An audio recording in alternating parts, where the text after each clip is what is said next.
Could she tell Mindy that she and David had not even gotten to that stage yet? The two had never even kissed. They only held hands and hugged at most. She did not know what David had in mind either. He could not expect a girl to initiate this kind of thing, right? John could not stand this anymore and said, "Why is this getting more and more outrageous? How old is Celia? Is this what you should say as a mother? Everyone else is educating their daughters on how they should protect themselves, but instead, you're thinking about how to sell your daughter." Mindy was mad when she heard that. Thus, she stood up and said, "John, isn't this your fault? Are you blaming me for the fact that our daughter has been with David since high school? Why didn't you tell her to protect herself at that time? Isn't it a bit too late to say it now? Aren't I doing this for my daughter's sake? Judging from her current situation, if she is separated from David, do you think she will be able to fall for others ever again?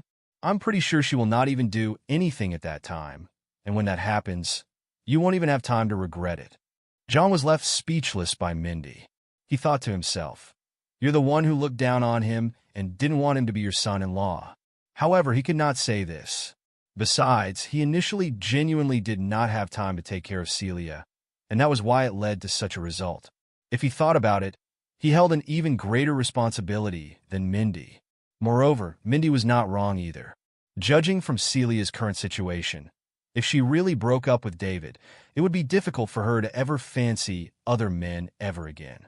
He had been involved in officialdom for so many years, and in his opinion, David was also the most excellent young man he had ever seen. It was not too far-fetched to say that Celia might do something stupid then. Therefore, he did not speak anymore. Who would not want a son-in-law like David? It was now or never. When Mindy saw that John had stopped talking, she turned to Celia and said, "Celia, you should just listen to me. Either you ask David to move in with us, or you go out and live with him. Keep a closer eye on him. If you get pregnant, just give birth to the child. You have been together for so long anyway, so what is there to be embarrassed about? What would you do if people move one step ahead of you?" "Mom, David's not that kind of person. I know him. Can you just leave us alone?" Celia snapped. How would she have the cheek to ask David about this? They had not reached that step yet. You still don't understand what I mean. David is so good, and he is also a big boss worth billions. He must need to engage in a lot of social niceties out there. If he gets drunk, gets targeted by some scheming women, and causes the woman to become pregnant, what will you do? Your relationship might be great now, but at that time, it will be impossible to tell. Celia had no idea what to say at that moment. "Celia, just trust me. I've been engaging in business for so many years and have also been in the business world for so many years. I have seen too many of these things. A lot of women use that method to get to where they want to be. There are also a lot of them who drive the lawfully wedded wife away after they give birth to a son. Those are all married couples, while you're just boyfriend and girlfriend." "I'll try," Celia said, her face red. "What do you mean you'll try? If you're embarrassed to tell him, I'll do it for you." "Don't. Please don't." "Mom, I'll tell him myself." Celia hurriedly stopped Mindy. David was on his way to Mason's place. He still did not know what Mindy had in mind yet, or else he would have definitely given Mindy the thumbs up and compliment her. His mother-in-law was so amazing. David was a normal man. They would be graduating from university soon. So many students had already moved in with their girlfriends while they were still in university. He was envious and jealous. When he was with Sarah, he also proposed renting a house outside several times, but Sarah ruthlessly rejected them. Now that he and Celia were together and her parents had affirmed their relationship, would he not want to do this with Celia? Naturally, he desperately wanted to do so. With Celia's temperament and dependence on David, she would not refuse if David proposed it to her. However, David did not want to destroy his image in Celia's heart. There was also the fear that Celia would have difficulties convincing her parents. It was because Celia was still a student, so Mindy must have told her to protect herself while she was outside. David did not want to put Celia in a dilemma either. He did not want her to not be able to reject him, but at the same time have no choice but to listen to her mother. Therefore, he and Celia had always been respectful to each other, and the furthest they went was just holding hands. If he learned that Celia's family had such an idea, he would not hold himself back. He felt uneasy that he could only look and not touch Celia, a gorgeous young woman. after spending all his time together with her. Despite this, David's self-restraint was incredible, and that was how he could hold himself back. Could you imagine if it was an ordinary person? It might be very hard for the others to have endurance as impressive as him. However, he still did not know the contents of Mindy's conversation with Celia. Thus, he certainly would not go over the line with Celia. Of course, if Celia was a little more proactive, then he might not care anymore. It was already hard to hold himself back. So if Celia hinted at him a little, he would definitely explode with lust and desire. Soon, David arrived at Mason's residence after driving past various obstacles. Julia had been waiting anxiously outside the door. When she saw David's car, she hurried over to open the door for him before pulling him forward. David could tell how anxious Julia was. Therefore, he did not say any nonsense and followed Julia into the courtyard. Indeed, Mason was in a horrible state. Mason was sitting in the courtyard the first 2 times David came around, but now he was not. It should be just like he imagined. Mason should have started to experience difficulties walking. This time, David was able to feel just how amazing Summerland ancient traditional medicine was. He could understand Mason's condition by just observing the outside of his body. Then, he could accurately determine what would happen next. Julia pulled David into a room. Mason was lying on a simple and unadorned bed. It had been more than a week since David had last seen Mason, and Mason looked even older now. The skin on his face was wrinkled, and his body seemed to be covered in liver spots. Julia took David to another room. There was a large round table in the middle of the room with many sandalwood boxes placed on it. The herbs should be in those boxes. David stepped forward, picked up one of the sandalwood boxes, and opened it. After this, a quaint fragrance wafted toward his face. It smelled very refreshing. David knew that this was definitely one of the rare treasures of heaven and earth before even looked closely at it. He saw ginseng, not much thicker than a thumb, lying quietly in the box. Countless thin roots were casually lying beside it, seemingly numbering in the hundreds. Using Summerland ancient traditional medicine, David began to carefully observe the ginseng in the box in his hand. He started with the shape and the smell. Finally, he gently pinched a thin root with his hand and put it in his mouth to taste it. "David, how is it?" Julia asked nervously beside him. She was afraid that David would reject it. Mr. Abe found these herbs with great difficulty. If they were not the right ones, they would take a lot of time to find a new batch, and her great-grandfather's health was getting worse by the day. She did not know how long he could hold on. Every day, she would worry about this. She was terrified that she would wake up in the morning and discover that her great-grandfather had passed. Not bad. This is indeed the best ginseng that is more than 1,000 years old. Moreover, this ginseng has reached 1,300 years in age. So it's the best of the best, and it's reached the standards required for the medicine this time, David said. After she heard what David said, Julia breathed a sigh of relief. She would be happy as long as it met the standards.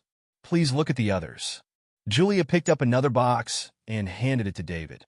David closed the box with the ginseng, put it aside, then took the box from Julia and opened it. This was a bracket fungus. After some inspection, he determined that it was more than 1,000 years old. Next, David checked all the herbs on the table one by one. All of them were more than 1,000 years old, and they all met the required standard. He was confident that he could make medicine that could activate the functions of various organs in Mason's body, allowing him to continue to live for another 10 years or so. Furthermore, he would not just be surviving. After the functions of his organs were activated, Mason could continue to maintain his peak combat power for several years. However, if Mason were to engage in combat with someone, his lifespan would once again decrease. Moreover, after he took this medicine once, it would have no effect if he tried to take it again. Therefore, if Mason wanted to live longer, he should avoid fighting with others. At the same time, David could not help lamenting. Summerland was indeed a nation with thousands of years of history. These were all extremely rare herbs, and it only took them more than a week to gather everything. It seemed that these hidden sects and families had a lot of good items hidden away.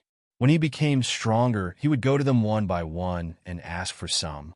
These things were very beneficial, and if he kept some of them around, they would eventually make a big difference. These sects were not around when they were defending Summerland against foreign enemies, and now they wanted to resurface to gain a foothold in Summerland. If that was the case, they should pay a fee. Otherwise, they would all be banished from Summerland, just like how Mason banished the Heron family. Those who dared to resist would be directly destroyed. However, he could only execute these ideas when he reached the double limit in God rank. After checking all the herbs, David started to put them together. The next process was very cumbersome, and it would take a long time. Are the other tools ready? I'll start working now. It's better to tackle the problem with old Master Stefani's body as soon as possible, David said to Julia after checking everything. They're ready. They're ready. They're all ready. I'll bring them to you right now. After Julia finished speaking, she hurriedly left the room. David began to make preparations on the table. Dozens of treasures of heaven and earth that were more than 10,000-year-old combined were arranged in the order that he had in his head. He could not mess up the order of the herbs while he was putting together and brewing the medicine. If he made a mistake, all of his previous effort would be wasted.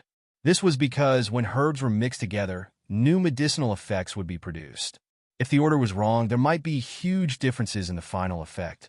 Soon, Julia brought a small stove, an earthenware pot, a precise scale, a bottle of spring water that had just come out of the spring in the mountains, a cutting board, and a knife.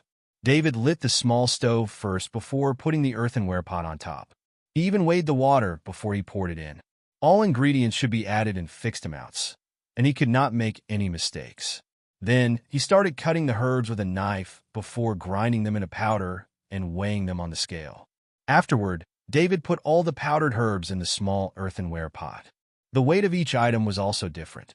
Therefore, it would require David to use his powerful mind power to help him get the weight down to the microgram. After more than a dozen herbs were placed into the earthenware pot, David began to carefully observe the concoction inside. After it had been simmering for about half an hour, David turned off the fire on the small stove. Then he just needed to wait quietly. The whole process seemed pretty simple. However, David had been cautious this entire time for fear of making a mistake. If he were an ordinary person, he would not be able to do it even if he knew the exact measurements. David could do it because he had a strong mind power, so he could perfectly execute every step. Without the assistance of his strong mind power, he might not have been able to get through weighing all the herbs. After waiting for about half an hour, David opened the lid of the earthenware pot and poured out the brewed concoction inside. As David looked at the half bowl of black, viscous concoction in the bowl, he compared it to the finished medicine in his mind. There was basically no difference. David was relieved. Although he followed the steps recorded in Summerland ancient traditional medicine in his head, David had never done it himself, so he was not very confident. However, it seemed fine now. Is it done? Julia asked from the side. Julia was watching the whole process, from putting the herbs together to brewing the medicine. However, she did not dare to say a word, for fear of disturbing David. Now that she was seeing the medicine, she finally dared to speak. Yes, take this to old Master Stefani, and let him drink this. He should get better after taking it, but he needs to continue drinking this for 7 days if he wants to completely recover. David handed the bowl in his hands to Julia. Okay, thank you, David. After Julia took the bowl from David, she hurriedly left the room and went to give the medicine to Mason. David cleaned up the scene. He had to do this again tomorrow as he needed to do this 7 days in a row for Mason to fully recover. Capital City in Summerland. The Lovewoods. Today was a huge day for the Lovewoods. It was because the daughter of the Lovewoods, Lorraine, who had been missing for 10 years, had come back. This was the influential figure who caused a stir in Capital City 10 years ago. Everyone knew that back then, the two heirs of the elite aristocratic families in Capital City, Stan from the Warner family and Clinton from the Zimmerman family, turned against each other because of Lorraine. Furthermore, people who had seen Lorraine before would only describe her with 2 words: a peerless talent. The woman who appeared in Capital City, like a comet 10 years ago, overshadowed all the young women in Capital City. After disappearing for 10 years, she had finally appeared again. This time, Lorraine did not hide her tracks when she came back.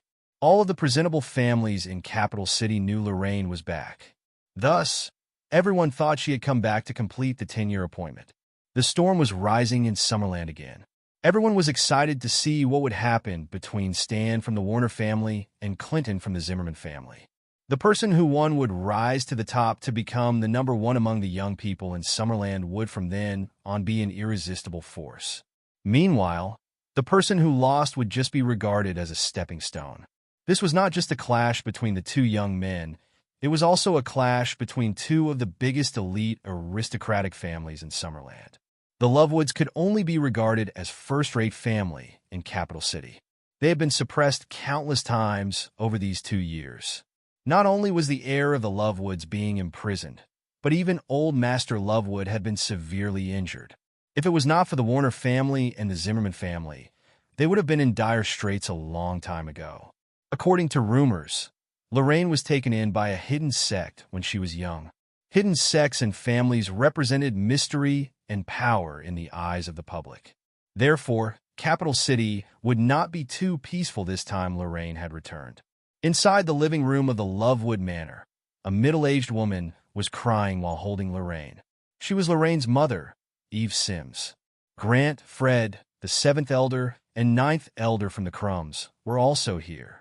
They spent a few days traveling from Crumb Mountain to Capital City. "My darling Lori, you're finally back. I missed you so much," the middle-aged woman said as she wept. "Mom, don't cry. I'm here, aren't I?" Lorraine replied, her eyes red. Even though she had been taken to Crumb Mountain when she was young, and she only got to come back once every 10 years, resulting in her not seeing her family often, this did not affect how much she missed her family. She still remembered that she had been the most spoiled child at home.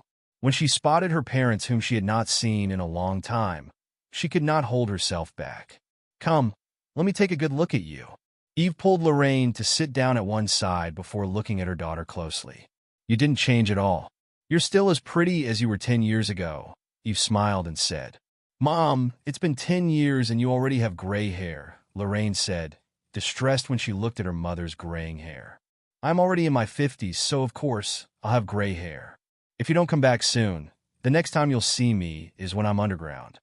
"Mom, don't say that. You will be able to live till you're 100. "All right, stop making a fool out of yourselves," Elliot Lovewood said. "Dad," Lorraine called out to Elliot. "Hey, it's good that you're back." "It's good that you're back," Elliot said with a grin. At this moment, there were also tears in his eyes. He had to send his most beloved daughter away due to her health, and she only came back twice in the past 20 years. How could he not feel distressed? However, judging from his daughter's face, she should have enjoyed a good life these years. "Dad, Mom, where's Grandpa?" Lorraine asked. She remembered that her grandfather loved her the most since she was a child. The last time she came back, his grandfather came over as soon as possible, but this time he was nowhere to be seen. "Your grandfather was seriously injured when he was fighting with others 3 years ago, and he is still bedridden. You can go visit him later. He kept talking about you every day, saying that he hoped to see you before he died. Now he can finally fulfill his wish," Elliot said sadly. His father was injured, and he could not do anything about it. It was because their enemy was too strong. If the Warner family and the Zimmerman family had not mediated for him, the Lovewoods might not have such a peaceful life right now. Moreover, the reason why the two families came to help them was also because of his daughter. When Lorraine heard what Elliot said, her expression changed instantly, and her aura instantly blew up. Then, she asked with a baleful look, "Who was it? Who hurt my grandfather?" As soon as Lorraine exuded her aura, Elliot looked at his daughter in shock. "Her aura has completely surpassed mine. How can that be? How old is she this year? If I remember correctly, she should be exactly 30 years old. She reached this stage at only 30 years old. Even God is helping the family. Lori, please calm down. We will definitely seek justice for your grandfather now that we're here with you," Lorraine's senior, Grant, said. "Yeah, Lori, we're here with you, so no matter who it was, we'll make them pay," Fred added. "Thank you, Grant Fred," Lorraine said, suppressing her aura. At the same time, she said to Elliot and Eve, "Mom, Dad, I'm sorry. I was a little emotional when I heard that Grandpa was hurt. I couldn't control myself." It's fine, Elliot answered with a smile. The more powerful his daughter, the happier he would be. It seemed that the Lovewoods were rising. However, Eve asked in concern. Lori, can we not seek revenge? Your brother is behind bars now, and I don't want anything to happen to you. What happened to him? Right, where is he? Lorraine asked. I'll explain to you slowly later. Can you introduce them to us? Elliot asked. Mom, Dad, I forgot to introduce them to you. This is my senior, Grant Stone. Lorraine pointed at Grant and introduced him. Hello, Mr. and Mrs. Lovewood. This is a present I brought from the sect. Please accept this. Grant smiled and greeted before handing a box to Elliot. How can I accept this? Dad, just accept what Grant gave you. Yeah, please accept it, Mr. Lovewood. Well then, thank you, Mr. Stone. Mr. Lovewood, you can just call me Grant. My master calls me that too. Thank you, Mr. Grant. Then Lorraine pointed at Fred and said, Mom, Dad, this is also my senior, Fred East.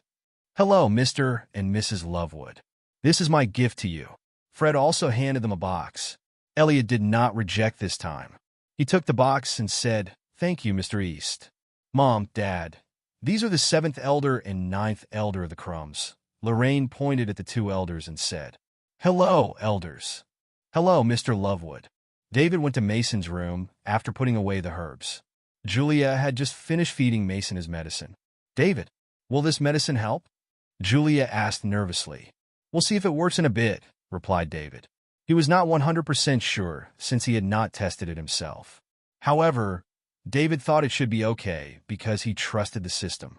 The system was too magical. If he did not achieve the result he wanted, it must be because he did not do a good job during some part of the process. Both of them watched Mason carefully. According to the introduction in David's mind, the first dose would have a great effect within an hour or so. After Mason drank the medicine, he only felt a warmth and a fire burning in his stomach. It was so comforting. It made him close his eyes to enjoy the feeling. Soon, the warm feeling began to spread. It started in the belly before quickly spreading throughout his body. As a God-rank guardian, Mason was thoroughly in control of his body. He could feel every organ and cell being activated. It started with his internal organs, and soon every cell in his body was reawakened. Under the stimulation of the powerful medicine, the almost exhausted body organs were rejuvenated. It worked. Mason was excited. He did not have much hope before this. Advanced as medical science was right now, it could do nothing to help him, who was pretty much on his deathbed. To put it crudely, God was about to take his life. The only way to prolong his life would be by some God-defying technique that existed only in ancient Summerland history. However, he had no idea David knew these things. It was incredible. David seemed to be more than just talented. He might have inherited Summerland's ancient heritage, which was thousands of years old. How else could he know such God-defying technique? Mason closed his eyes and felt warm all over. Julia watched nervously. She was afraid they would be finished if it did not work. Their only hope would be gone, and no one in the world would be able to save her great-grandpa. David also observed the changes in Mason's body. About 10 minutes later, David quietly breathed a sigh of relief.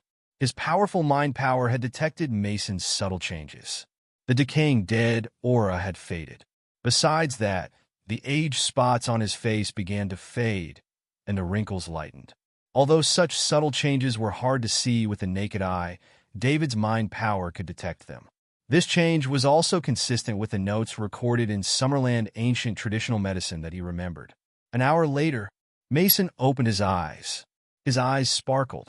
Mason was now a different person from the old man with gloomy eyes and was dying before taking the medication. Great-grandpa, how are you? Do you feel better? Julia asked nervously. She was only a regular person who did not see the subtle changes in Mason's body. Therefore, she asked as soon as Mason opened his eyes. Mason did not answer Julia. Instead, he looked at David with a smile and said, Thank you. David. His voice was energetic now, not soft and weak like earlier. Mason thanked David from the bottom of his heart. David gave him a second chance at life. He had done him a great favor. Excited, he did not know what to say, so he could only utter the most sincere words. Thank you. Don't mention it, old Master Stefani. It's my honor to help you. Besides, I don't think it can top your contribution to Summerland, David said with a smile. He was happy to do something for Summerland's legend.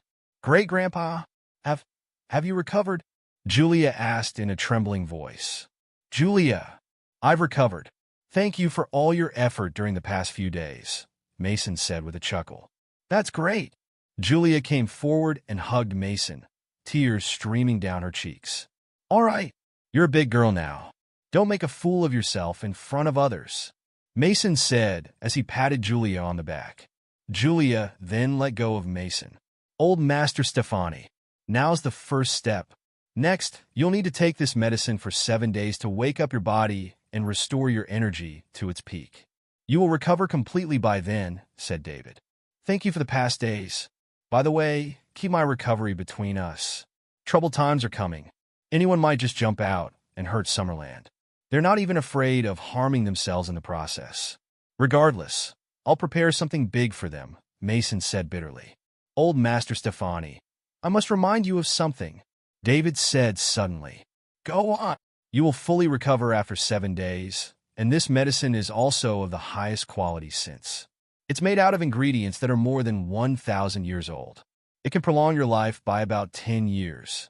David paused and continued saying, but if you fight others like last time, the decay of your body will speed up.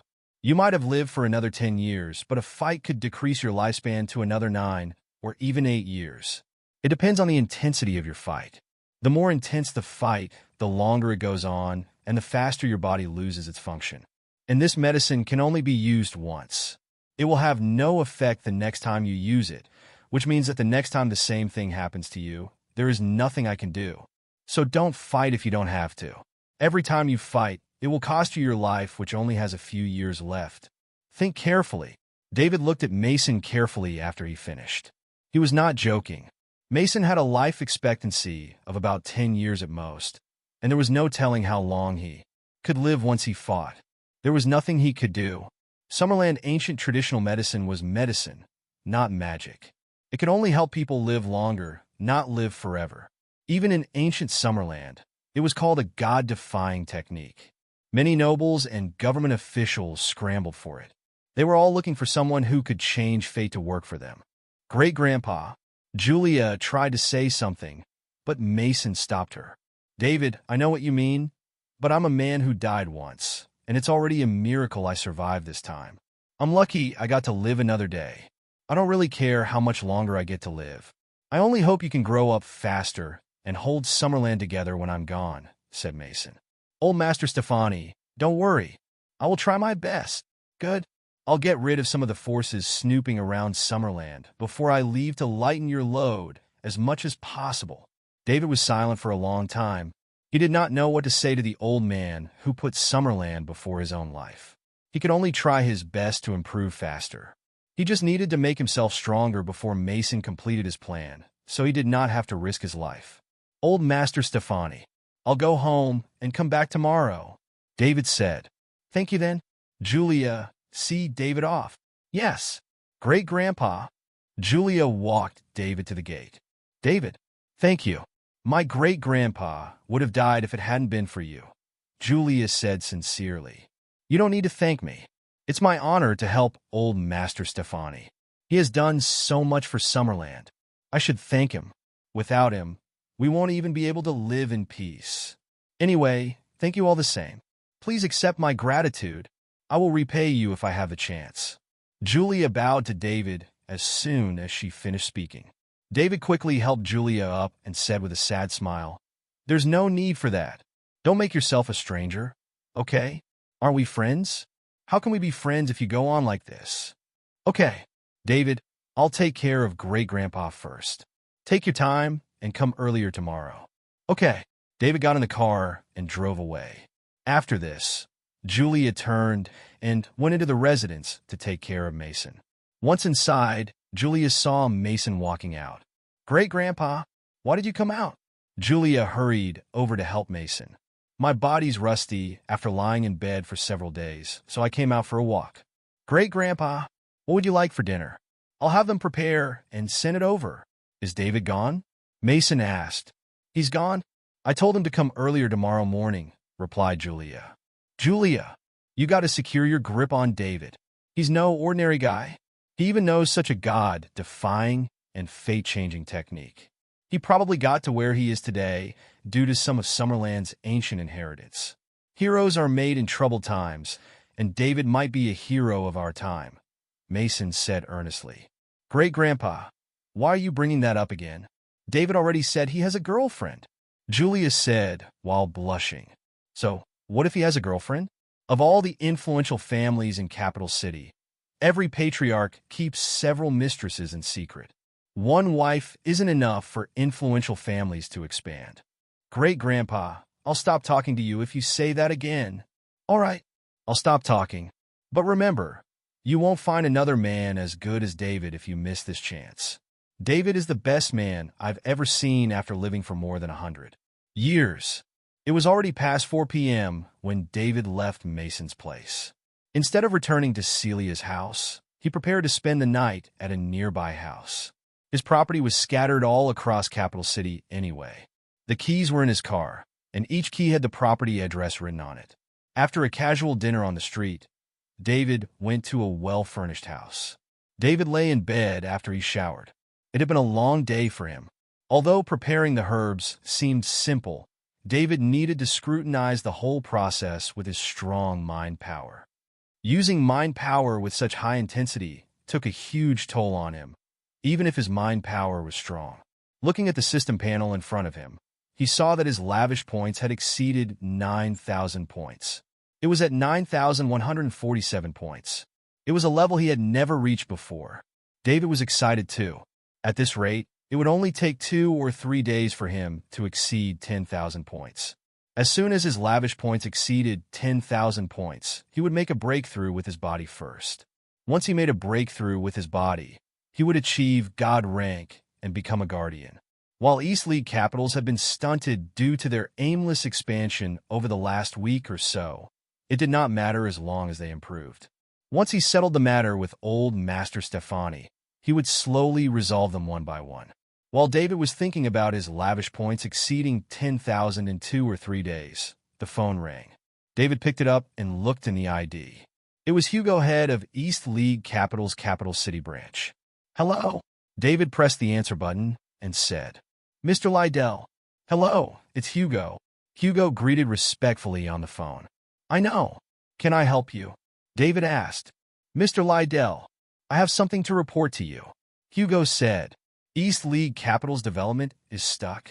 Yes, leave it be first. I'm not available these days. I'll deal with it when I'm done in a few days. Mr. Lydell, this is serious. Oh, what do you mean? We brushed against someone else's part while expanding. Isn't that normal? The market is only so big. We'll clash with other forces if we want to develop. Didn't I tell you at the meeting that you should be confident and go ahead with it? But it's different this time. After much research, we found that they're one of Capital City's top 4 prominent families. They're tough. With East League Capital's current strength, we're no match for them. I'd like to ask if we can give up some market share to mitigate tension. Have you talked to them? Yes. How much do we have to give up? At least one arm has to be broken off to satisfy them. Who's in the right here? We're just competing regularly, while they're one of Capital City's top 4 prominent families who will try to hold us back with some dirty tricks. Never mind them. Just compete with them as usual for a week, and I'll deal with them myself afterward. Mr. Lydell, David interrupted Hugo before he could finish. Do as I say. Yes, Mr. Lydell. David hung up on Hugo and did not take the issue to heart. He did not know much about offending one of Capital City's top 4 prominent families, but should he be scared of them? Once he made a breakthrough to God rank in 2 or 3 days and became a guardian, no prominent family could intimidate him because he would be the best. Besides, he had Summerland's legend Mason as his backer. As long as he was in the right, he was not afraid of anyone in Summerland. Capital City, the Lovewoods. Grant, Fred, and the 2 elders were assigned to the guest room.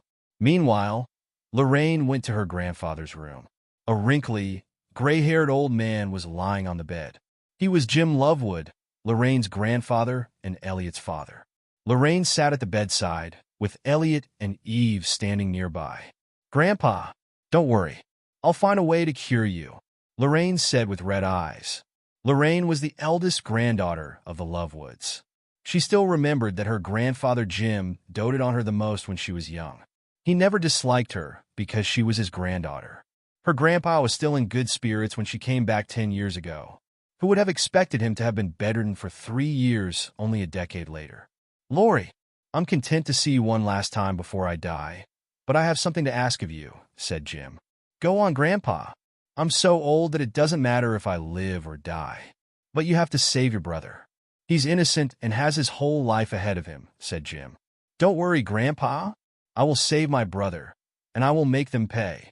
Lorraine said exasperatedly. As a disciple of the third elder of the Crumb Summerland's hidden sect, she would deal double the punishment for whoever dared lay a finger on her family. No, forget about revenge. They're so strong that I only hope you and your brother can be safe. Grandpa, rest first. I'll leave first, and I'll see you tomorrow. Lorraine left the room after she finished. She needed to know what was going on. Dad, rest first. Dad, we'll head out too. Elliot and his wife followed Lorraine out of the room after finishing. Dad, what the hell is going on? Why did Grandpa get hurt? Why is my brother in prison? Lorraine finally asked after they reached another room. Lori, here's what happened. Elliot explained what happened 3 years ago to Lorraine.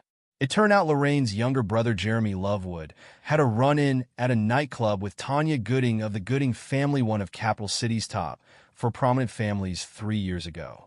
The reason was that Tanya refused to accept that Lorraine was making waves in Capital City, which caused 2 top bachelors in Capital City to fall in love with her at the time.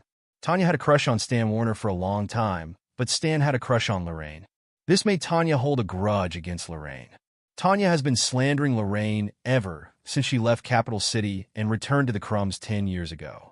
Even so, this did not bother the Lovewoods. After all, the 2 families were too different in strength, and they did not want any trouble. 3 years ago, Tanya ran into Jeremy at a nightclub and insulted Lorraine in front of him and his friends. Jeremy, who was young and headstrong, could not stand someone else insulting his sister. He had been holding it in for a long time, and so he exploded. It was the cause of the conflict, which eventually turned into a collision between 2 families.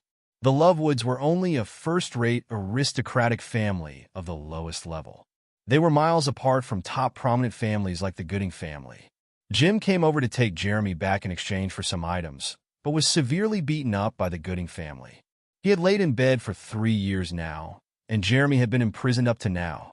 Since the incident, the Gooding family began to target the Lovewoods from all aspects. If the Warner family and the Zimmerman family did not mediate, the Lovewoods would have already been kicked out of Capital City. After Lorraine heard the whole story, the fury in her chest had to go, and she took a few deep breaths before calming herself down. Lori, just get your brother out of there. The Gooding family is in their prime in Summerland right now. Let's not mess with them, said Lorraine's worried mother Eve. All she wanted was for her children to be safe. Mom, don't worry. I will save my brother, and I want the Gooding family to bring him to me themselves, said Lorraine. Lori, Mom, don't worry. The sect has sent Grant, Fred, and 2 elders to come back with me on a mission. As the sect is about to go public, we need to find some families to cooperate with. The Lovewoods will be our first partner. Our sect is also the best among all hidden sections.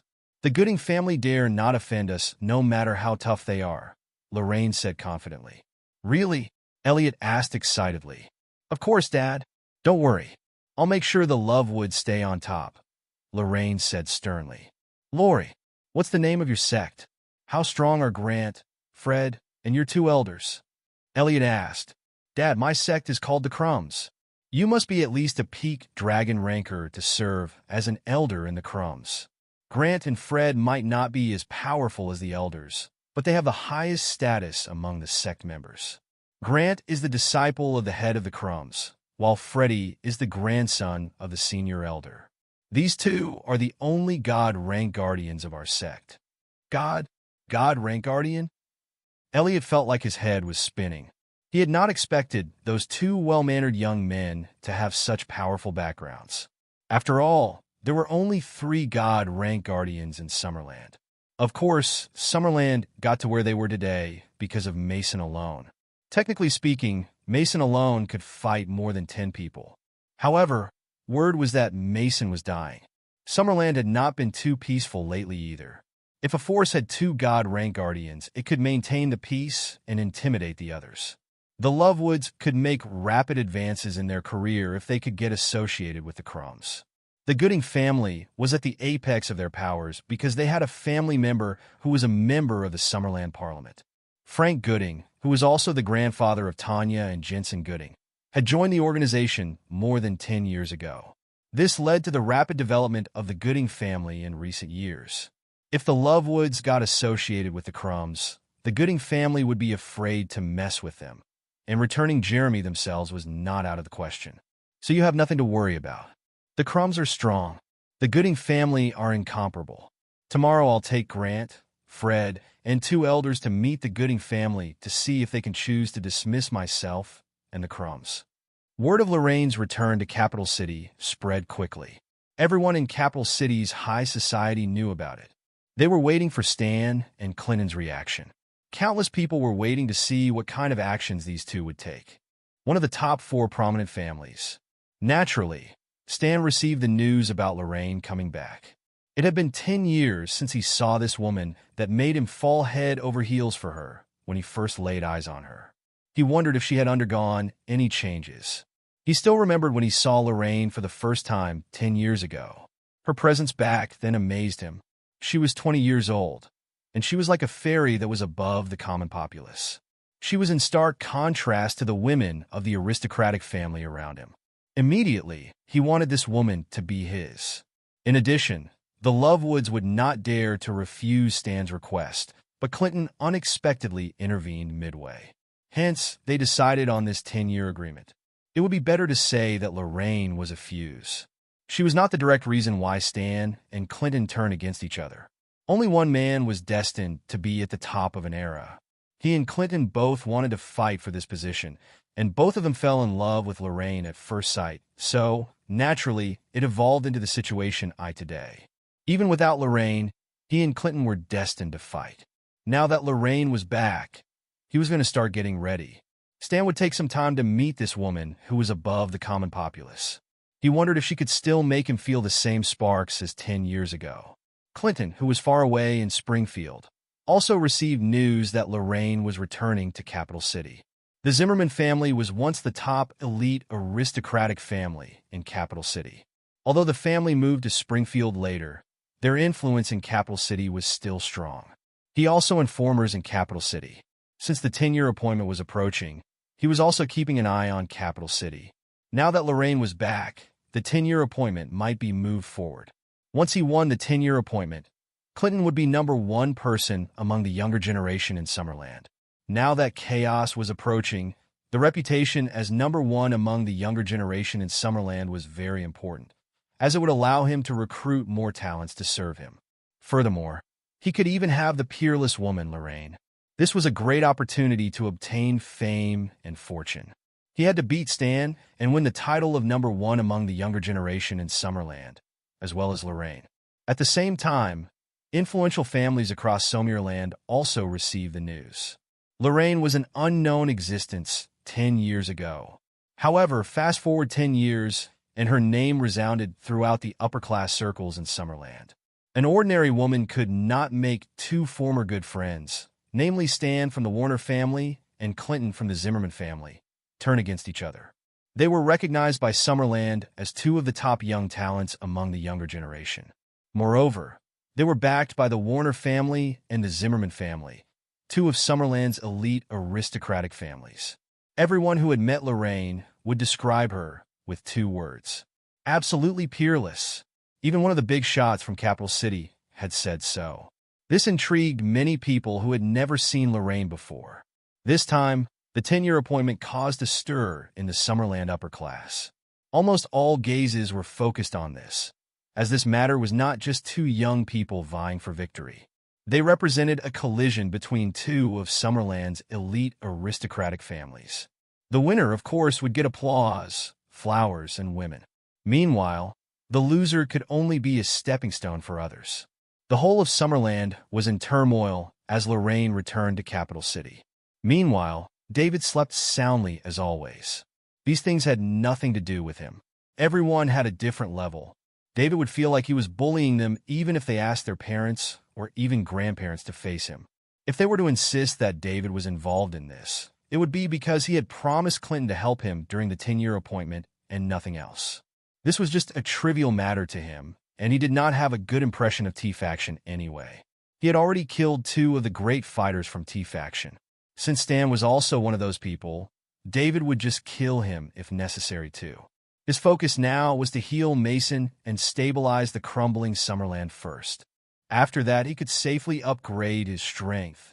The next day, David arrived at Mason's residence early in the morning and began to brew the herbs. After yesterday's success, he was more skilled today. More than an hour later, half a bowl of viscous medicine was brewed. After Julia finished feeding Mason the medicine, David observed Mason's changes carefully. Mason would have corresponding changes within his body every day after he took the medicine. This happened 7 times over 7 consecutive days. Once he identified which of the effects did not meet expectations, he had to figure out the reason. Otherwise, the effect would be greatly reduced after so many times. He could not be sloppy in his process at all. Mason closed his eyes and felt the countless cells making his body's various organs moving around excitedly. He knew his body was slowly recovering. Another hour later, Mason opened his eyes. "Great-grandpa," Julia called out. "I feel a lot better than yesterday," Mason said with a smile. "That is amazing. In 5 days, you will be completely healed," Julia said happily. "It's all thanks to David. Without him, my old bones would have been buried in the ground." "Now, thank you so much, David," Julia said, turning her head to look at David. In addition to sincerity, there was also an inexplicable expression in her big eyes. "You're welcome. Old Master Stefani should be able to move around today, and after 5 more treatments, he will basically be cured," David said. Mason got out of bed and walked around, feeling much better than yesterday. Moreover, his body also felt much lighter. A day ago, he could only lie in bed such that he could not even get up. The influential figures in the Summerland medical field were all helpless and declared that Mason was about to die. However, he could walk with ease right now. David's medicine was truly amazing. "David, I won't express how much I'm grateful to you anymore. You saved my old life, so if you encounter any difficulties in the future, just tell me if you need my help. I dare not say that I can help you with everything in the world, but in Summerland, I have the final say. I dare to say the same thing even if those so-called hidden sects and families resurface." When Mason said this, he was like a domineering king standing at the top of the world. David, who was standing on the side, could not help but sigh ruefully. Mason was indeed the same figure who fought against the 9 God-rank guardians alone. He was so domineering when he spoke. David also wanted to say, "I have the final say on the earth in the future." This would definitely be more domineering than what Mason said just now. "Thank you, old Master Stefani. I still need to take care of something, so I'll go first. Have a good rest. I'll come back tomorrow." David walked out of the residence while being accompanied by Julia. Before he could start the car after getting in, the phone in his pocket rang. David picked up the phone, saw an unfamiliar number, and pressed the answer button. "Hello? Are you David Liddell?" A strong voice on the phone asked. "Yes," David replied. "You're the founder of East League Capitals?" "Yes. I am Jensen Gooding. I have Hugo right now, and if you want to save him, you better come to my house to clarify some matters. If not, don't blame me for being insensible." Before David could answer, the other party hung up the phone. David narrowed his eyes as a murderous aura started exuding from his body. This should be the influential family in Capital City that Hugo said he offended the night before. Since Hugo said that East League Capitals were competing with him normally, David still decided to believe him. "Damn you, Gooding family. How dare you try to bully me?" If they obstructed the development of East League Capitals, it would mean they were obstructing him from making more lavish points. If they obstructed him from making more lavish points, it would mean that they were obstructing him from upgrading his strength. To David, who was still stuck at the breakthrough stage, this was an absolutely irreconcilable enmity. Thus, David started the car to drive to the Gooding residence.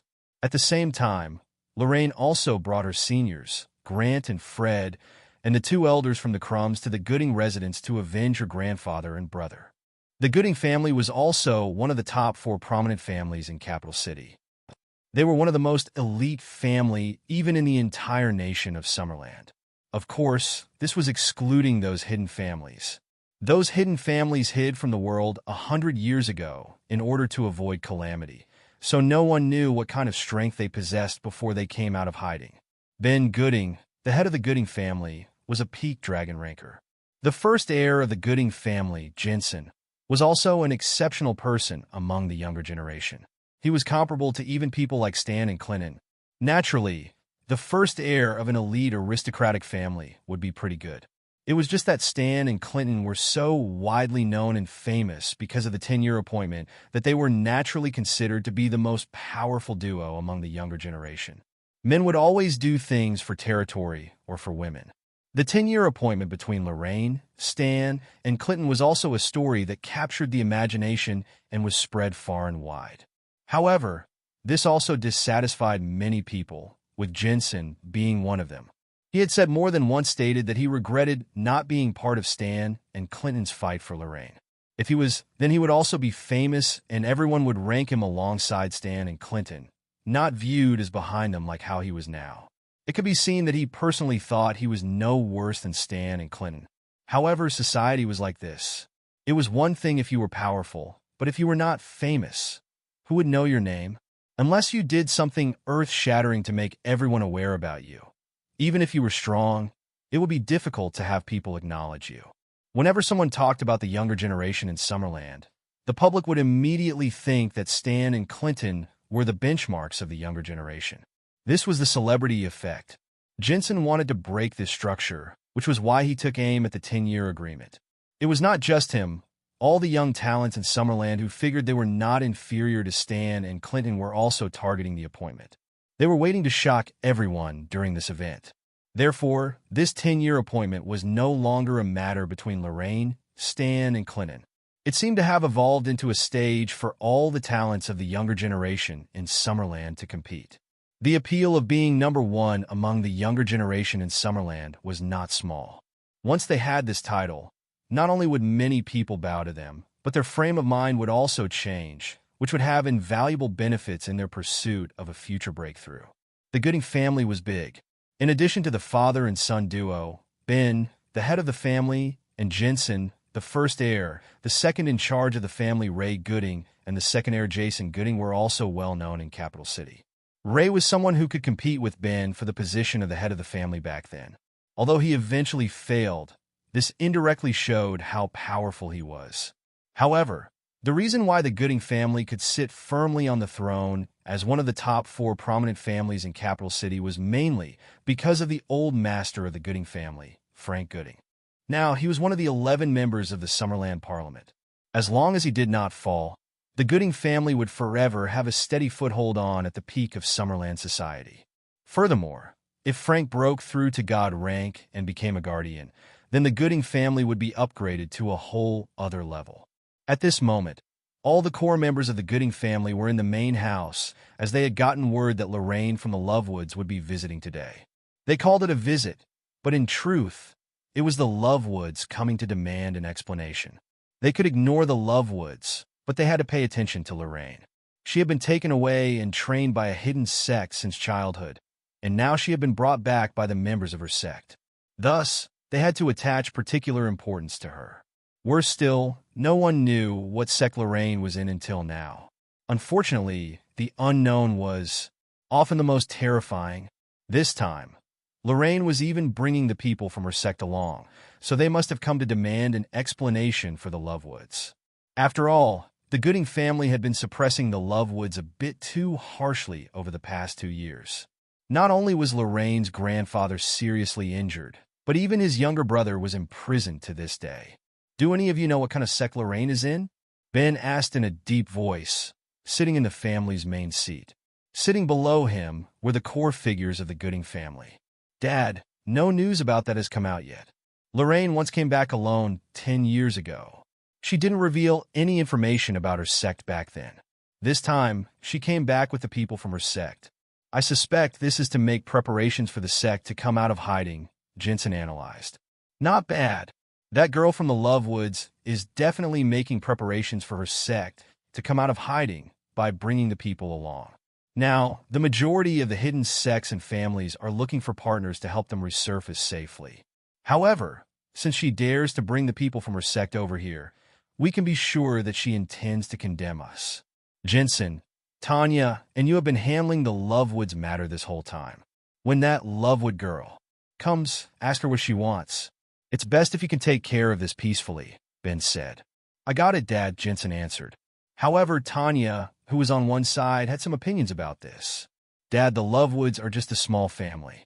How powerful will the sect they cooperate with be? Why are we so afraid of her? I don't agree with a peaceful settlement. It's better to lock the *TCH Lorraine up so she can be with her little brother, Tanya said harshly. She envied, despised, and was jealous of Lorraine. What qualifications did Lorraine have to cause Stan and Clinton to compete against her such that Tanya was completely cast aside? Now the entire upper-class circle of Summerland knew who Lorraine was, but how many of them knew who Tanya was? She did not think she was any worse than Lorraine. What was the use of her being so pretty anyway? Lorraine was nothing more than a decoration. This time Lorraine came back just in time. Tanya would find a chance to disfigure her. By then, she wanted to see who would still like her in the future. A jealous woman was truly a terrifying thing. What nonsense! How do you know that Lorraine's sect is not good? Do you understand them? As the saying goes, you can only win all battles by knowing yourself and your enemy. You don't even know anything, so how can you claim that her sect is no good? If it's a sect that our family can't afford to offend, how will you get out of that situation?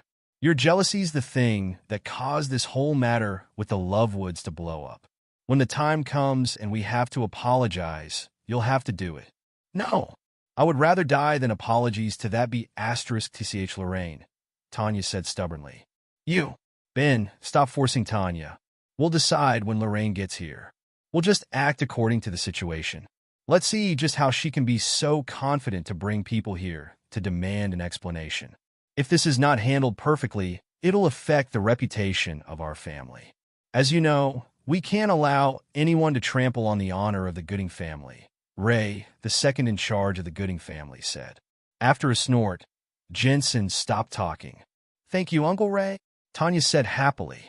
While the Gooding family was busy discussing Lorraine's arrival, a servant walked into the living room. Mr. Ben, Mr. Ray, the Lovewoods are here. Bring them here, Jensen said. Yes, sir. After a while, Lorraine and the gang walked into the Gooding family's living room. As soon as Lorraine entered, the eyes of every man in the room lit up. This was expected of a woman who was able to cause an uproar in Capital City 10 years ago. Aside from her appearance, her out-of-the-world and ethereal temperament had defeated countless women. This was in addition to her extremely gorgeous appearance. Sure enough, she was well deserving of her reputation. She was worthy of being described as absolutely peerless. Jensen and Jason were instantly smitten when they saw Lorraine for the first time. They had met Lorraine 10 years ago, but Lorraine was definitely more attractive now compared to 10 years ago. At that time, Lorraine also looked ethereal, but she looked more youthful compared to now. Lorraine was now perfect and impeccable in all aspects. Tanya was the only person in the room who was looking at Lorraine with eyes burning with jealousy. All women would feel shameful when they laid eyes on Lorraine. Tanya could not wait to rush over and destroy Lorraine's stunning face. The reason she targeted Jeremy in the first place was that she was jealous of Lorraine. After Lorraine walked in, she was followed by her two elders from the Crumbs, Gran and Fred, as well as Elliot. When Ben and Ray saw the people behind Lorraine, their eyes turned cold. They're not ordinary people at all. That was what the two of them initially felt. The two were both masters in the dragon rank. However, they were instantly threatened by the two elders. The only ones who could threaten them were peak dragon rankers. Meanwhile, these two elders could only follow behind Lorraine and the two young men behind her. This was a little hard for Ben and Ray to accept. They did not have much knowledge regarding the hidden sects, but they knew some of the most basic rules. Just like the current society, the people with high positions would not walk at the back. Judging from how two peak dragon rankers could only walk behind the three youngsters, they could conclude that Lorraine's sect was definitely not anything simply. Ben and Ray looked at each other, and they could both see the shock in each other's eyes. This matter today seemed a little troublesome. It's an honor for the Gooding family to have you here, Lorraine. Please don't blame us for not welcoming you at the door, Ben said with a smile. Ben, you don't have to pretend to be humble. I'm sure you know very well why I am here today, Lorraine said without any expression on her face. Lorraine, you be Tisich. Do you think you can call my father by his name? Kneel and apologize right now. If not, I'll rip your mouth from your face. Tanya stood up and yelled at Lorraine, pointing her fingers at her face in the process. She had long been angry with Lorraine, so now that she had an opportunity in front of her, she naturally would not let it slip by. Lorraine did not say anything. However, Grant and Fred started to take action. How dare she insult Lori? She needs to be slapped. The two of them appeared in front of Tanya at almost the same time. Oh no! Ben and Ray also noticed that something was wrong. Just as they wanted to make a move, they felt two different sets of auras putting pressure on them and stopping them in their tracks. If they took action, the other party would definitely take action too. Fighting a master of this level was no joke. They would definitely tear down the entire Gooding family estate. Jensen was sitting next to Tanya, and after seeing the movements of the two behind Lorraine, he also quickly got up to stop them. Grant was about to teach a lesson to the woman who dared to insult his sect, but he was stopped by Jensen. Thump! Smack! Ah! 3 voices sounded consecutively in the room. At this time, Grant and Fred had returned to Lorraine's side. Meanwhile, the Gooding siblings were a few meters away from where they had been earlier. Jensen stared at Grant in shock after the latter knocked him a few meters back with a casual slap. Meanwhile, Tanya was lying on the ground. Half of her face was swollen, and her mouth was bleeding continuously. At the same time, she was also groaning in pain. She finally paid the price for her jealousy. When Grant collided with Jensen, Fred had sent Tanya flying with a single slap. He did not hold back in that slap, and at least half of Tanya's teeth had been knocked out such that she could now be considered disfigured. However, only knocking out half her teeth was considered an act of mercy. Lorraine, what is the meaning of this? Even if my daughter is at fault, you didn't have to be so ruthless, right? Do you really want to be the enemy of the Gooding family? Ben asked in a deep voice. Ben, we already became enemies when your family heavily injured my grandfather and imprisoned my brother. What you said was all nonsense, Lorraine said with a sneer. Are you sure you can represent your sect? Did you ask the elders of your sect whether they dare to make enemies of the Gooding family? We have someone from the Summerland Parliament within the Gooding family. My father is one of the 11 MPS of the Summerland Parliament, and he is a master that is halfway to the god rank. If your hidden sect truly wants to resurface, would you really dare to become an enemy of Summerland? Ben asked. He could mention Summerland to put pressure on Lorraine now. Judging from their current strength, the sect behind Lorraine was definitely no worse than the Gooding family. Therefore, he could only hold them down by mentioning Summerland. Ben, you don't have to mention Summerland to scare me. The Gooding family is the Gooding family, and you can't represent Summerland. Let me tell you now, we don't care about the Gooding family at all. On the contrary, I would like to ask whether the Gooding family dares to become an enemy of the Crumbs. Our head is an old acquaintance of Mr. Stefani. What? Ben and Ray shivered. The Crumbs were the sect behind Lorraine? That was one of the most ancient sects in Summerland, so needless to say, they were very powerful. Furthermore, the head of the Crumbs apparently knew old Master Stefani. This was getting troublesome. They did not expect the Lovewoods to be related to an ancient hidden sect like the Crumbs. Can you represent the Crumbs? Ben asked again. He did not believe that a woman like Lorraine could represent an ancient sect like the Crumbs. At this moment, Grant took a step forward and said, I can. Fred also took a step forward and said, I can too. Who are you? I am Lorraine Sr. The head of the Crumbs is my teacher, Grant said. 1 a.m. Lorraine Sr. too. The senior elder of the Crumbs is my grandfather, Fred said. So what? You're just the younger generation. You can't represent the sect backing you, Ben. You're Ben, right? To me, the Gooding family only has one person that's halfway to the god rank, so you're nothing to us. You should just do as Lori says. If not, The crumbs will destroy your family the moment we resurface, Fred said proudly. What a joke. The Gooding family has had such a firm foothold in Summerland for so many years. Do you think you could take us down just because you wanna? Plus, you claim you want to destroy the Gooding family in Summerland? You must be dreaming. Ray also could not stop himself from snapping. Just as Grant and Fred wanted to refute, they were stopped by Lorraine. She came to seek justice against the Gooding family for her grandfather and little brother. They could not destroy the Gooding family just because they wanted to, because the latter was related to the Summerland Parliament, the highest official organization that ruled all of Summerland. If they were stopped by the Summerland officials, it would be difficult for the crumbs to resurface. This would also go against her mission to help the crumbs re-emerge. If that happened, she would not know how to explain it to her sect. Therefore, it would be fine if she could just find the mastermind behind all this. Ben, the purpose of my visit today is to seek justice for my grandfather and little brother. If the Gooding family is going to keep up this attitude, then I'll have nothing else to say. When the crumbs resurface, I hope that the Gooding family will not regret their decision today. Lorraine turned to leave, but Ben stopped her immediately. Wait, what else do you want to say, Ben? Lorraine turned and asked. What should we do to make you drop this matter? Ben asked. When he asked this question, it meant that the Gooding family had admitted defeat. As the head of the family, Ben had no choice at this time. If this was the former Summerland, he would not have to do this. However, Summerland's situation today could be described as precarious. According to his father, Frank, Mason's time was up. Without a stabilizing force like Mason, Summerland would be thrust into crisis. At that time, the deterrent power of Summerland would no longer exist. Meanwhile, the Crumb had more than 2 masters who were halfway to the god rank, so it would not be hard for them to destroy the Gooding family. What was more, according to his estimation, the head of the Crumbs was likely to be a god rank guardian himself, so it would be even more impossible for the Gooding family to fight back. Right now, he should needed to appease these people from the Crumbs.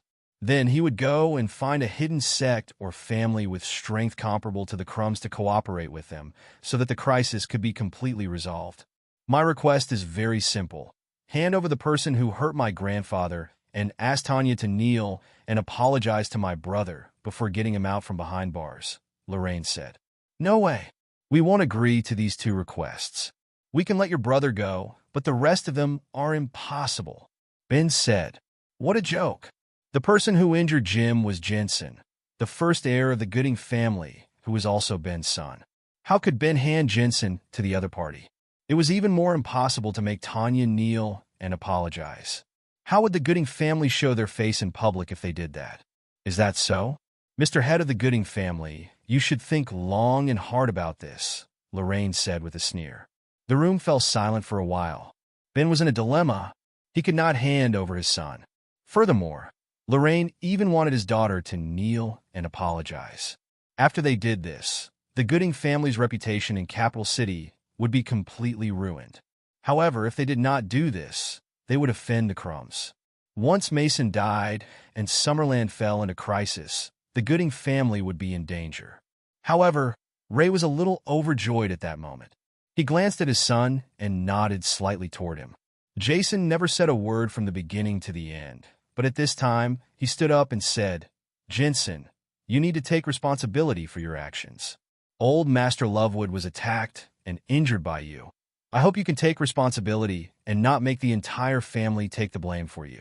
As soon as Jason said that, Lorraine looked at Jensen with a cold gaze.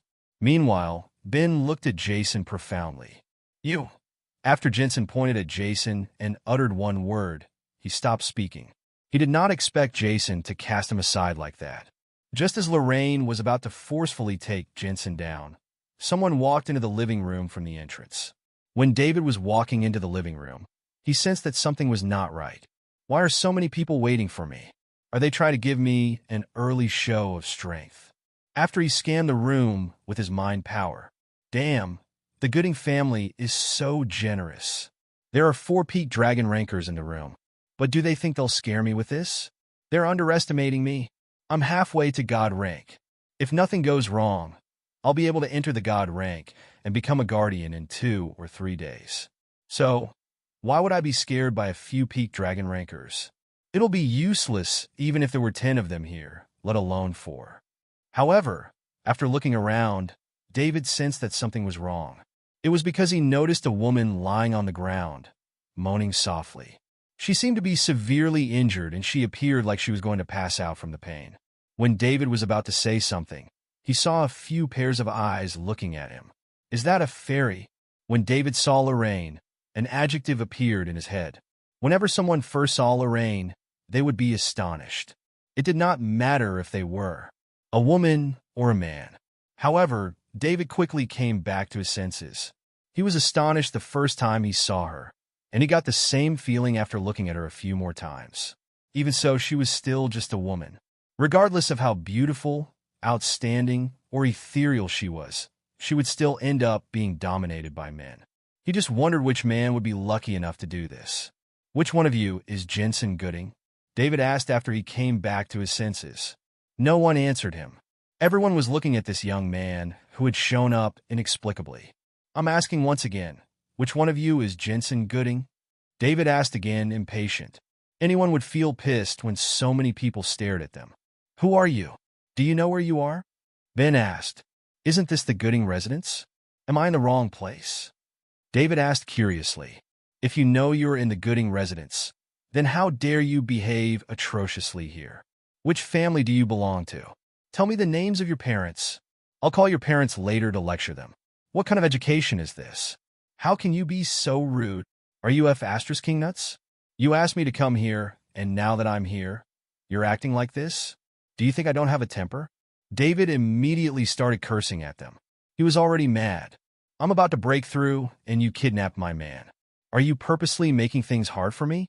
How could I continue letting you have the time of your life now that you've made things hard for me? Since no one was speaking, he directly took action. It was just a few peak dragon rankers, so it would be easy for him to defeat all of them. As soon as David finished berating them, everyone in the hall looked at him in shock, including Lorraine and her gang. After all, the Gooding family was one of the top 4 prominent families in Capital City, and they had some inseparable relationship with the Summerland officials. There were not many people who dared to come to the Gooding residence and scold them while pointing at their noses. Who are you? What are you doing here? If you don't tell the truth, I will teach you a lesson on behalf of your parents and teach you know what it means when they say a loose tongue may cause a lot of trouble. You can't just say anything you want. Ben looked at David and said with a hint of coldness in his voice. David's words just now infuriated him. The dignity of the Gooding family was not something that anyone could trample on. When the people from the Crumbs came to force him to hand over his children, it already made him feel sullen enough, but now another person had come to his door and yelled at him. Just about any irrelevant person dared to come to their residence and *T on them now. If it was not for the presence of 2 peak dragon rankers at the scene focusing on him, he would have already crippled David. It did not matter who he was. He would cripple those who dared to point at the Gooding family and curse like that. Then, he would go to their house to find their parents. Except for David himself, everyone at the scene felt that David was done for because he had angered a peak dragon ranker. At the same time, they could not feel any strength from David. He seemed to be an ordinary person. What would happen when an ordinary person offended the Gooding family? Perhaps they would find out soon enough. Who am I? Your family is so weird. You kidnapped my man and told me to come over, but now you're asking me who I am? I don't want to talk nonsense with you. I'm going to ask one last time, which one of you is Jensen Gooding? David narrowed his eyes and asked. He was getting impatient. Furthermore, he could read what was going on in the room. The Gooding family's enemy should be here for them, and they were not weak. After they beat someone from the Gooding family up, the Gooding family did not even dare to fight back. Originally, he was going to teach the Gooding family a lesson, but now he had changed his mind and he decided to just take Jensen, the mastermind, away. He would let them continue their fight, and he would come back another day to cause trouble for the Gooding family. Jensen, someone's looking for you again, Jason said, looking at Jensen. Jensen, what's going on? You called this person? Who is he? Ben also looked at Jensen and asked. Jensen remembered who David was. He should be the boss of East League Capitals, but he did not expect David to come so soon. He thought that David would be afraid to come to the Gooding residence, and would only contact him through some other means. He even planned to extort some money from East League Capitals when the time came. Since they dared to dabble in the industries controlled by the Gooding family, how could he not let East League Capitals off scot-free? David walked towards Jensen slowly. The whole room was watching David to see what he was going to do. "Are you the one who kidnapped Hugo?" David asked, standing in front of Jensen. For some unknown reason, Jensen felt a chill all over his body when he was facing David, a young man who was not showing any sign of strength. He felt as if he was being stared at by a beast. "Yes, that's me," Jensen said after recomposing himself. It was just a young man in his 20s, and he did not seem to possess any strength. Jensen felt that David was just scaring him. David did not waste any time. It was good enough that he was able to find the mastermind. David quickly reached out his right hand, and before Jensen could react, and grabbed his collar. Then he tapped his pointer finger on Jensen's neck, and Jensen immediately felt as if he had been struck by lightning, the energy from his body vanishing in the blink of an eye. He instantly went limp, and since David was holding his collar, his lower body dropped limply to the floor while David held up his upper body. There was an important acupoint on a human's neck, and David knew this after he learned Summerland ancient traditional medicine. When that acupoint was struck hard, that person would lose their energy and go limp. They would even lose the ability to speak, so they could only watch as their body was taken advantage of. David grabbed Jensen's collar and started dragging him outside. Jensen stared at David in horror. He could only be dragged about without offering any resistance. He could not do anything about it and could not even utter a single word. Everyone only came back to their senses when David dragged Jensen to the middle of the living room. Now, they were all staring at the harmless-looking young man in front of them. David's move just now shocked everyone present. A young man who seemed to have no strength actually made Jensen lose his strength in an instant. How on earth did he do it? Even the people from the Crumbs looked at David in disbelief. Grant blocked a punch from Jensen just now, so he knew Jensen's strength. He was at the peak of the beginner stage of Dragon rank, and he should be a mid-Dragon ranker soon. David actually made a master at the beginner stage of the Dragon rank lose his combat effectiveness in an instant, and now he was slumped onto the ground. This was incomprehensible. The most shocked one was Lorraine. She did not pay much attention to David just now. After all, he was just an ordinary person without any strength. It was not until David instantly took down a master in the Dragon rank that she used the unique secret technique taught by her master to observe David. However, the more she observed, the more she found herself in disbelief. The unique secret technique taught by her master was useless on David. One had to know that after she had learned the secret technique, it had never once failed. This was unless the other party's realm was higher than her by a significant margin, at which point she would suffer a backlash. However, when she tried it on David, not only did she not experience any backlash, but she also could not see David clearly. This had never happened before. David seemed to be enveloped in a cloud of mist. He was vague, ambiguous, and very mysterious. He made Lorraine want to get close to him to solve this mystery. What kind of person is this? He's so mysterious. She could even see through her senior Grant after she learned this secret technique. David was the first young man to make her secret technique lose its effectiveness. Moreover, this young man was too young. He looked like he was in his early 20s. This was the first time Lorraine was so curious about someone. She was eager to solve the mystery that was David. She also wanted to see why the secret technique her teacher passed down would suddenly lose its effectiveness. At this moment, a roar reverberated across the room. "You scoundrel! What did you do to Jensen?" Ben stood up and yelled. He had also just come back to his senses. David was too fast, and he did not have time to react before Jensen was attacked.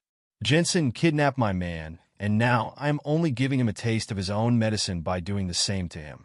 If my man lost a single strand of hair, I'll break all 4 of his limbs. No, I will break all 5 of his limbs. David turned around and said to Ben with a smirk, You're asking for death." Ben roared as the strength of a peak Dragon ranker exploded. He moved quickly and immediately appeared in front of David. His son Jensen was completely limp now after David did something unknown to him. Right now, Ben still did not know what had happened to Jensen. Hence, the head of the Gooding family, which was also a super peak dragon ranker, was enraged. He wanted David to pay for everything he did. The price he demanded was death. Only David's death could wash away the insult the Gooding family had suffered from this. David stood in the middle of the room while dragging Jensen with his right hand. When he saw Ben's strength as a peak dragon ranker bursting out, he did not react at all. To others, he seemed to be scared stupid. Ben instantly went to David's side and hit David with his palm. He wanted to slap David into minced meat and then find David's family to destroy them. He wanted to tell people all over the world that this was the consequence of offending the Gooding family. There was only one ending for these offenders, and that was death.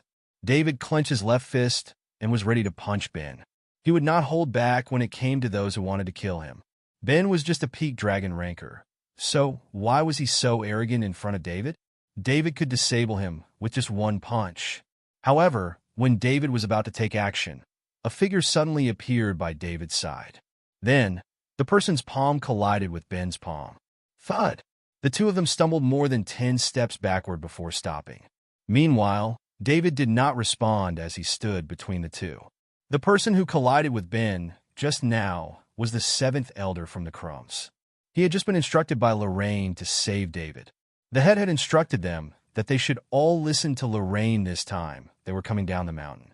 They would need to listen to Lorraine as long as it did not violate the rules of the sect. Do you guys really want to be enemies with the Gooding family? Ben asked through gritted teeth. At this moment, the anger in his heart was like a volcano that would erupt at any time. The life of his son, whom he attached the most value to, was still uncertain. The Gooding family had also been greatly humiliated. How could he, the head of the family, endure this? David turned to look at the old man who helped him block Ben's blow. He was also a peak dragon ranker. But why is he helping me? David was confused. Do I look like a person who would court death? As the saying goes, if you can't stand the heat, get out of the kitchen. If the old man did not take action, I would have already disabled the head of the Gooding family with just a single punch. However, since the old man had helped him, David could not say anything. Ben, our business isn't over yet, and you're still in the mood to get distracted, Lorraine said. As the saying goes, the enemy of my enemy was my friend. Since this young man was the enemy of the Gooding family, then he would be Lorraine's friend. Not to mention that she still had a lot of doubts about this young man that needed to be resolved. Naturally, she would not let Ben kill David like that. Lorraine, if something happened to my son, the Lovewoods will pay for it even if you have the Crumbs backing you. Ben growled. Lorraine Lovewood? David was taken aback when he heard that name. Isn't this the woman who made a 10-year appointment with Stan and Clinton? Then, he turned to look at the fairy-like woman. It was true that she had the assets to make the two giants of the younger generation jealous. She was also worthy of being called absolutely peerless. She was indeed a woman who could stun a generation. However, Lorraine should be in her 30s by now. Yet, this woman did not seem to have any traces of aging at all. No one would question her even if she said she was 20 years old. David was a little puzzled. How did this lass take care of herself? And how did she develop this temperament? Lori, Elliot stepped forward and wanted to say something. He really did not want the Lovewoods to completely offend the Gooding family. This was not a family they could contend with, although the Crumbs were powerful. Ultimately, they had been hidden for many years, and they did not understand the current state of Summerland yet. All he wanted was to get Jeremy out. Dad, I got this. You don't have to worry, Lorraine said. Elliot sighed and stepped back. All right, continue with your fight. I'll be leaving first. Gooding family, I won't bother you if you have guests today. I'll see you in 2 days to see what skills you have to dare to take action against my man, David smiled and said. It seemed that he was not affected by the two peak dragon rankers who had just fought beside him just now. It was as if he had no respect for the Gooding family at all. However, in the eyes of others, David might just be pretending to be calm. Otherwise, he would not be in such a hurry to leave. Lorraine also had some doubts. Did I make a mistake? What a joke. You still want to come back to see us? Who do you think you are? I don't care what method you use to sneak up on Jensen, but do you think you can overturn the heavens? If no one helped you just now, I'd have killed you with just one slap. You're just animal with an exaggerated opinion of its abilities. If you're scared, give me back Jensen and get out. If not, Not only will you die, but your whole family will pay for your stupidity too. David narrowed his eyes. Originally, I wanted to let you rest for a few more days, but since you are in a hurry to die, then don't blame me for not going easy on you. Come on, let me see how you're going to slap me to death. Let me see the abilities of the Gooding family too. After David finished speaking, he turned to Lorraine's group behind him and said, "Don't interfere." "All right," Lorraine replied with only one word. Now that David had said that, she would naturally not intervene, as she also wanted to see David's abilities.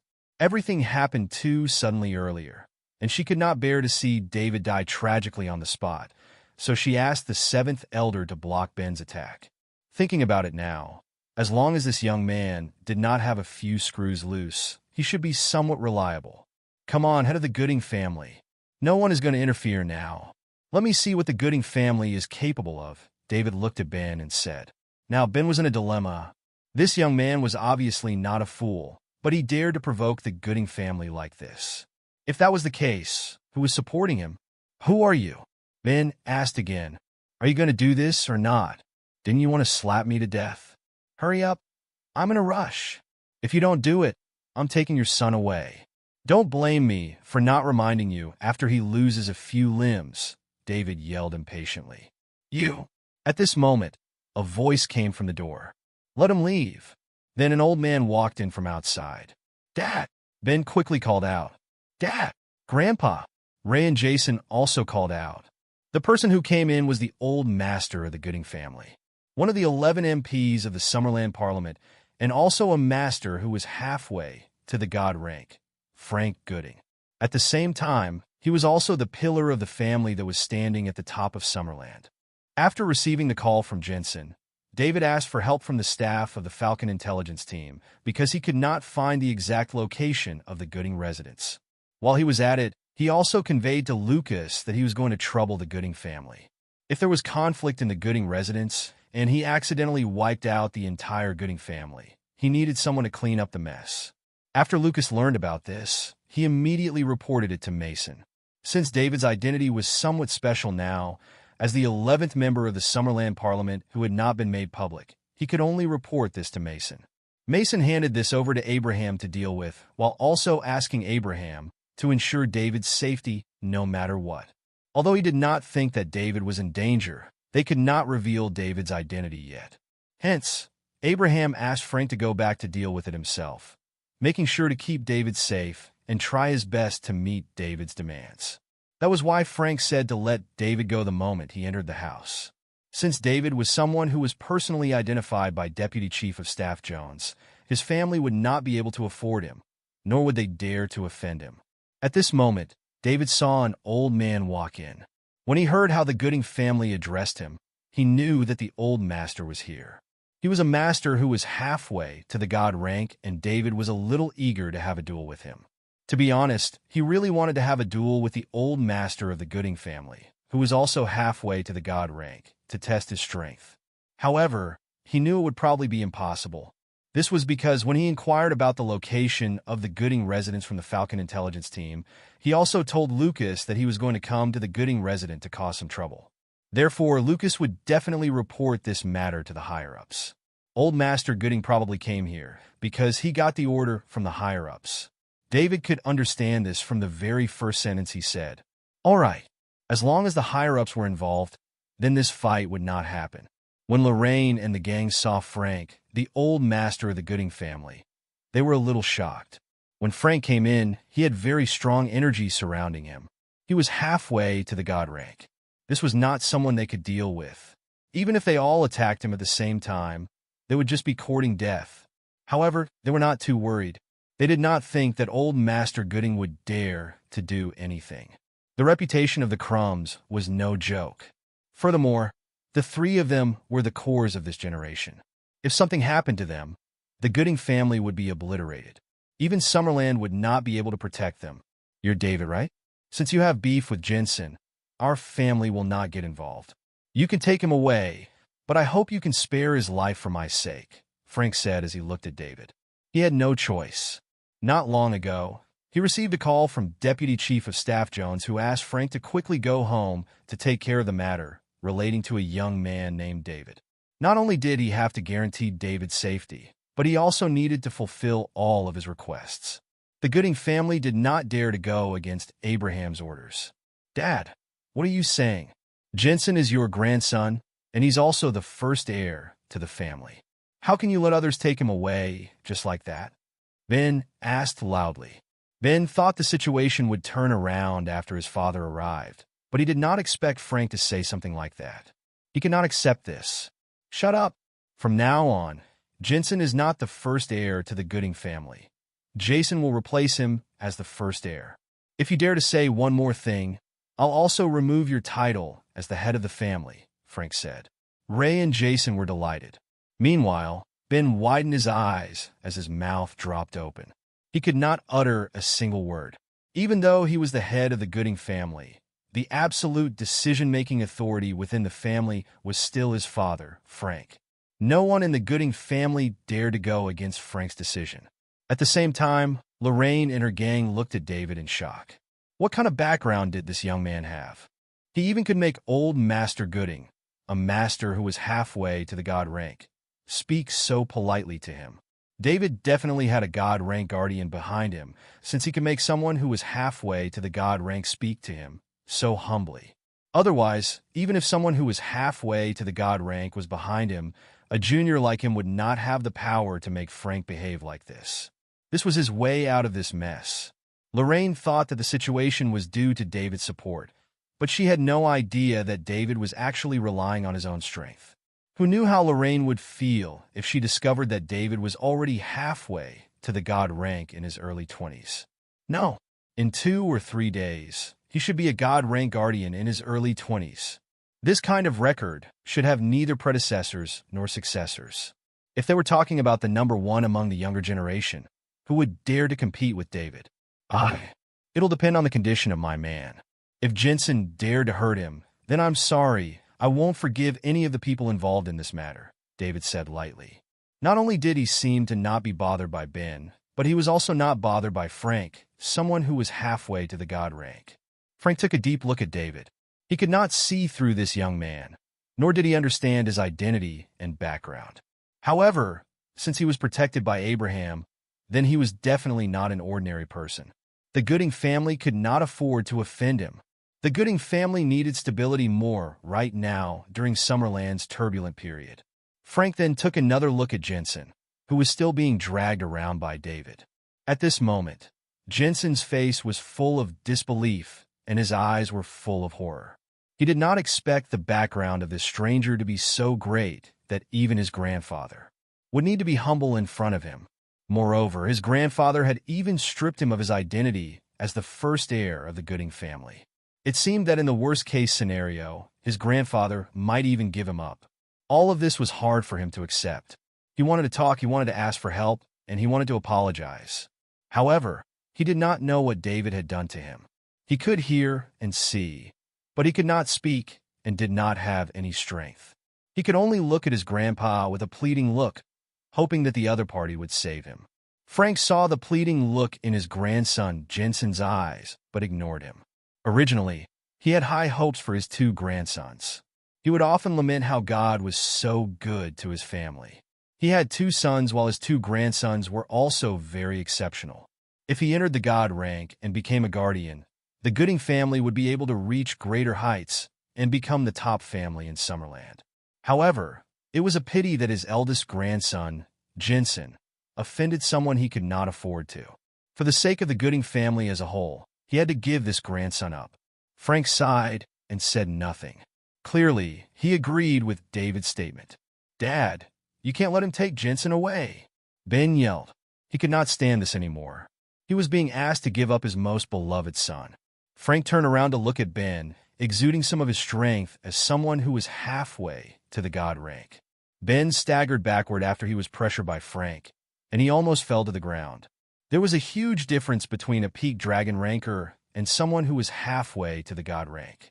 "David, you can go now, but I still hope that you'll spare Jensen's life. Just think of this as the Gooding family asking you for a favor. I believe that with your identity, you should know that it's better to have one more friend now, that troubled times are coming," Frank said to David.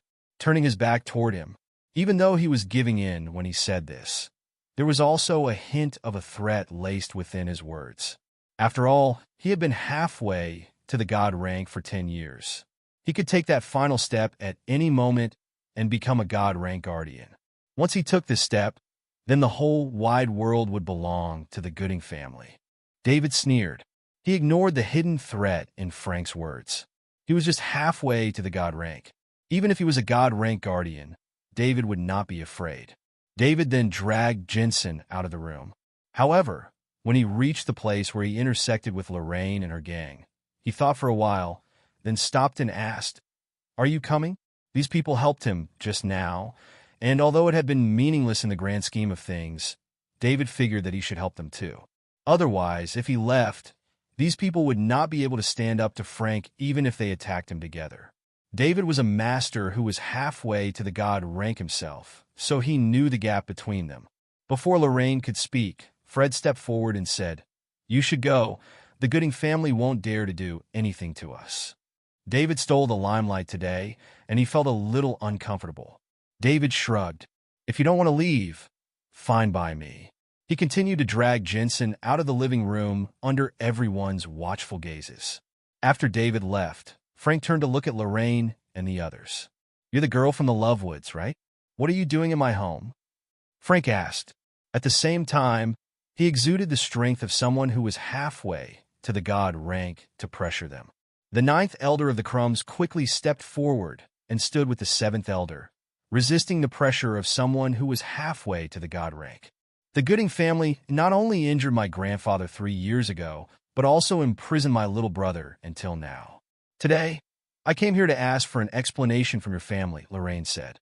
With the 2 elders who were peak dragon rankers in front of them, they felt more relaxed. If not, they would not have been able to withstand Frank's pressure. "Explanation? What explanation? Do you need to teach our family how to do things?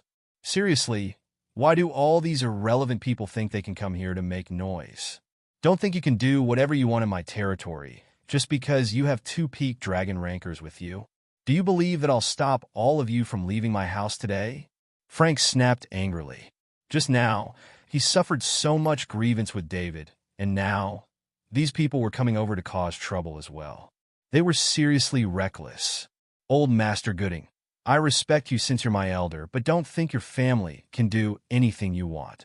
We can't defeat you today, but when the Crumbs resurface, my master, the senior elder, and the head will come and meet you," Lorraine said, neither obsequious nor supercilious. If Frank was all alone, she might not have dared to say this. However, since his family was involved, then she did not believe that Frank would dare to do anything to them. The Crumbs. Frank was shocked. As one of the 11 MPs of the Summerland Parliament, he was already a core figure in Summerland, so he knew a lot more than other people. Now that the hidden sects and families were starting to resurface, there were a few sects and families that they had to pay special attention to according to the intelligence they had gathered. These families were very powerful, with one of them being the Crumbs. This was an ancient sect, and it had been around for a very long time, so they were very powerful. "This Lovewood girl is part of the Crumbs." "You're from the Crumbs?" "Yes, my teacher, Ted Sommer, is the head of the Crumbs," Grant said.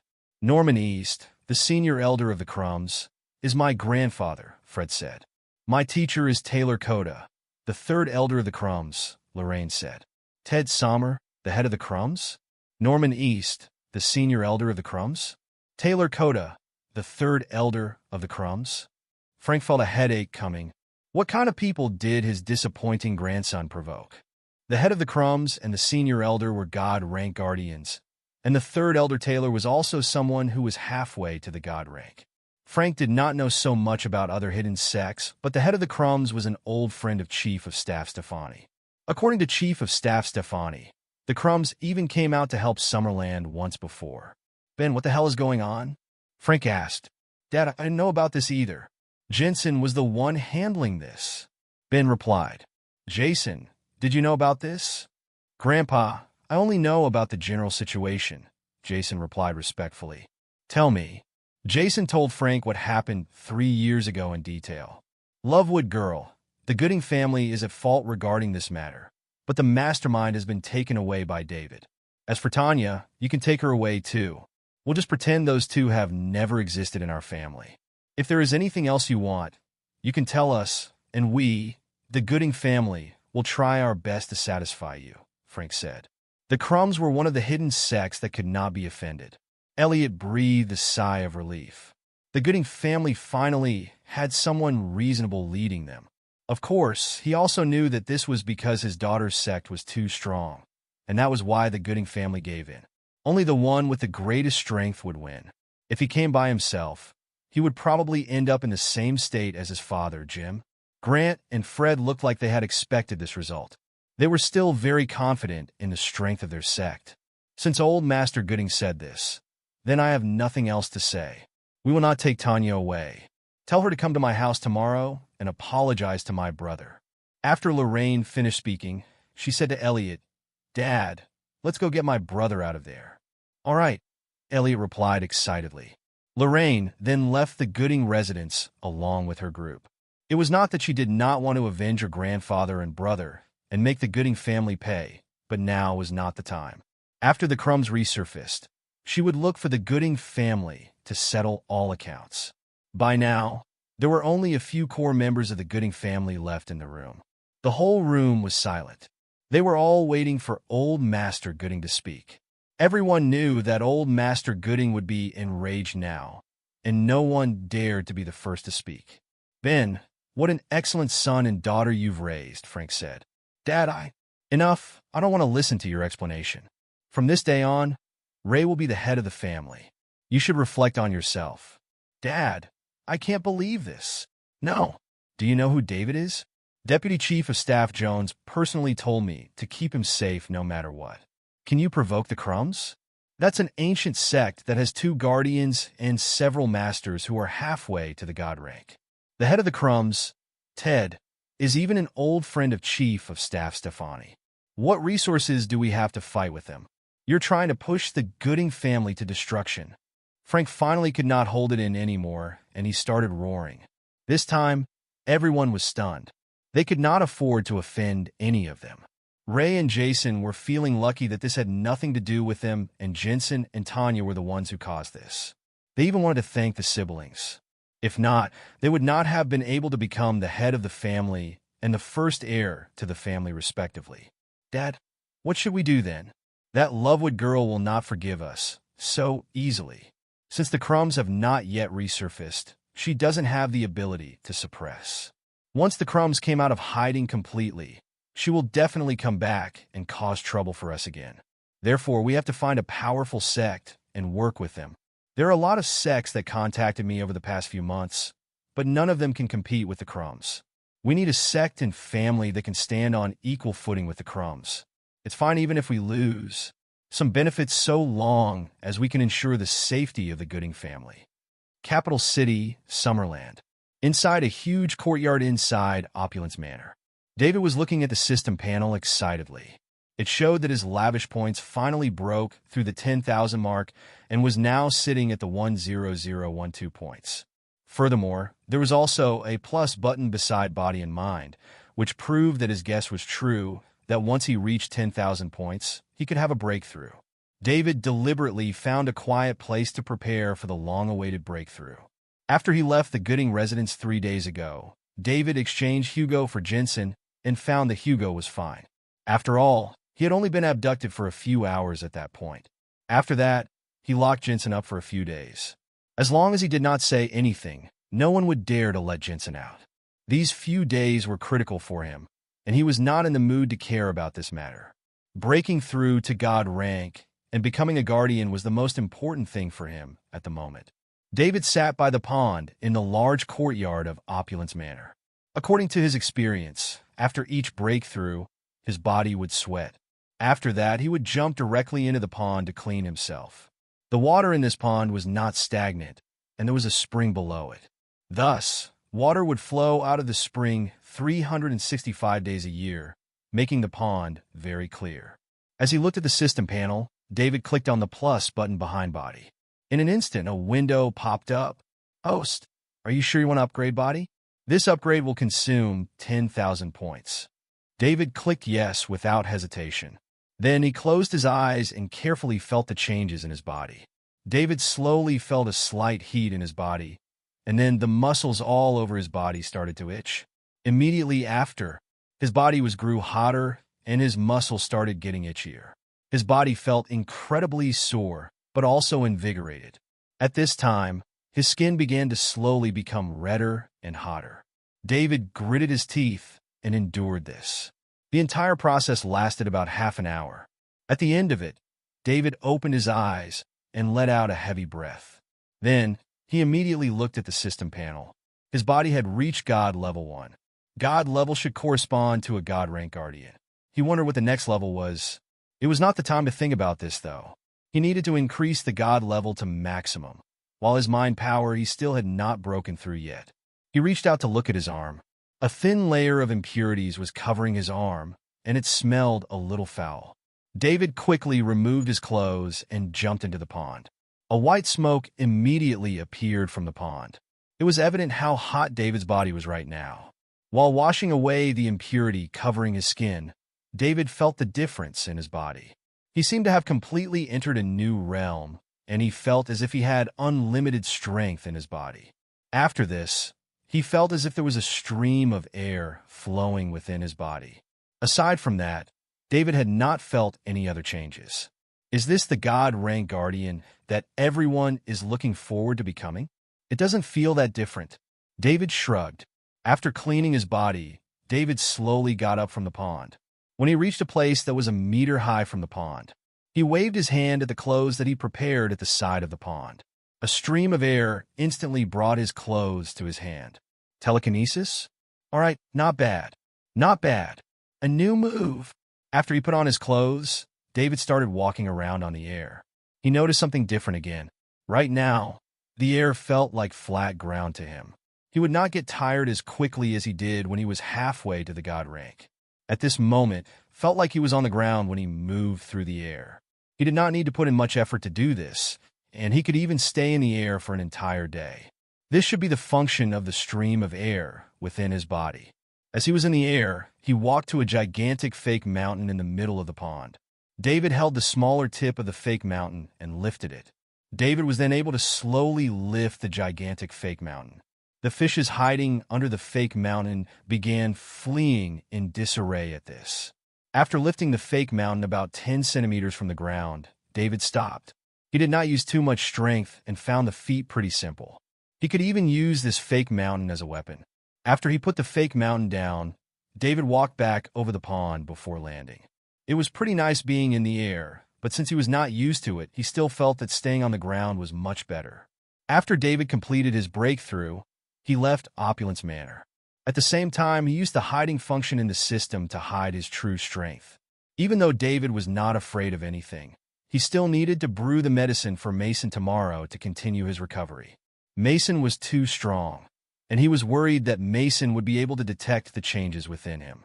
Even though Mason would not be scared of him, it would be better to keep a low profile. After all, Mason would be completely cured in 2 more days. At that time, he would be free. Meanwhile, Lorraine went back to Capital City. The so-called 10-year appointment would be starting soon. Since David promised Clinton that he would help him, naturally, he would not go back on his word. The next morning, David went to Mason's residence. "David, you're here." Mason was practicing some weak and powerless punches. "Morning, old Master Stefani," David greeted. "Have you eaten breakfast?" "I did. I'll go brew your medicine for you. The sooner you take it, the sooner you'll be healed." "Thank you." When David saw Mason, he felt a little anxious. He was worried that the hiding function in the system would not hide his real strength from Mason. However, he was just overthinking things. The products of the system would definitely be premium. David decided that he would not doubt the power of the system from now on. He then went to the room to brew the medicine and started the process. Mason looked at David's back as he left. He felt that David was slightly different today, but no matter how he looked at it, he still could not tell what was different about him. Hence, he thought that he was just seeing things since he was not completely healed. Back then, he would be able to see through anyone with no problems. There were no exceptions to this. With that, Mason continued to practice his soft punches. After a while, The entrance was opened, and Julia walked in. "Great-grandpa, someone is here to see you," Julia said. "Who?" "Didn't I say I don't want to see anyone during this period?" Mason asked and stopped practicing. "I think it's a hidden sect called the Crumbs. She said she's representing the head to bring you a letter. I asked her to hand it to me, but she said she has to give it to you personally. She even said that the head of the sect is an old friend of yours," Julia said. "The Crumbs? Ted's sect. Let them in." "I am indeed an old friend of their head," Mason replied. "All right, great-grandpa." Julia turned around and left after she said that. She probably left to welcome the people from the Crumbs. After David brewed the medicine, he brought it to Mason. "Old Master Stefani, the medicine is ready. You should drink it now. After you drink it again tomorrow, you will be fully recovered." "David, you've worked so hard these days." Mason stopped practicing and walked toward David. "I haven't done any hard work.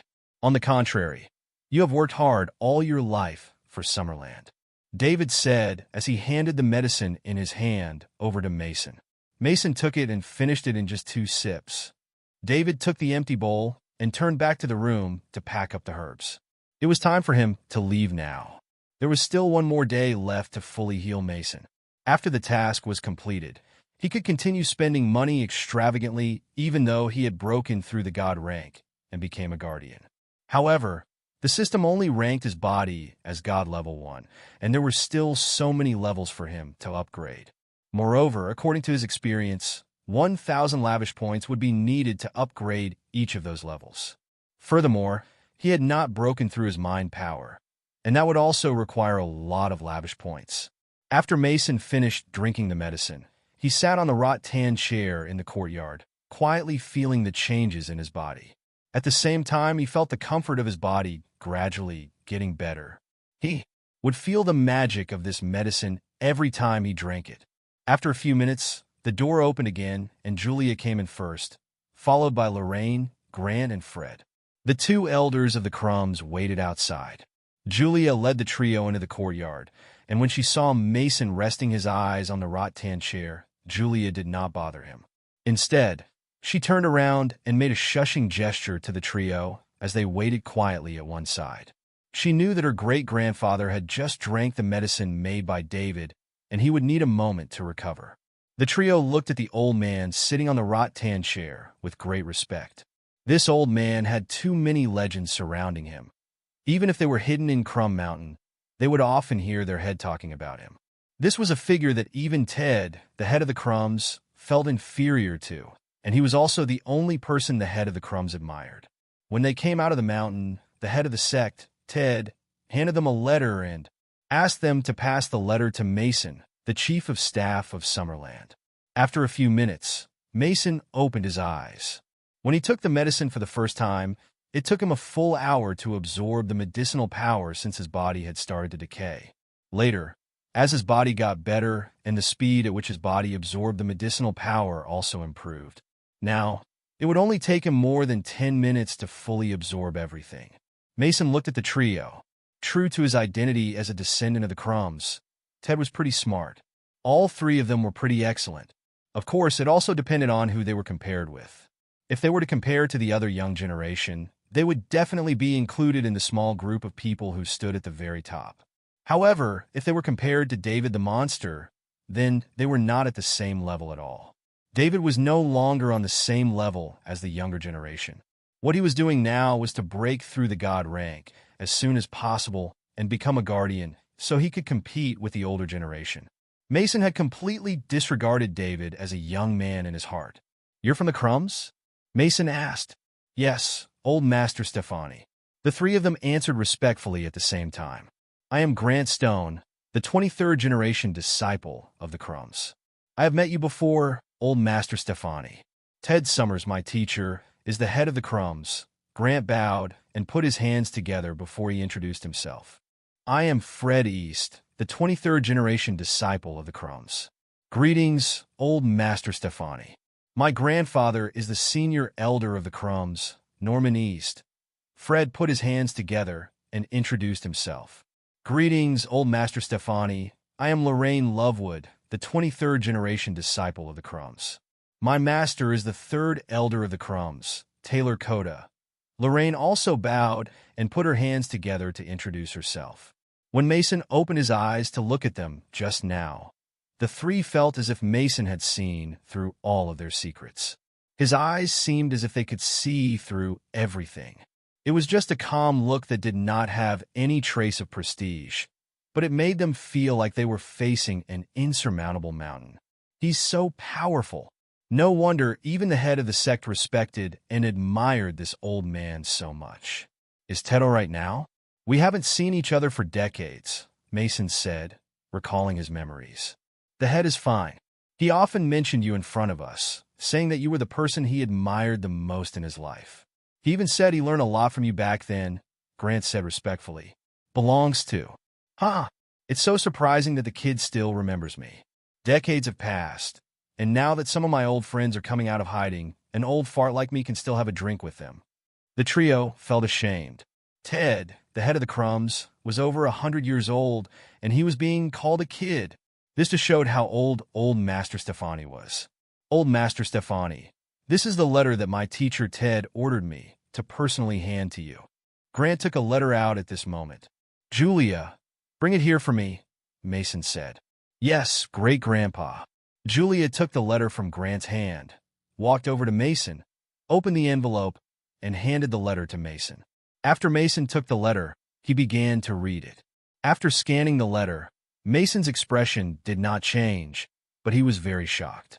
If what the letter says is true, then this was pretty serious. Still, he was skeptical about what Ted said in the letter. He still needed some time to verify this. Moda didn't send you three out here just to send me this letter, right? Mason asked. Cold Master Stefani, in addition to delivering the letter this time, we're also accompanying Lori, my junior, to go back home. She has not been home for 10 years. Furthermore, the Crumbs are going to come out of hiding, and my teacher hopes to get old Master Stefani's consent for this, Grant said. Ted and I are old acquaintances. The Crumbs also sent someone to help Summerland when we were in our most difficult period. Thus, if the Crumbs want to come out of hiding, I have no reason to stop you, but you have been hidden for many years and you have no idea about the Summerland system. If you feel like you can follow the Summerland system after you familiarize yourself with it, then, of course, you're more than welcome to do so, Mason said. Thank you, old Master Stefani. Grant and the gang answered happily. After they got Mason's answer, the goal of their trip could be considered 50% accomplished. Next, they would need to slowly understand the structure of the forces in Summerland and all its rules and regulations. After they went back, they still needed to explain it to the rest of the members of the Crumbs in case they broke the rules of Summerland after they came out of hiding and got targeted by the Summerland official. You don't I need to be so happy yet. The Summerland system is not the same as within your sect. The core belief of the system is that everyone is equal, and there is no person that's superior to others, and no one has any special privileges. This means that you can't even kill a beggar on the street just because you want to. I hope you can grasp these rules properly and explain them to Ted. If not, it will be hard for everyone. We understand, the trio answered at the same time. After David was done packing, he saw three youngsters standing respectfully in the courtyard the moment he walked out of the door. Isn't that Lorraine? Why are they here? Do they all know Mason? They're indeed people with strong backgrounds. No wonder they're not scared of the Gooding family. David came to a realization in his heart. These three were not very old, yet were not weak. This would be impossible to cultivate if they were just some normal forces. Moreover, they even had the protection of two peak dragon rankers. How generous! David walked to the courtyard from the room and naturally attracted the attention of Lorraine and the other two.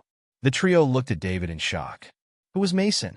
The chief of staff of Summerland, the head of the Summerland Parliament, the supreme ruler of Summerland.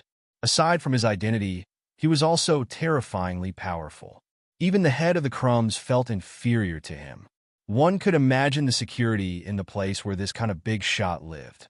When they came here, they had gone through so many obstacles and so many searches.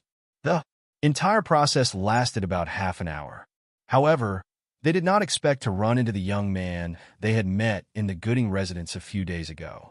No wonder Frank, the old master of the Gooding family and a master that was halfway to the god rank was so humble to him. Back then, even though they figured that this young man's identity was not that simple, they did not think that they would meet him again in old Master Stefani's residence. This could not be explained by just having an extraordinary identity. It could even be said that his identity was extremely powerful. Anyone who could be related to old Master Stefani was extremely spectacular. Therefore, the Crumbs would need to treat Thimum with due consideration. Even so, Lorraine did not feel anything special about this. Instead, she simply became more curious about David. Meanwhile, Grant and Frank were a little upset. David was not inferior to them in terms of appearance or temperament. In some ways, he was even slightly better than them. Judging from how he took care of someone at the beginner stage of the dragon rank in the Gooding residence a few days ago, he was surely not weak no matter what means he used. Besides, he was clearly more than a decade younger than them. Now his status was even higher than theirs. At this moment, this upset the two men who often thought highly of themselves. They felt that they were the most excellent among the younger generation, and they would never give in to each other. However, now that someone who was obviously more excellent than them had appeared in front of them, they immediately felt that there was a very huge gap between themselves and the other party. Old Master Stefani, I'll get going now. I'll come back tomorrow, David said as he walked next to Mason. Mason also noticed the trio from the Crumbs looking at David with kinds of expressions on their faces. Do you know each other? Mason asked curiously. The trio from the Crumbs should have just descended from the mountain. So how could they have had any interaction with David? Yeah, I guess. I met them at the Gooding residence a few days ago. They even blocked an attack from the head of the Gooding family for me. Even though I didn't need it, I still thank them, David said. David, I told you that you can come to me if you have any trouble. An old fart like me still has some authority in Summerland. Don't be scared of troubling me. It's just a minor matter to me anyway, Mason said, sounding like he was condemning David. He knew about what happened at the Gooding residence. It was Lucas who reported this to him. Then, he asked Abraham to settle the issue for him. I got it, old Master Stefani. I'll definitely come to you next time I need help, David replied with a wry smile. Then it's settled. Be sure to look for me next time. Your status is different now. You don't actually need to do all these things yourself. You need to learn how to deal with things as someone in a leadership position, Mason said. He really wanted to train David to be his successor. I understand, old Master Stefani. I'll get going now. See you tomorrow, David replied. Okay, Julia, go and walk David out. Yes, great-grandpa. After Julia finished speaking, she got ready to go out with David. When David walked toward the trio, he paused and said to the three, Thank you for your help last time. My name is David. My name is Lorraine. My name is Grant. My name is Fred. After the three introduced themselves, they said at the same time, We are all disciples of the Crumbs. Since someone with David's identity took the initiative to talk to them, they dared not be careless. It's a pleasure to meet you. We will meet again soon. Goodbye. After David finished speaking, he and Julia left the place together. As for the next time they meet, it would naturally be at the 10-year appointment. He believed that the three of them would definitely be there. David left, but the trio was still in shock at that moment. Old Master Stefani was so polite to David. This was beyond their expectations. Originally, they thought that David was a descendant of old Master Stefani, but from the conversation between the two just now, it seemed that was not the case. Who is this David person? Why does old Master Stefani value him so much? Old Master Stefani, the Crumbs will definitely abide by the Summerland system. This is what the head told us before we left. Very good. I know Ted quite well. He was also a young man with a strong sense of justice back then, so I feel at ease with the sect he leads. Old Master Stefani, we'll get going now. The head had asked us to finish some other tasks during our trip as well. Go ahead. If Ted comes, ask him to come over and catch up with me. Of course. With that, the trio left. After Julia walked them out, she returned to Mason's side. Great-grandpa, who are those people? Julia asked curiously. They're from a hidden sect. Their head once came out to help us when Summerland was in crisis. It is a sect with a great sense of justice. So, are they planning for the whole sect to come out hiding together this time? Yes. Not only the Crumbs, but all the hidden sects and families are planning to come out now. Why? Isn't it good to live in hiding? It's been so many years, so why are they all coming out of hiding like they had planned this? Julia, you don't understand some things. Troubled times are coming, and no one can hide from it. Hence, all of them want to come out to find an opportunity to survive in our society. Mason sighed ruefully. Won't Summerland be very chaotic now that so many hidden sects and families are coming out? Those people are so amazing, and 99% of Summerland is made up of ordinary people, Julia asked worriedly. You have to thank David for this. If I die, Summerland will indeed be in chaos. However, David saved me, and since I'm around, they won't be able to do anything too serious. Don't worry. Not only did David save me, he even saved the entire nation of Summerland in some ways. David, Julia murmured in her heart. This young man was 2 years younger than her, but her great-grandpa thought so highly of him. Julia now wanted to know more about him. 2 luxury cars drove out of the alley. Lorraine was in the car in front with her 2 seniors. Lorraine was seated in the front while Grant and Fred were in the back seats. The 2 elders were sitting in the car behind them. The drivers of the 2 cars had been temporarily transferred here from the company under the Lovewoods' name. The hidden sect was not a paradise isolated from the world. They would also learn about modern things, and occasionally their masters would bring them out to train them in these aspects. Therefore, they were not surprised by the secular cars and planes because they had seen them before. Lori, can you see through that David person? Grant could not stop himself from asking. He knew that the 3rd elder had a secret technique that could observe some things they could not see. As the direct disciple of the 3rd elder, Lorraine would definitely know it, but Grant did not know how much she had learned. As the direct disciple of Ted, the head of the sect, and also a senior in the Crumbs, an ancient hidden sect that was very powerful, Grant thought that he was the best among the younger generation this entire time. He kept this confidence and felt that he had the strength to back it up. However, a few days after leaving the mountain, he met someone who was no worse than him in every way. Worse still, the other party also had a huge advantage in age. Psychologically, Grant could not accept this. I also want to know who the hell David is. He even said that we'd meet again soon. What does he mean by that? Fred asked. I don't know who he is.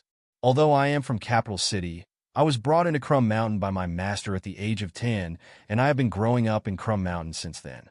Besides, I can't see through him. Lorraine said. You can't. Yeah, I can't. It felt as if there was a layer of smoke around him. Even though I only learned about 30% of the secret technique from my master, he's the first person among the younger generation that I can't see through. The 3 fell into silence. Grant and Fred knew what Lorraine was trying to express from that. It meant that Lorraine could see something in them, but she could not see anything in that person named David. Isn't she indirectly saying that the 2 of us are inferior to David? They were unconvinced, but they knew Lorraine would not lie to them. Meanwhile, Lorraine was still wondering who this David person was. He was so young, and yet old Master Stefani was so humble to him. He had a very high status, and yet he was filled with mystery. After David left Mason's place, he drove to Celia's house. It had been a few days since he last came back. This time, he dropped by to say hello, and then after he brewed the last portion of the medicine. For Mason, he would go back to South River Province. After that, he still needed to handle all kinds of trouble for East League Capitals. Also, classes would be starting in half a month. He was going to be in year 4, and he would be graduating in 1 more year. Even though it did not matter whether he went to class, he promised Oliver that he would go back and show his face when classes started. When he got to Celia's house, Celia was watching television in boredom. After she was forcefully kidnapped by Hanley in the past, she stopped going out as much. David stood in front of the door and called Celia to ask her to open the door for him. Before he could even hang up the call, the door was opened. Celia was wearing a loose nightdress, and her skin was vaguely showing. Furthermore, her hair was a little messy. David was a little stunned when he saw that. What's wrong, David? Do I have something on my face? Celia noticed David staring at him and asked curiously. She did not notice the loose nightdress she was wearing. At this moment, her every move would give David endless fantasies. It's noon. Did you just wake up? David asked after he came back to his senses. He quickly hid his embarrassment. Yeah, I just got up. I don't have anything to do anyway, Celia said. Why didn't you take a walk outside? I don't want to go out alone. What about your friends and girlfriends? They all have boyfriends. I don't want to be a third wheel. Why don't I take a walk with you outside? All right, Celia said happily. Are you going to wear this? You can come in and sit first. I'll change and be right back. Celia turned around and left in a hurry after speaking. Afterward, she went upstairs to change. It was evident that she had been extremely bored staying at home. It had been almost a week since David left suddenly after receiving the phone call. Although they chatted every day, how could it compare to seeing each other in the flesh? Meanwhile, her mother Mindy would nag her almost every day. She kept asking questions such that Celia was getting a little annoyed. She did not want to disturb David's work. David entered the hall and was relieved to see Celia go upstairs. This is a sin. This is a sin, David thought to himself. However, he felt that something was not right immediately after. I'm not a King monk, so why should I feel guilty? After barely suppressing the throbbing in his heart, David wondered if he could find a time to indirectly test Celia's reaction. It was not good suppressing himself all the time anyway. He was about 22. He was almost at the legal age of marriage for a man, but he was still a virgin. He was embarrassed to even say it out loud. He was the founder of East League Capitals, a trillion-dollar company. He was also one of the 11 MPs of the Summerland Parliament. He was even a God-rank guardian, and yet he was still a virgin. The others would make fun of him if they ever found out. While David was fantasizing about how if Celia did not resist, he could do unspeakable things to her, Celia came downstairs after changing. David observed Celia from head to toe. This was the first time he had looked at Celia from such an appreciative point of view. She was wearing a short white skirt and a pair of knee-high socks, exposing a small portion of the skin on her thigh. It had to be said that Celia was top-notch in every aspect. If not, she would not be regarded as the most beautiful girl from high school to university.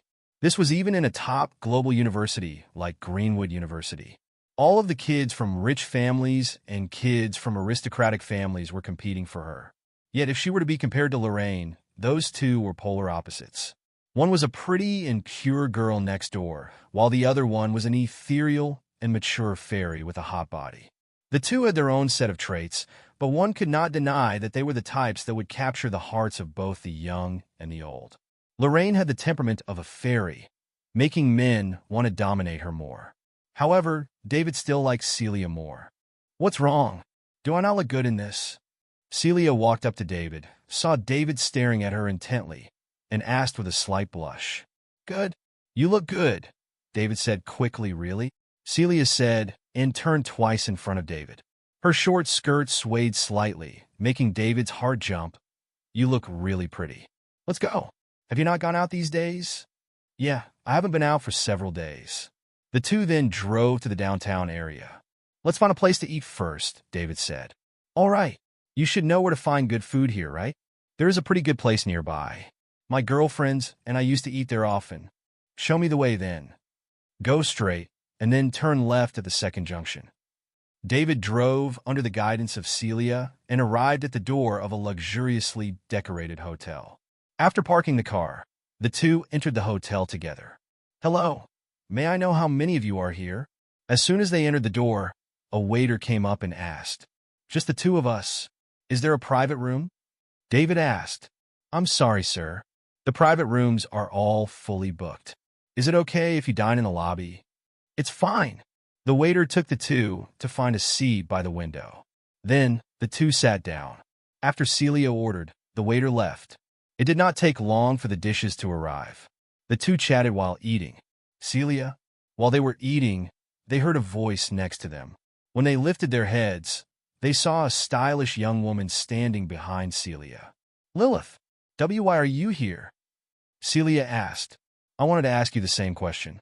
No wonder you didn't want to come out with us after we invited you out. It seems that you're dating, Lilith exclaimed.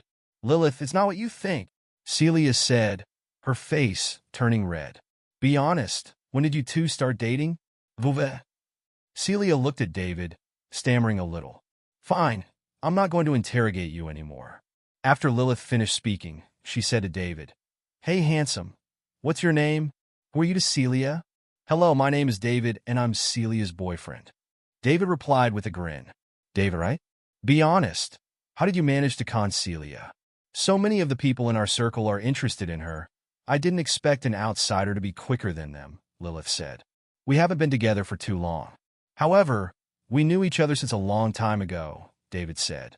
David, since you got our princess, you should do something for us. What should I do then? David asked. Well, I'll invite everyone from our circle tomorrow, and we can get to know each other. We'll do it at the Longevity Club. What do you think? Lilith asked. Of course, David answered. It's settled then. Celia, I'll call you tomorrow. Have fun eating. Lilith turned around and left after she said that. Celia had a boyfriend. This was a huge piece of news that would shock their entire group. Hence, she quickly called her other girlfriends to discuss how to get a free meal out of David. David, I'm so sorry. That's how Lilith is, Celia said, feeling a little apologetic. It's fine. It's good meeting your friends. Besides, I have to claim ownership too, right? Eat your food. After we're done, we'll go shopping, David smiled and said. Okay. After they finished eating, David shopped with Celia the entire afternoon and bought a lot of clothes. It's truly a woman's nature to shop. Halfway through, Mindy called Celia and asked where she was.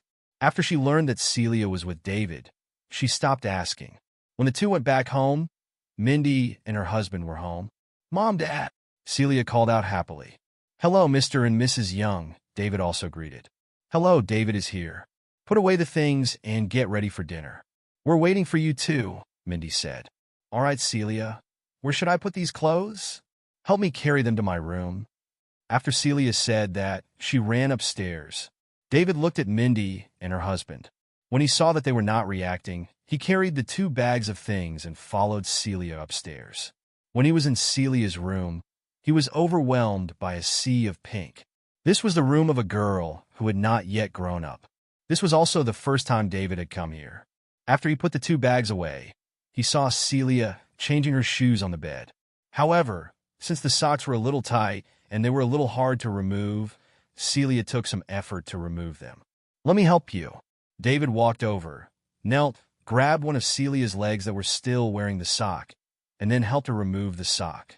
After he removed the sock, he was met with a long, soft, and malleable leg.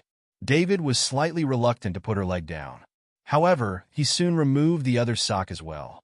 It's done. David lifted his head to look at Celia. He immediately spotted Celia's red face. Even her had turned pink. Thank you, Celia murmured. This was the first time she had let another man touch her leg. It's fine. Let's go. Your mom and dad are still waiting for us to go down and eat. After David said that he was about to turn around to leave, he did not dare to continue staying here. Right now, Celia was too seductive. He was worried that he would not be able to hold himself back. However, Celia stopped him before he could turn around. David. Celia lifted her head to call out to David. Yeah? What's wrong? David asked curiously. You. Close your eyes first, Celia said coyly, her face red. The two of them looked deeply at each other. However, David could not hold himself back from those beautiful big eyes and delicate face. Hence, he quickly closed his eyes. If not, he would lose control. He soon heard some sounds coming from the bed. After this, David felt a pair of soft and malleable small hands touching his face. Then, a sweet scent entered David's nose before he felt some warmth and wetness on his lips. Even though David was still a virgin, he knew what was happening despite not having the experience. He was being forcefully kissed by Celia. He had been holding himself back, but now he was completely turned on. When he felt the warmth and softness on his lips, David's brain stopped working. However, he quickly came back to his senses. It had been very difficult for him to hold himself back today, and now Celia dared to do this. Was she not inviting trouble by doing that? At that moment, David lost control. He reached out his arms to hold Celia's soft and malleable body. Celia's bed was a little high, so she was about David's height now that she was kneeling on the bed. Just now, she kissed David because she was being impulsive.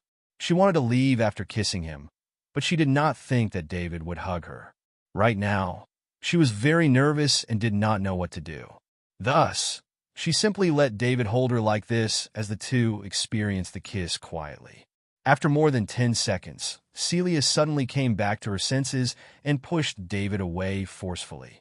Then, she jumped down from the bed barefooted and fled. All, as she ran, she said, David, I'm going downstairs. If not, my mom will come upstairs." David watched as Celia ran away. He was still reminiscing the sweetness in Celia's mouth. After he came back to his senses, he chuckled bitterly and shook his head. When he walked to the stairs, Mindy started calling from downstairs.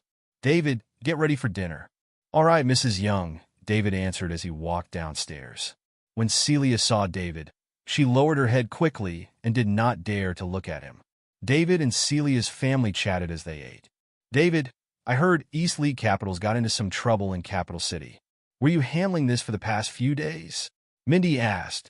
Mindy paid attention to David's company. After all, he was her future son-in-law. Besides, Butalish was developing well after relying on the partnership with East League Capitals. The development of East League Capitals would not only affect her daughter, but it would also affect the future development of Butalish. Thus, she had to pay attention to that. "I guess," David replied. He could not say that he had been to Mason's place these past few days in case he scared this family.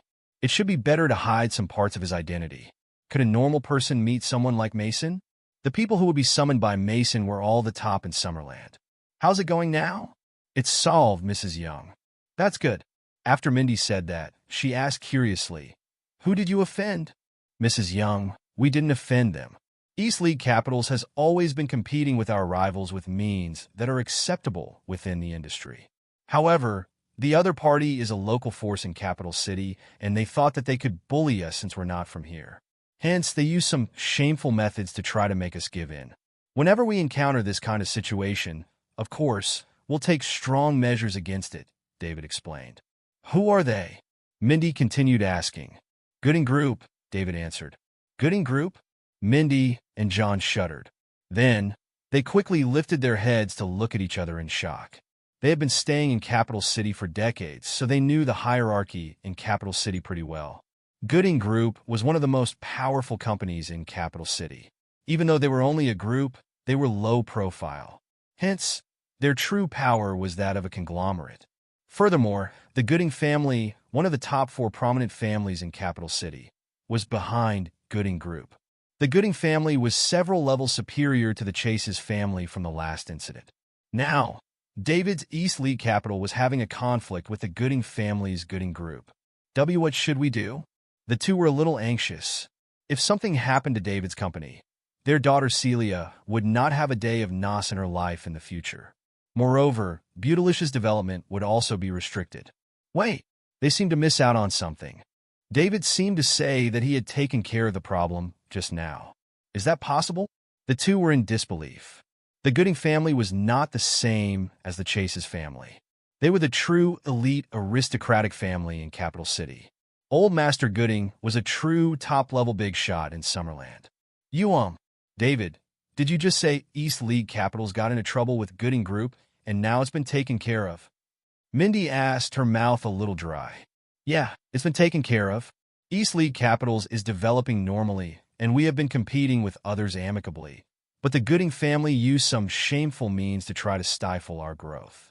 Evil will never win against justice. So, the Gooding family has already apologized to East League Capitals, David said casually. What David said caused Mindy and John to be so shocked that they were speechless for a very long time. Gooding Group was well known to be very overbearing in Capital City. So would they really apologize? Besides this, he claimed that evil would never win against justice. What complete nonsense. In this day and age, anyone with strong connections and a strong background would be the boss. There was only one possibility if they wanted the Gooding family to apologize. It was to be a stronger force than them, so that they had no choice but to give in. Since David could get them to apologize, Mindy and John were even more certain that David's background was not that simple. Even though David's parents had passed away, a person's background might not come from their father's family. Anything that they could utilize could be regarded as their background. At the same time, John and Mindy started to feel worried. Since David had this kind of background, Would their daughter be a suitable match for him? Even though Celia was great in every aspect, what David displayed right now could not be described as excellent anymore. The two of them looked at Celia, who was eating with her head lowered, and they sighed in their hearts. She's our silly daughter indeed. Why is she not holding on to this man tighter? She's still so thoughtless and did not want to ask anything. Who would she cry to if David got away one day? No, since she's shy and is too embarrassed to say anything, then as her mother, I'll help her. Once the two had a child, Celia can basically lock down David. Mindy decided that if Celia did not say anything later, she would say it. She had to lock down David no matter what. The family continued to eat. Throughout dinner, Mindy made eyes at Celia a few times, but Celia pretended like she did not see it. Celia's face had been red the whole time since they came downstairs earlier. Mindy knew her daughter was shy, but they had been together for so many years, and they had done everything before, so it was a little too late to feel shy now, right? Mindy was disappointed that Celia was not living up to her expectations. Celia knew why Mindy kept making eye contact with her. She knew Mindy wanted her to ask David to move in with them, or suggest that she could move out to stay with David. However, she still had not calmed herself down after what happened between her and David just now. How would she have the nerve to ask him about that kind of thing? It would make her look like a bitter recluse. She could not do it. Celia did not do anything even after they finished the meal. She only lowered her head to eat. This enraged Mindy a little. What's going on with this girl? She promised me the last time. After they chatted for a while, David felt that it was almost time to go, and he was about to leave after bidding farewell. David, you've been with Celia for so many years, and it's pretty troublesome for you to keep going back and forth. Just move in with us next time, Mindy said. Huh? David could not register what was going on at that moment, and he felt a little confused. Why? Are you not willing to? Mindy asked with a frown. And no, David quickly denied it. How would he be unwilling to do this? David turned his head to look at Celia. She was sitting on the sofa, and her head was lowered. She looked a little restless. What's going on? Celia is not rejecting this. So, is she tacitly agreeing to this? David was excited. Did they plan this? Celia lifted her head to peek at David. This whole time, he had been staring at her, and at that moment, she felt as if her face was on fire. She could not stand this atmosphere, so she quickly got up and said, I am going to bed. After she said that, she ran upstairs quickly. At this moment, Celia felt as if her face was burning. Her mother said it. What am I going to do now? Will David say yes? What if he agrees? Should I lock the door? He'll be mad if I lock the door, right? If he doesn't agree, does it mean he doesn't like me? What should I do then? Celia was starting to overthink it. Her mind was a mess. She hoped David would agree, but at the same time, she was scared that he would not. The three of them watched as Celia left. If you don't have anything going on tonight, you can just stay here. It's pretty troublesome to keep going back and forth, Mindy said again. Okay, David answered inarticulately. At this moment, he was overjoyed inside.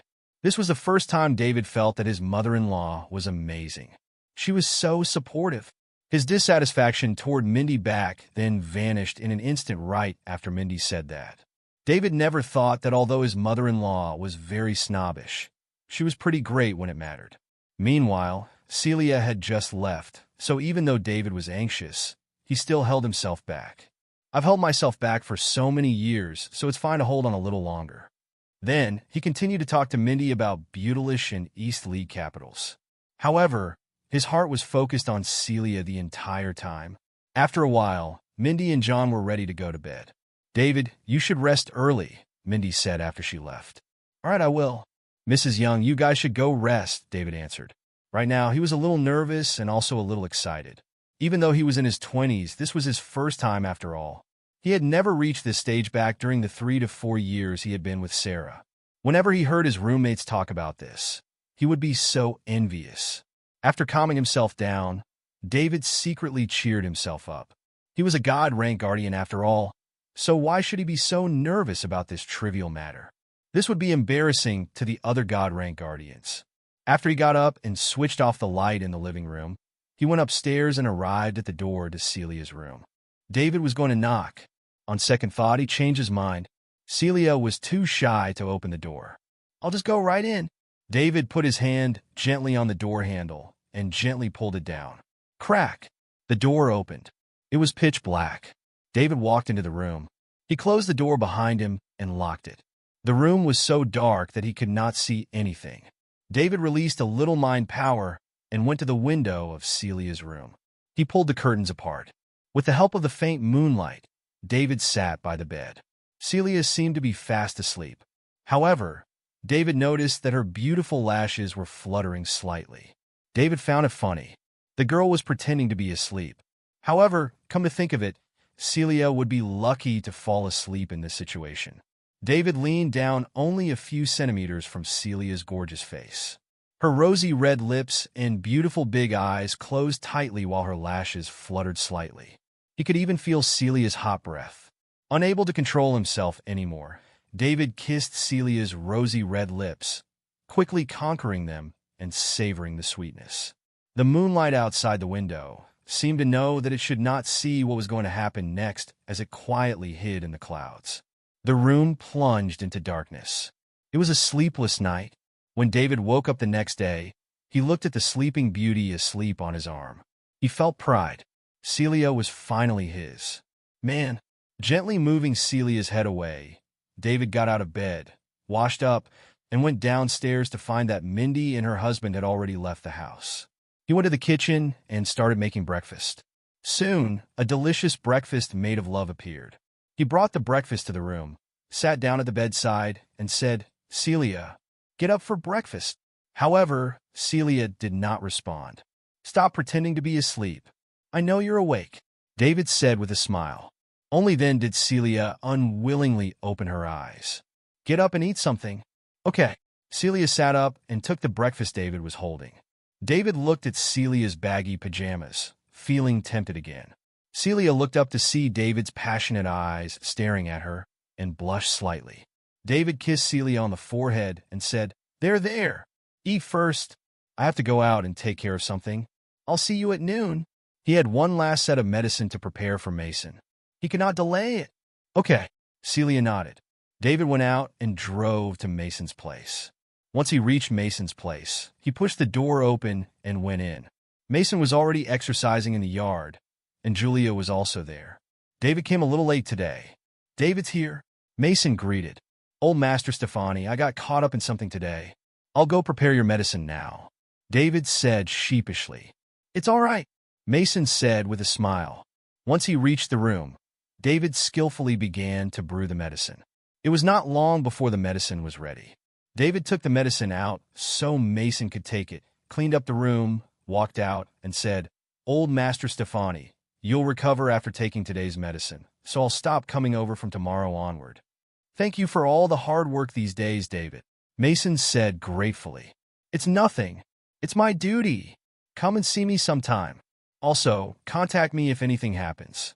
I might be old, but I might be able to help." "Got it, Old Master Stefani. I gotta go now." "Sure." "Julia, see David at the door?" "Okay, great, Grandpa." Julia accompanied David out of the house. David did not notice the hint of reluctance in Julia's eyes. After taking care of the thing with Mason, David drove back to Celia's house. He planned to go back to South River Province today, but his plan did not consider the new developments. "I can't just leave after doing that to Celia last night. I'd better stay with Celia for a few days before going back." He returned to Celia's home. He had left home a little late, went to work at Mason's place for a while, such that by now it was already noon. After entering the house, he found that Celia was not up yet. Therefore, David went into the kitchen to cook.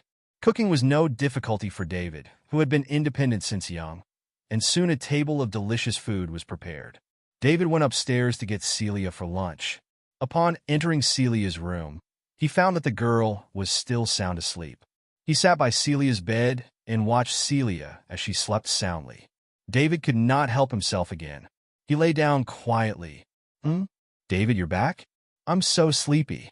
Let me sleep some more?" Celia murmured as she squinted at David. Go to sleep. Go to sleep." David comforted her. After a long time, David and Celia were eating at the table. Celia ate with her head down. Her beautiful face was red. David looked amused and wanted to tease her. Therefore, he said, Celia. Celia looked up at David. Did you sleep well last night? David asked. Huh? Yes. No. No. That's not right. I don't know. Celia replied incoherently. Ha ha. David could not help laughing when he saw Celia's reaction. David, you, you're mean, Celia said with her beautiful face red. All right. I'll stop teasing you. Hurry and eat.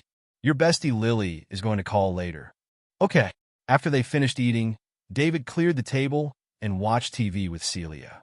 David sat on the couch while Celia sat next to him, resting her head on his shoulder. David had one arm wrapped around Celia. Although they had established a relationship some time ago, they were never this intimate. After last night, they were as close as they could get. Celia was a little shy. However, David was her man now. The two also shared the most intimate relationship. She enjoyed leaning on David. Neither of them was in the mood to watch TV. Time passed slowly. A ringtone brought them back to their senses. Celia's phone rang. It was from her best friend, Lily. Celia, we've already notified everyone. But should we go somewhere else? Is your boyfriend okay with it? The Great Wall Club has food and entertainment, but it's a bit expensive, Lily asked on the phone. She casually mentioned the place yesterday, but it seemed a little hasty in hindsight. The Great Wall Club was one of the top 3 clubs in Capital City, which gathered the members of Capital City's high society. A dozen guests would spend at least $1 million there. Besides, Celia had a boyfriend now, which was bound to raise a few eyebrows. If someone tried to piss David off, they could probably spend millions of dollars. It would be a shame if he could not afford it. They could afford millions of dollars, but it was still a lot of money. It's okay, Lily. The Great Wall Club it is. We'll be right there, replied Celia. She knew how rich David was. He could even purchase the Great Wall Club, let alone spend one night there. However, this was only if someone wanted to sell it. Really? Do you want me to make a reservation? I have friends who know someone there. It should be cheaper that way, said Lily. We don't need to change locations. Just make the reservation. We're not familiar with the process, Celia said confidently. Okay, I'll call you later. Lily hung up after that. David, let's go. They're about to set out, Celia said. Okay, but I'm not going to get hit, am I? Why would you get hit? Celia asked in confusion. I bet there are some guys among your friend group. They'll think I've stolen the princess and won't go easy on me. What's it got to do with them? I'm only friends with them. You're my hubby. Then call me hubby. No, Celia said a little coyly. They were lovey-dovey with each other for a while before heading out and driving to Longevity Club. Celia got a call from Lily on the way. She had made reservations at Longevity Club's dining immediately after the call, private room number 138. The Great Wall Club, one of the top 3 clubs in Capital City. TFT faction, Stan was the one who had built it. The Warner family was also one of Capital City's top 4 prominent families.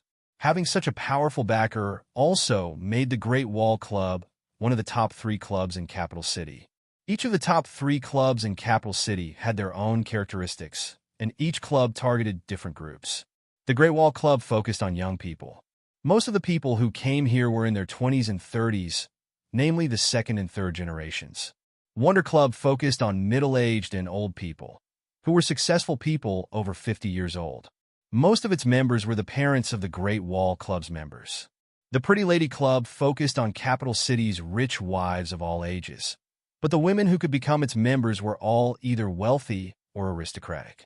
Of course, the division here was not absolute. It only represented the majority of its guests. After all, the purpose of the clubs was also to make money and build connections. As long as you were capable, any of the clubs would welcome you. By the time was about to arrive at the Great Wall Club, private room number 138 in the Great Wall Club's dining area was already occupied by more than 10 people. There were more women than men. There were also seemingly 2 or 3 couples. Celia's circle was mostly made up of girls. These men were either friends or boyfriends of her best friends. She knew very little of them. She had no interest in these men either. Private room number 138 in the Great Wall Club's dining area. Lily, is it true that Celia has a boyfriend? One of the girls asked. Her question instantly attracted the attention of everyone in the private room. Of course it's true. I saw Celia dining with a handsome young man yesterday, Lily said confidently. Dining together doesn't necessarily mean he's her boyfriend, does it? Another man asked. Yeah, friends can dine together too. Lily, aren't you making it a big deal out of it? I went and asked myself. The handsome guy admitted it, and Celia didn't object. Don't you know Celia? If he was a friend, she wouldn't dine alone with him, let alone tacitly admit that they're a couple, said Lily. They thought it was possible once she put it that way. Celia might be gentle, but that depended on what aspect they were discussing. She was serious about her relationships and would not joke about it. What's the man's name? David Liddell, I think, Lily replied. David Liddell? Do any of you know this man? Everyone shook their heads. There's no one with the last name Liddell in our circle. But I heard Celia's mom set her up with a guy with the last name Houston before. I think he's called Joshua Houston. I know the Houston family. They're a powerful family. I heard they have tens of billions of dollars in assets. Were they that powerful? Everyone was shocked. But isn't the man's last name Liddell? What's that got to do with the Houston family? They're probably not the same guy. Celia and the guy will be here soon. Just ask her later. Go easy on her. We don't know what's going on with that David either. Celia might even have to end up settling the bill if things go wrong. He seems to me like a boy toy.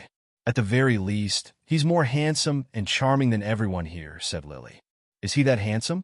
A girl's eyes sparkled as she asked. Absolutely.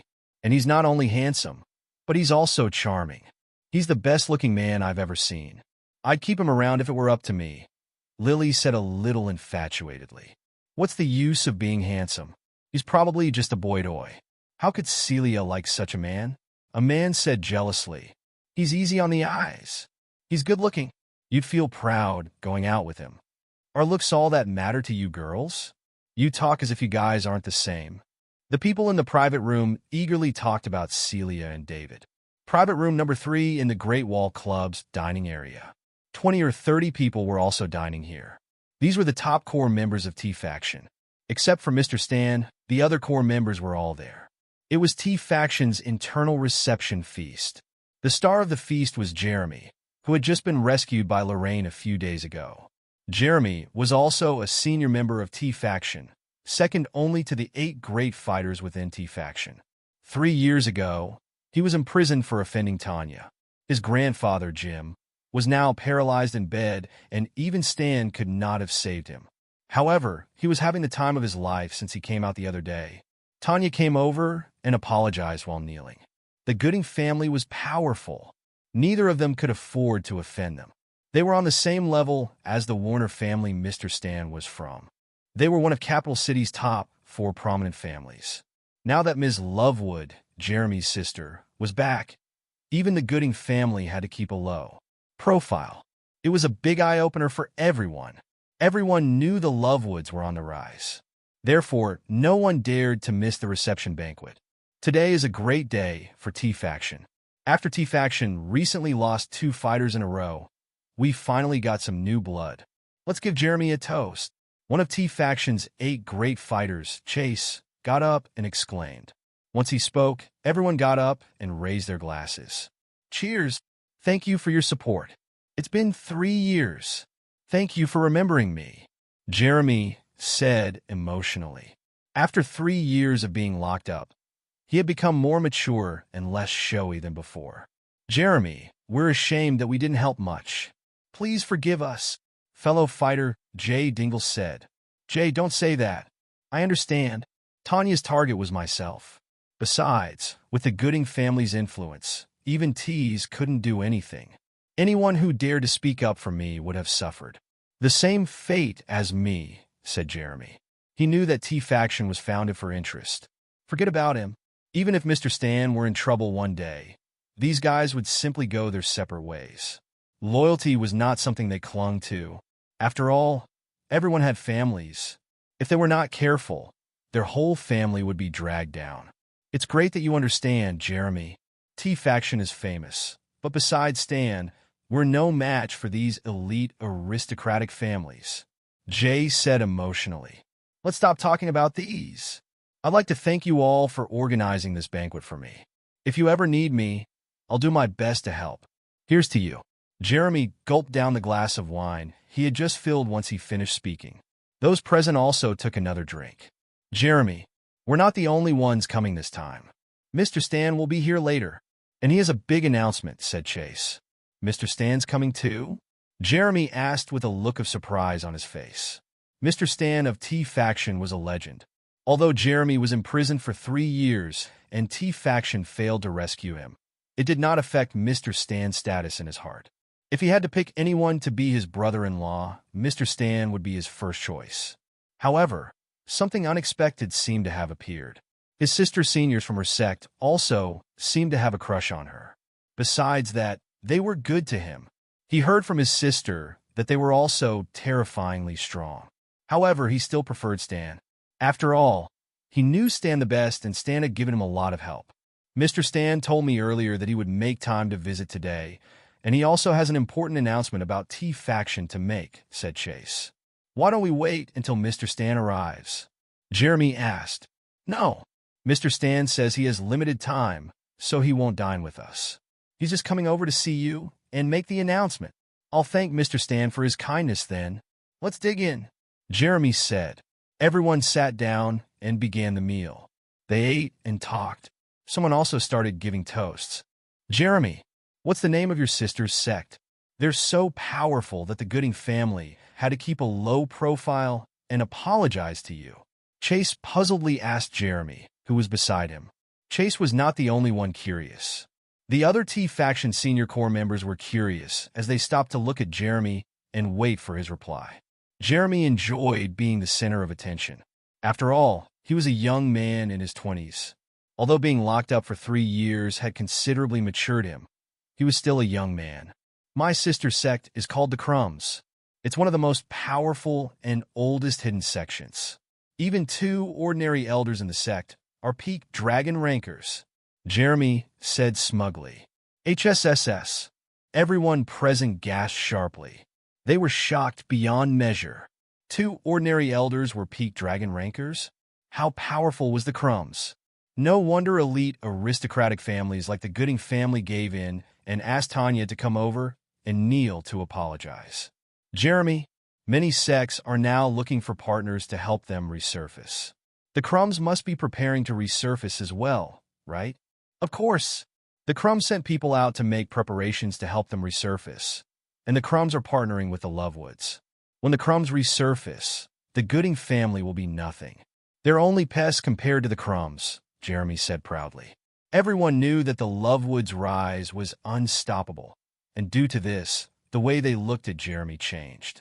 Jeremy, I heard your sister, Ms. Lovewood, is beautiful and charming. Hailed as the woman who amazed the world and backed by a powerful hidden sect like the Crumbs, the Lovewoods may soon become one of Capital City's elite aristocratic families, someone said with envy. Heard? It's a fact. Think about it. Could any random person spark a battle between Mr. Stan and Clinton? Ms. Lovewood is an absolute goddess.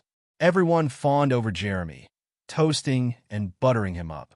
He was the center of everyone's attention. The T-Faction's fighters were nice to him regardless of their status. It was because they knew Jeremy's status was about to change. Jeremy enjoyed the feeling. While everyone was having a good talk, the private room door opened and Mr. Stan walked in. Everybody got up. They shouted in unison, "Hello, Mr. Stan." "Hello. Have a seat, everybody." "I just came to see Jeremy and tell you something," said Stan as he walked in. Then he glanced around before looking at Jeremy and saying apologetically, "Welcome back, Jeremy. I'm so sorry about what happened to you and the Gooding family. The Warner family was already at odds with the Gooding family, so I could not help you." Back in the old days, Stan would not have said that even if Jeremy was Lorraine's brother. However, things had changed. Even the Gooding family had been humbled for the time being. He had no reason to restrain himself. This was simply a great opportunity to get on the Lovewoods' good side. After all, Jeremy was the only heir of the Lovewoods. "You're too kind, Mr. Stan. You've given the Lovewoods so much help. The Lovewoods would not become what we are today without it. I'll get even with the Gooding family afterward. It's great that you understand. I have one more announcement to make today. Jeremy will take over as one of T-Faction's 8 great fighters, second only to me within T-Faction.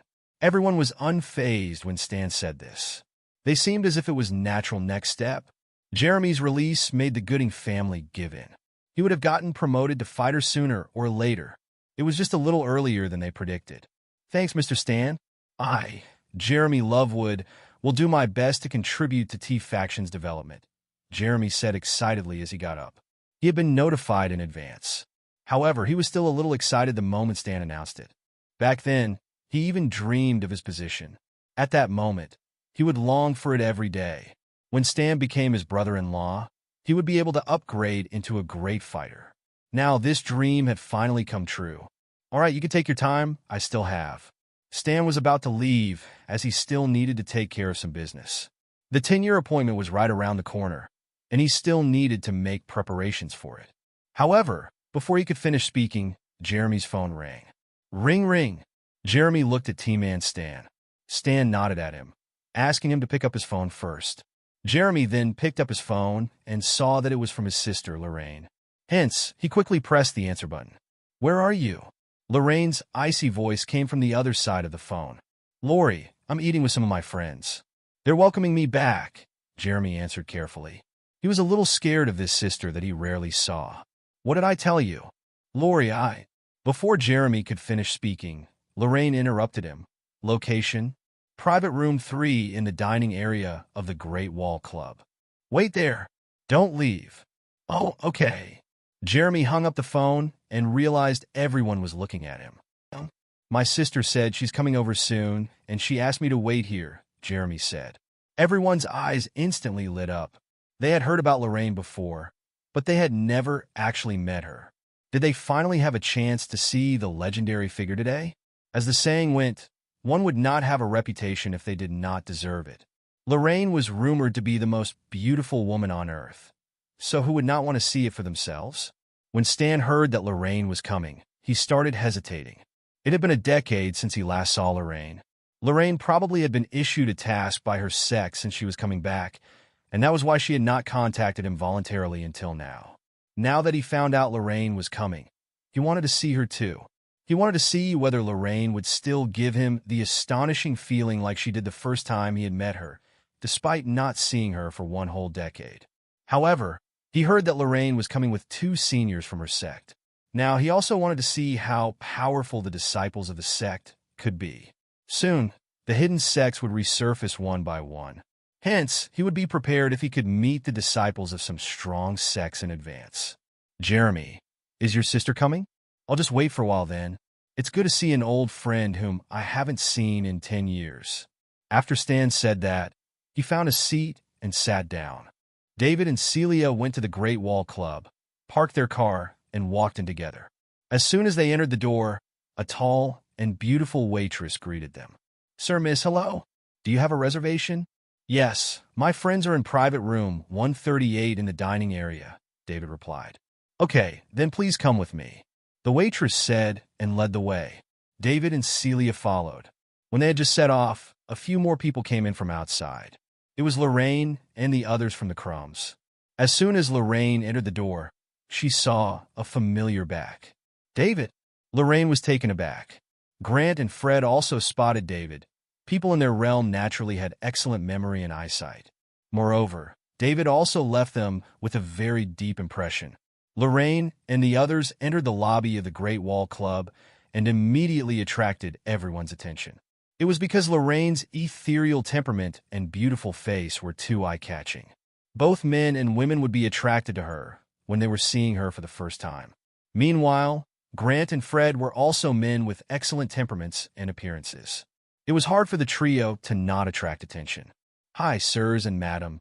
Do you have a reservation? A waitress stepped forward and asked. Take us to private room 3 in the dining area, Lorraine said. The waitress was shocked. Not just Inyanex could use private room 3. The people who could use the first 10 private rooms were all big shots. All right, please come with me, the waitress said respectfully. Wait, Lorraine said suddenly. What else can I do for you? Do you know where the guy and girl just now went? I'm sorry. We have to protect the privacy of all of our guests. Oh, privacy? Even Stan doesn't dare to use this word in front of me. Are you sure you want to do this? Stan? Who is that? The waitress thought about it, and suddenly she felt dizzy. That was the name of their big boss. Who are they? Why do they dare to address the big boss by just his first name? It seems that they are close to the big boss. Regardless, no matter who they were, a waitress like her could not afford to offend them. Please wait a moment. I'll find out for you, the waitress replied while stammering. Go ahead. Lorraine wanted to unravel the mystery behind David. It was because this was the first young man whom she could not see through after learning her master's secret technique. This feeling of being denied in her field of expertise was very upsetting to her, and she felt very uneasy. Grant and Fred also wanted to learn more about David. They wanted to know who mysterious this young man who looked 10 years younger than them was. David was taken to private room 138 in the dining area. As soon as he entered the door, he saw more than a dozen boys and girls sitting in a huge private room. Celia, you're finally here. We've been waiting for so long. Come and sit down. Lilith quickly stood up and greeted when she saw Celia and David coming through the door. Celia hid David's hand to lead him to sit down. Everyone was watching Celia do that. The relationship between the two was basically established. They were definitely a couple. They had known Celia for so long, and this was the first time Celia had taken the initiative to hold a man's hand. The eyes of the two, or three young men present, were all hazy. Celia, aren't you going to introduce the guy next to you? Someone said. Celia stood up and said, Hello, everyone. This is my boyfriend, David. After she said that, she sat back down. In reality, many of these boys were not familiar with her, and they had only met her a few times before. Meanwhile, the girls consisting of Lilith and a few of the others were the ones who she had a good relationship with. Therefore, she did not want to say anything more. David, hurry up and tell me how you tricked Celia into being your girlfriend. Do you know that many people here were pursuing Celia, but Celia never even looked at them? Yeah, Celia is the princess in our circle, and now she got a boyfriend without even telling us. If Lilith didn't run into you guys yesterday, I wonder how long she would have kept it from us. IVT. David also stood up and introduced himself. Hello, everyone. My name is David, and I am Celia's boyfriend. In truth, Celia and I have known each other for a long time. We were high school classmates. She stayed with her dad and went to high school with me at that time. We've been in touch the entire time since graduation, but we only recently officially got together. 11. Was Celia so cold to everyone in our circle because she was waiting for you? Someone asked. Celia blushed when she heard this. It was true. She had indeed been waiting for David. Then, where are you from? I don't think Celia went to high school in Capital City, someone else asked. I'm from a small county in South River Province. I don't think anyone has heard of it before, so I guess I won't say it, David replied. A small county in South River Province? Those present looked at David with disdain. They thought David would not be too worse off even when he was not financially stable. After all, Celia was of exceeding quality. Not only was she gorgeous, but her family was also considered upper middle class in their circle. However, she found a boyfriend who was only from a small county. Even though he looked all right, would he be able to support her with just his looks? David, does Mrs. Young know that you're together? Lilith asked. Then she added, Mrs. Young is Celia's mother. She was worried that David would not know Mindy. From what she knew, if Celia got a boyfriend from a small country, Mrs. Young would definitely oppose it. Their families were not compatible at all. Even though free love was everything in their circle, she might not be able to control her own marriage. If the families from both sides were financially well off, it would be fine if they engage in open romance, because it was only to be expected that they would end up together. However, when it came to couples like David and Celia, 90% of them would end up breaking up. Even if they got through all the hurdles to remain together, it would be hard for them to remain happy in the process. This was proven time and time again. Of course, it was not an absolute rule. However, there were very few who could persevere to the end and still be happy. Those that did were extremely rare. She did not believe that Celia and David could do this. He would not be able to get through to Mrs. Young. Mrs. Young knows about it. Mr. Young, too. She does? Did she not say anything? Lilith asked, feeling confused. Mrs. Young said that we should get married as soon as we graduate, David answered. He even wanted to say that Mindy asked him to stay overnight at their house.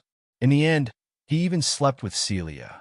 However, he would only become the object of hatred if he did. Besides, Celia was so shy that she definitely would not accept this. Hence, he just could not say, "Huh." Lilith was confused. Everyone present was also confused. How is that possible? Not only did Mrs. Young not say no, she even urged them to get married as soon as possible. This is not normal. This is unbelievable. Everyone shifted their gaze to Celia. Then, they only saw her lower her head in shyness. Everyone felt as if their worldview had been completely turned upside down. If it were their parents, it would be good enough if they did not forcibly separate them, urging them to get married as soon as possible. They had to be dreaming. Lorraine was escorted out of the Great Wall Club's lobby by the waitress. After she left, the hall was in an uproar. Everyone was discussing the identity of this exquisite woman who had suddenly appeared. Most of the people who came here were respectable and influential figures in Capital City, and they wanted to see if they could have a chance to get in touch with her.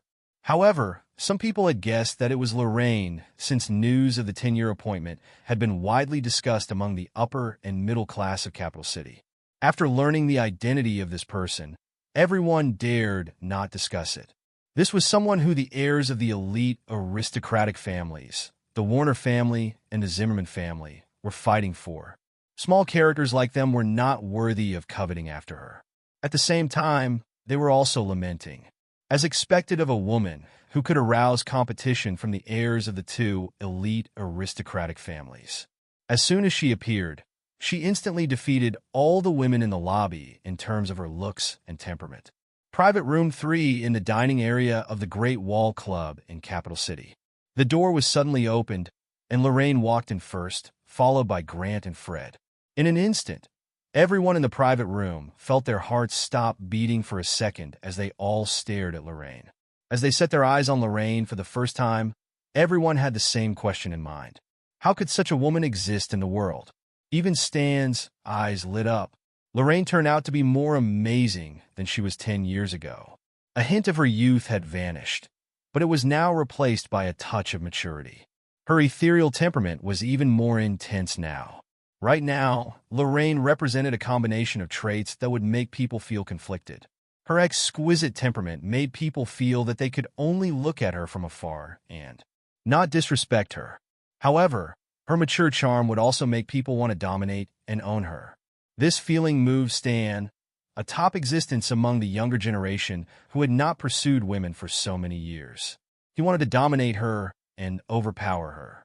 Although Lorraine from 10 years ago would also easily make people want to dominate her, at that time, she was still youthful. Ultimately, she was far less attractive than she was now.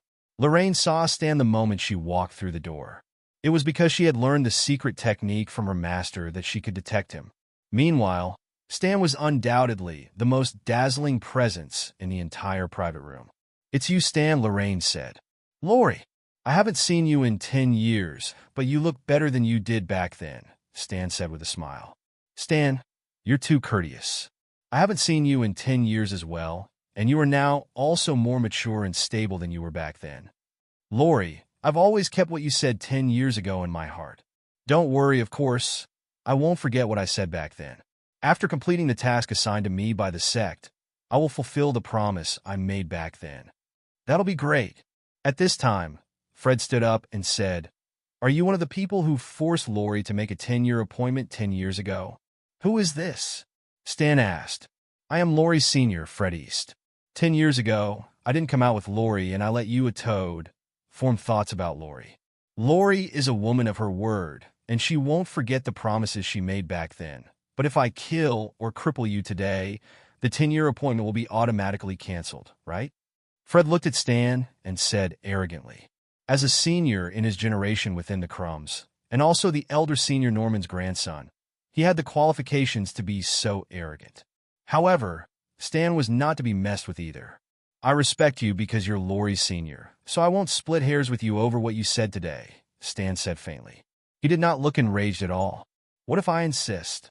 Fred started to show his strength, and the core members of the T faction in the room immediately felt the pressure. It was so strong. Stan narrowed his eyes and was about to make a move when Lorraine spoke. Freddie, please don't interfere. I made this promise myself, and I will resolve it myself. Lori, Freddie, please trust me. Freddie, come back. I believe Lori will handle it by herself, Grant also said. Fred reluctantly stopped pressuring everyone in the room and stepped back. Stan, please don't take offense. After we complete the task assigned by the sect, I will kickstart the 10-year appointment in advance.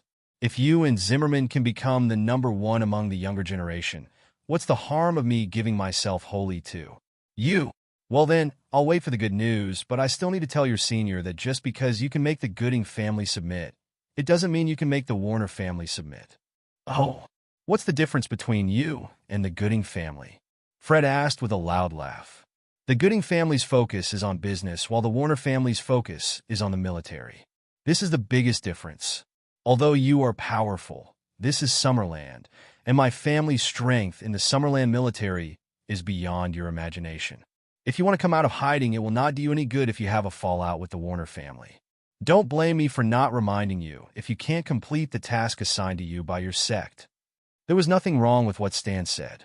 Although the Warner family and the Gooding family were both among the top 4 prominent families in Capital City, they were involved in different industries. The Gooding family was outstanding in the business world, while the Warner family had huge power in the military. The Crumbs could ignore the Gooding family, but they could not do the same to the Warner family. How dare you threaten us? I'm just telling the truth. You, Freddie, please focus on the bigger picture. Since Lorraine had said that, she was agreeing with what Stan said. Over the past few days, they had analyzed the huge forces that existed on the surface of both Capital City and Summerland. The Warner family's power in the military could not be underestimated. Meanwhile, the Zimmerman family had the same huge influence in the political world. Moreover, there were a lot of forces balancing and intertwining with each other. They could not destroy the Gooding family just because they wanted to, as a slight change would affect everything else. Their head Ted told them 2 conditions before they descended from the mountain. The first was after they successfully met Mason and handed the letter to him. They would then do things according to the rules and regulations of Summerland. They were not allowed to go against them. The second was that if they failed to meet Mason, one of them would need to go back immediately to report this so that the sect could be prepared. This was because Ted predicted that Mason was about to die, but nothing in this world was certain. There might be a change in situation, so he needed to send someone to verify the rumors. The current situation was that Lorraine and the others not only met Mason, but according to Lorraine's perception, Mason was in good health, and he did not look like a hero who was on the brink of death. Hence, they had to play by the rules in Summerland. In short, if Mason was still around, all the hidden sects and families, including the Crumbs, dared not make trouble in Summerland. On the other hand, since the major families thought that Mason was about to die, the Gooding family did not want to offend the Crumbs, so as not to be targeted by the Crumbs during the chaos in Summerland. In their respective understandings, neither of the 2 sides were willing to start a conflict, hence forming a stalemate at that moment. If the Gooding family learned that Mason was back in his prime and that he could stick around for nearly another decade, they would not fear the Crumbs, provided, of course, that they could find a way to counter the Crumbs within the next 10 years. Otherwise, in 10 years' time, they would still be in danger when Mason died. Fred stopped talking. If he really delayed the Crumbs from resurfacing, even as the grandson of the Crumbs' senior elder, it would still be hard for him to explain himself. Jeremy, did you forget what I said to you? Get up and follow me, Lorraine said to Jeremy, her tone indisputable. Lori, Jeremy wanted to say something. However, Lorraine glanced over and he closed his mouth immediately. He still could not fight back against his sister. Jeremy stood up and walked behind Lorraine. Jeremy, what's the point of you being with these good-for-nothing friends? No one can help you when something goes wrong. When the Crumbs come out of hiding, you will join the Crumbs and become our disciple. I will protect you, and by then, no one will dare to bully you. Fred patted Jeremy on the shoulder. Thank you, Freddie. Jeremy cried happily. Of course, it was everything he had wished for to be able to join the Crumbs. The Gooding family did not even dare to mess with them before they came out of hiding. So would they not be even more powerful after they came out of hiding? The core members of T faction in the hall looked at Fred angrily. How dare Fred call them good for nothing? However, they could only glare at him, but not do anything. He was someone who the T-Man could not even hold down. So what could they do? Stan, I'm going now. I hope you can give me a surprise during the 10-year appointment, Lorraine said. You won't be disappointed, Stan said with a smile. With that, Lorraine left with her gang. Stan's originally smiling face darkened instantly. She was giving him an initial show of strength. If Fred was so powerful, what about the other senior? However, don't you underestimate me. If not, you will be destined to be let down. T-Man, T-Man, everyone in the room called out. It's fine. Continue with your meal. I'll head out to deal with my business now. Don't worry, I will make sure the whole of Summerland knows the name T-Faction, Stan said seriously. Goodbye, T-Man, everyone said at the same time. Stan also left the room with a dark face. Inside private room 138 in the dining area of the Great Wall Club. The whole private room became a little quiet because David said that Celia's mother asked them to get married as soon as possible after graduation. Lilith reacted first. She broke the silence and said, Everyone must be hungry, right? Let's order food. Then she took out the menu and passed it to the person next to her. After the person was done ordering, they would pass it to the next person. Meanwhile, Lilith got up and pressed the bell on the wall to call for the waitress. The menu was passed to David and Celia, who ordered a dish at random before passing it on to the person next to them. After the menu made one round, it returned to Lilith's hands. Before the waitress arrived, Lilith took a closer look at the menu. My gosh, this is not eating, this is extortion. It was fine if they ordered Lafite, XO, and Remy Martin. However, they even dared to order Romani Conti, which cost over $1 million per bottle. Moreover, they even ordered 5 of them. They also ordered at least 5 bottles of the other alcohol. Other than that, the dishes were all the most expensive and popular dishes here. This meal would cost nearly over $10 million. They had never ordered like this before. She was the one who hosted this gathering. So what would she say to Celia later? Can we even finish so much alcohol? I think we should remove some of them, Lilith said hesitatingly. It's fine. Even if we can't finish them now, we can continue drinking when we're singing karaoke. Yeah, it's so that we don't have to order later. It'll be so troublesome to do so. I think we should. Before Lilith could finish speaking, the door of the private room opened. The waitress came in and asked politely, How can I help you? A boy who was 2 seats away from Lilith stood up and quickly took the menu from Lilith's hand before handing it to the waitress. We've ordered, so please serve them quickly. All right, please wait. After the waitress finished speaking, she took the menu and went out.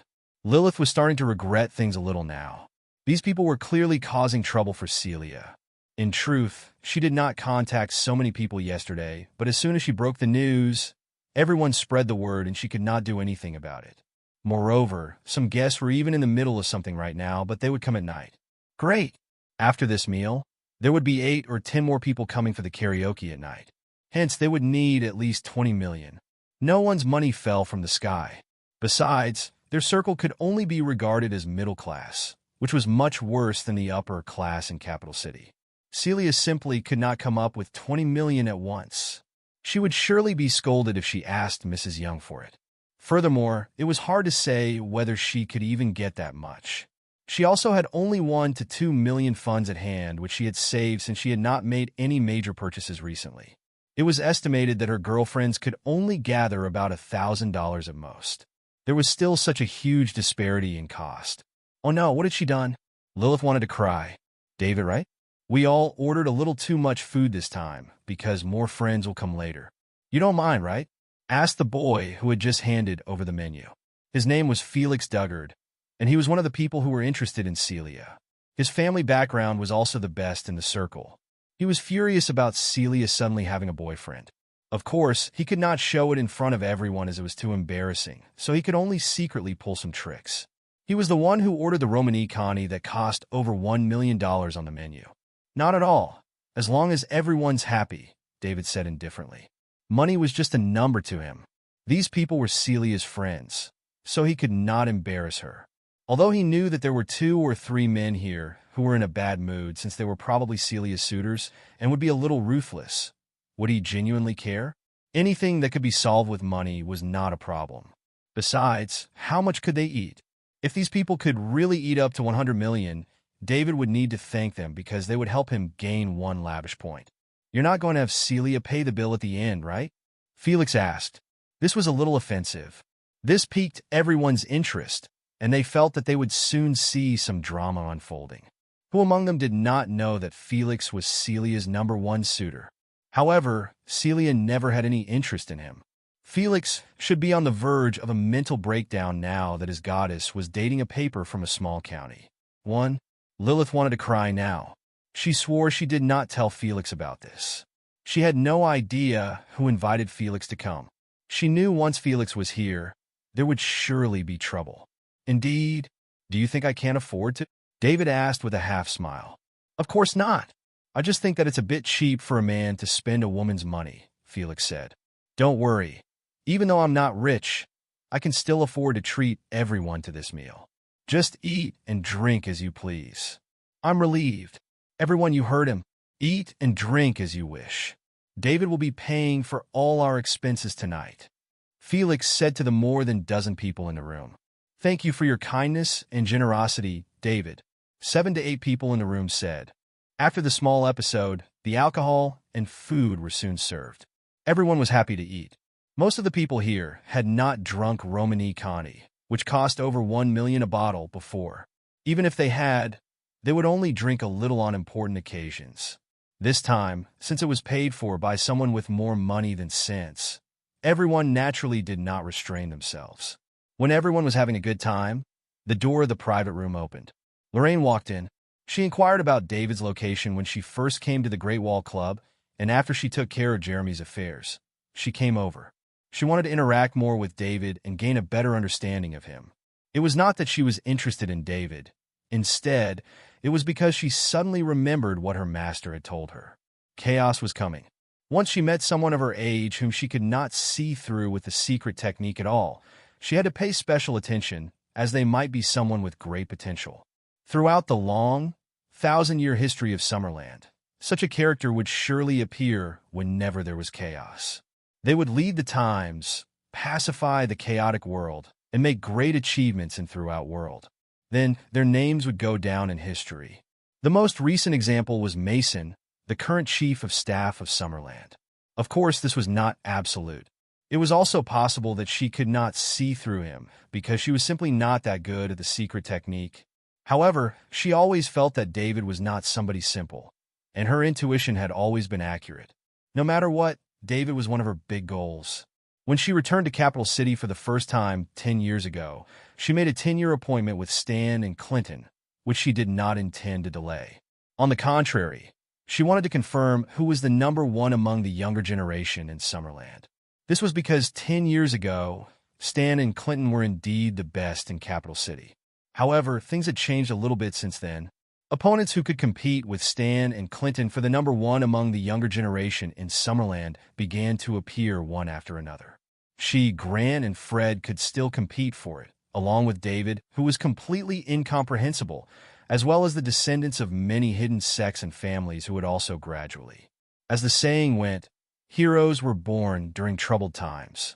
Moreover, it seemed that the chaos this time around would be much more serious than during the previous occasions. The competition would also be extremely fierce. Nobody knew who would be able to suppress the surrounding talent, have the last laugh, and become the one at the top who shone throughout entire era. When Lorraine first entered through the door, everyone thought it was the waitress. Hence, everyone continued eating and drinking, and no one paid attention to her. Everyone's attention was only attracted when someone looked up at her and then kept their eyes glued to her, even forgetting to eat. After a while, everyone was looking in the direction of the door. Everyone was stunned when they saw Lorraine, both men and women alike. They had never seen such an ethereal woman before. She looked like she had just walked out of a painting. Naturally, David and Celia also noticed her. Celia was very satisfied with her qualities. At the very least, she was confident that she was not inferior to anyone. However, When she saw Lorraine, she felt a slight hint of inferiority in her heart. How can there be a woman who looks so much like a painting in this world? Aside from David, everyone in the room had the same question. David was a little surprised to see Lorraine. Why is she here? While David was staring at her blankly, Lorraine spoke. David, we meet again. Is she looking for me? David did not know how to answer for a while. I think we've only met twice before, right? Am I that charming now? Even a fairy-like woman like Lorraine is obsessed with me. There was a trace of pride in David's heart, but he came back to his senses in an instant. I have Celia now. Pearl was enough to give him a headache, and he still had no idea how to deal with her, so he could not let anything else happen. Miss Lovewood, what do you want? David asked. This time, it was Lorraine's turn to be stunned. This was the first time in her life that she took the initiative to strike up a conversation, but she was struck down by the other party. In the past, she would be the center of attention regardless of if she was in the sect or in Capital City. Almost everyone would surround around her and speak highly of her. It was the first time she had encountered such a situation, and she did not know how to answer for a while. David, what is the meaning of this? Lori highly values you, and that's why she's looking for you. How dare you talk to her like this? Fred said, feeling a little displeased. Lorraine had expressed her curiosity about David several times before, which had irritated him. This was because this was the first time Lori had shown interest in a man her age, while Fred himself had never received the same treatment. So what if David's identity was mysterious and he had a strong background? The Crumbs were no worse than any other forces. Plus, he did not think that David, who was 10 years younger than them, was much stronger than them. His background was just an external force after all. The troubled times were approaching, and in the end, everyone could only rely on their own strength. Then what should I say? Why don't you tell me? Why are you making it sound like we know each other very well? If you don't need anything from me, please leave. We're having a meal, David said, feeling a little at a loss. Are the disciples of these hidden sects all so arrogant? They broke in asking and even questioned him. Are you? Freddie. Lorraine stopped him. David, I do need your help with something, but it's not convenient to say it here. Can you leave me your contact information? Lorraine said. She wanted to invite David to join the 10-year appointment. At the same time, she wanted to expand its influence and make this upcoming 10-year appointment a stage for the younger generation to compete for the crown. David looked at Lorraine and figured that she was not lying. She seemed to be really looking for him for something. Celia, please exchange contact information with Miss Lovewood. After David finished speaking, he said to Lorraine, if you want to find me in the future, just contact my girlfriend directly.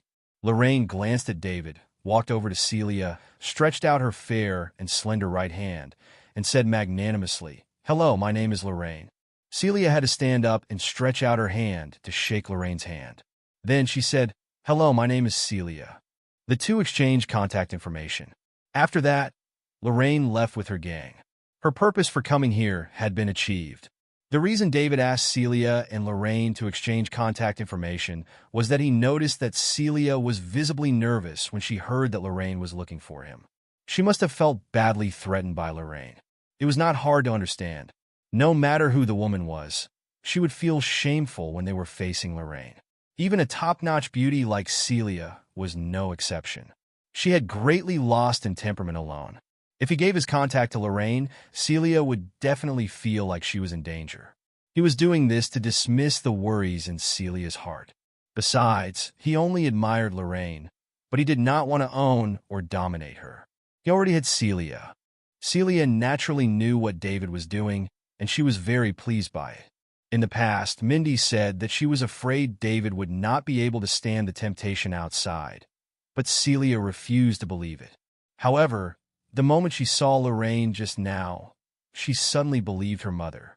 She was a little worried that David would not be able to endure Lorraine's temptation. This woman was really attractive. Even a woman like her thought so. No one here was a fool. After what happened just now, no one dared to regard David as an ordinary person. The level of these people was too low, and they did not know how Lorraine was. However, from their temperament, her friends could tell that the people who just came in were not anyone simple. Only a powerful family could cultivate people like this. since David could handle them and even take the initiative to chase them away. How could he be an ordinary person? At first, everyone was talking, laughing, eating, and drinking. They thought that they had captured a guy with more money than sense today. However, after what happened with Lorraine just now, everyone became silent. No one dared to open any more wine now. Instead, they would just finish what they had in their glasses. After eating, no one said anything as the previous liveliness also disappeared. After eating, Lilith called the waitress. "Is there anything you need help with?" The waitress asked respectfully.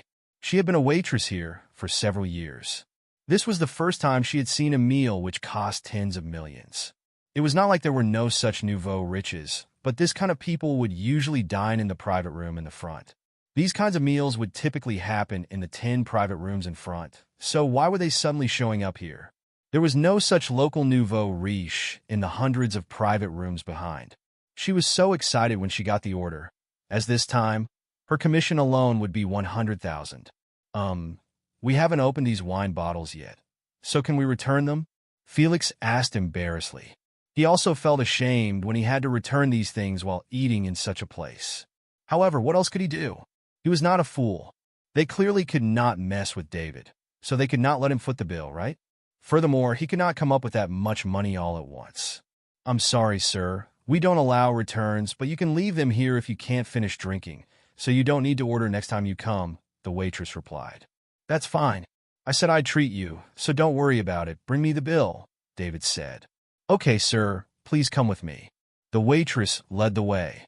David and Celia followed behind her. They were followed by Lilith and the others.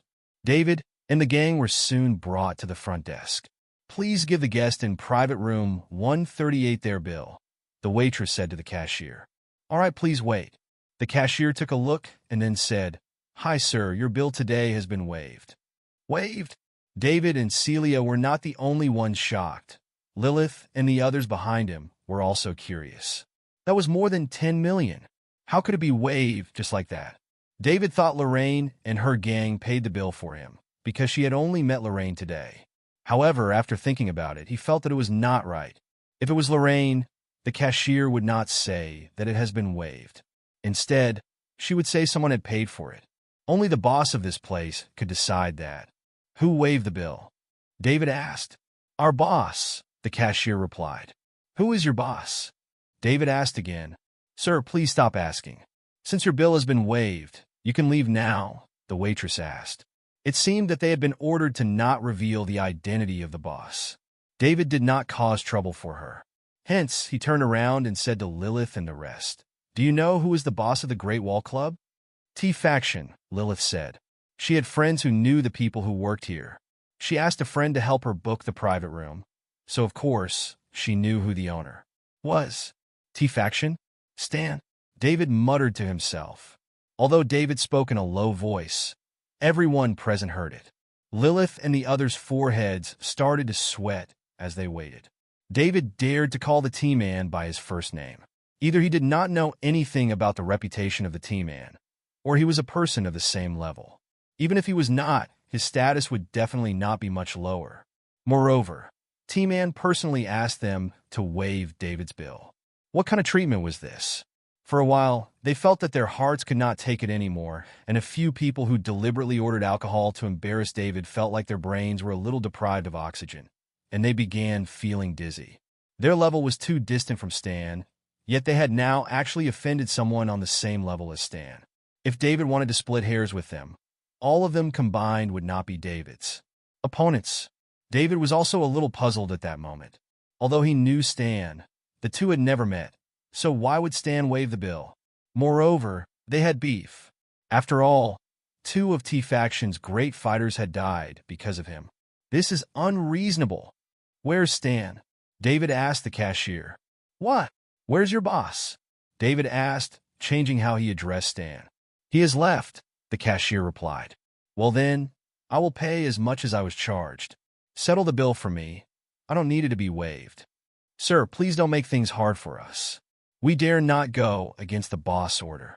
David was speechless as he looked at the aggrieved cashier. What was going on?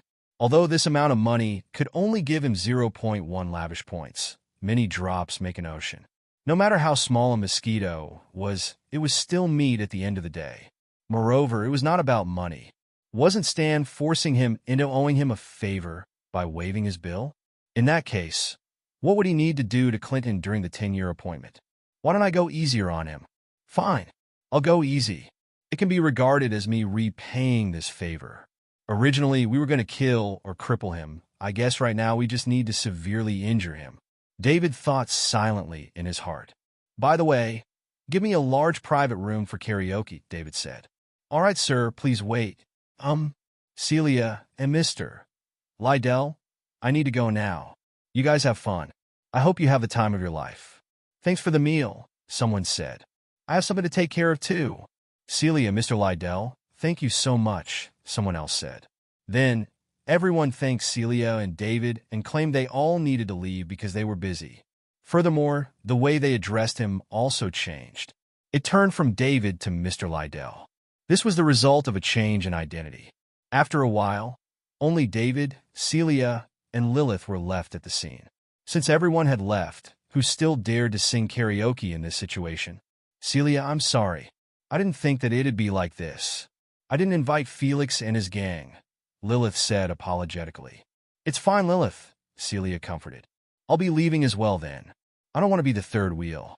But, gosh, Celia said, her face turning red. Since they all left, why don't we go have fun? Just the two of us? David asked. All right, Celia said happily, holding David's arm. David and Celia booked a private room and had fun by themselves inside. When Celia heard David singing the song he composed and wrote the lyrics to himself, her eyes twinkled. Not everyone knew David's expert-level lyric writing, song composition, and singing skills. He was better than most singers, so of course, Celia was utterly enchanted by him. She had known David for so long, yet she had no idea just how talented David was. This was the first time she had heard David sing. He was so good, and she was drowning in his voice. At this moment, Stan returned home. He walked out of the private room and noticed that Lorraine and the others were still there. Moreover, they had gone to private room 138. Hence, this made him curious. It had only been a few days since Lorraine came back from Crumb Mountain, so who was worthy of her personal greeting? Furthermore, every member of the Crumbs was snobbish, so they would definitely not personally visit a normal person. In the end, after he checked the security footage, Stan noticed David. David might not have noticed him before, but he had purposely looked David up. T-Faction lost two great fighters because of David. Even though it did not affect him too much, it was a pretty big blow to T-Faction's reputation. Moreover, David was linked with Falcon in countless ways. Even after he asked the people in the military to look David up, he could only find out some irrelevant information about the man. He could not find any important information at all, as David's information had been categorized as top secret. This was a little scary. Stan did not dare to continue checking. If not, he would attract David's attention. Besides, he was at a critical moment in his life, and it was not beneficial to him if he made another strong and mysterious enemy. Thus, he directly asked someone to waive David's bill to express goodwill to him. Even if they could not be friends, they should not be enemies at this critical moment. He would only think of the future when the time came. The 10-year appointment was the most important thing to him now. And once he defeated Clinton and became the number one among the younger generation in Summerland, he would not only have the number one beauty in Lorraine. What was more important was that he could summon countless elites during the troubled times, which would give him the resources to act as a hero during troubled times. When the time came, it would be much easier to solve any of his problems. However, Lorraine knew David, and Stan was curious about this. The Gooding family had hushed up what had happened in the Gooding residence a few days ago. They only knew that Lorraine brought the people from the Crumbs to cause trouble for the Gooding family, causing the Gooding family to submit and lose their dignity. However, they concealed the fact that David also went to the Gooding family to stir up trouble. Therefore, naturally, Stan did not know how the two had met before this. As for the meeting at Mason's residence, naturally, Stan was even more clueless about this. In a secret forest in Summerland where there was an intense magnetic field, the precious head of the Gooding family, Ben, was waiting. This time, Old Master Gooding used a secret channel to contact a strong sect. The two parties agreed to meet here to talk about their collaboration. As for why they chose a secluded place and not the city, it was because this sect was somewhat shady. Meanwhile, Mason said that they could not work with hidden sects with a dirty history. However, the Gooding family was in a dilemma. According to reputable sources, Mason was indeed at the end of his life. The Gooding family had offended the Crumbs, and once Mason was no longer around, the Crumbs would definitely target the Gooding family. The Gooding family only had Old Master Gooding, someone who was halfway to the god rank, to face the Crumbs, who were very powerful. Hence, there would be no way for the Gooding family to fight back. Thus, the Gooding family had no chance but to seek out a powerful sect to work with. Yet, there were not many sects that could compete with the Crumbs. The Gooding family eventually found one, and despite them having history, the Gooding family did not care. Mason was going to die anyway. Once he died, Summerland would be like a plate of loose sand. When the time came, it would come down to a battle of strength. No one would notice these minor details. Furthermore, they needed to use an even more powerful force to avenge Jensen and his sister. While Ben was contemplating this, a sinister voice filled his ear. "Sorry for the long wait. Head of the Gooding family." Ben was startled and he looked over to the voice. Then, he saw a shadow of a person standing not far away from him. His body was covered with a black robe, and he was blending into the darkness around him. They were in such close proximity, and yet a peak dragon ranker like Ben did not notice him at all. Not until the person had said something. This caused Ben to break into a cold sweat. This sect was indeed mysterious. At the same time, he was a little excited. This random person from the sect could make him feel as if they had a dagger to his back. So, Ben could only imagine the power of the entire sect. According to what the Gooding family had learned, this sect was not inferior to the Crumbs in the slightest. Moreover, they even had a huge grievance with the Crumbs. This was also why they chose to work together with this sect. If this were another sect, even if they could compete with the Crumbs, they would not risk offending the latter for the sake of the Gooding family. There were a lot of other families to choose from in Summerland, so even if they did not work with the Gooding family, there would still be other options. From the looks for it now, this rumor was true. This sect was indeed powerful. However, the more powerful they were, the more beneficial it would be to the Gooding family. "Are you from Star Sect?" Ben recomposed himself and asked. I am the guardian from Star Sect, Kit Powers," the man in the black robe said. "I see. I am Ben Gooding from the Gooding family in Capital City." Ben introduced himself. "Why did the Gooding family choose to work with Star Sect?" "You have to know that there are a lot of people who want to work with us in Summerland. Aren't you worried that your family will invite trouble onto yourself by doing this?" Kid asked. This was also why Star Sect was curious. Recently, a lot of hidden sects and families were looking for collaboration so that they could peacefully come out of hiding. Star Sect was no exception. However, Star Sect contacted a lot of families in the dark. However, when these families heard who they were, they would reject them immediately. Star Sect naturally knew why. It was because Star Sect was categorized as a dangerous hidden sect in Summerland. Thus, they could only lower their requirements for collaboration time and time again. Until now, even none of the small families wanted to work with them. However, they suddenly received news that one of the top 4 prominent families in Capital City, the Gooding family, had contacted them voluntarily and even expressed their willingness to collaborate. This confused Star Sect, and they figured that it might be a trap set by Summerland so that Star Sect would come out of hiding and they could capture all of them in one go. With that, Summerland could then give the other hidden sects and families an initial show of strength. Everyone knew that Mason was about to die, and it was not impossible that this could be his last burst of strength. Therefore, they had to be careful. "Mr. Powers, you have no idea. Old Master Gooding found the details surrounding Star Sect in the top secret vault in Summerland. As for why we're working with you guys, it's because Old Master Gooding not only found that you're very powerful, you're even rivals with the Crumbs," Ben explained. "Oh, your family has beef with the Crumbs?" Kid asked. "Yes. One of the disciples of the Crumbs is a member of the Lovewood family, and my family has huge beef with them. How can you prove that? This is no secret in Capital City. You'll find out if you ask around. Plus, we already shared grievances as far back as 3 years ago. Back then, we didn't know the Crumbs were backing the Lovewoods. If not, my family would not have ended up like this. Really? Kid asked. However, his tone was not icy anymore. Instead, it was laced with a hint of surprise. If what Ben said was true, then this would be astronomically good news for Star Sect. The Crumbs were Star Sect's biggest enemy. They would not be able to get along peacefully with or without the Gooding family. If that was the case, the best choice was undoubtedly to work with the Gooding family, as there would be great benefits for both sides. The Gooding family had someone to support them in their fight against the Crumbs, and Star Sect had a collaboration partner to aid them with their resurfacing. Hence, they could proceed with the next step in their plan. This was definitely a win-win situation. Everything I've said is true. Not only that, a few days ago, the people from the Lovewoods came to my house to protest, along with 3 disciples from the Crumbs and 2 elders. They made us lose our face and become the biggest joke in Capital City. All right, I'll go back and tell the head about this. If we confirm that everything you said is true, then we can continue to talk about the collaboration between us. Don't worry.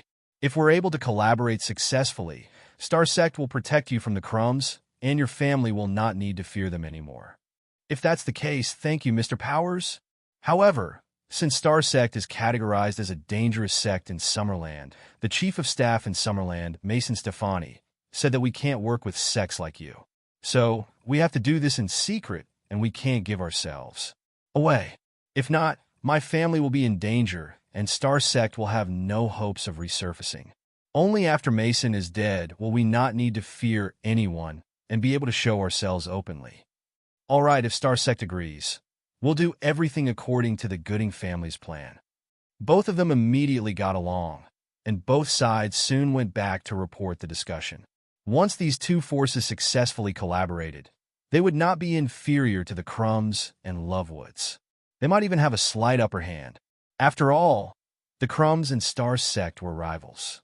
These 2 sects were in a stalemate when facing each other, as they were evenly matched. However, the Lovewoods could not rival the Gooding family. However, the Goodings did not know that Mason had been cured by David, and he had recovered to the peak of his powers. Moreover, he could still go on for 10 more years. If they had known this, they would have instantly chosen not to work with Star Sect. If not, if they were exposed, their family would lose their foothold in Summerland. The best result the Gooding family could hope for would be to be banished from Summerland like the previous hidden family, the Heron family. Alternatively, they might completely disappear from the annals of history.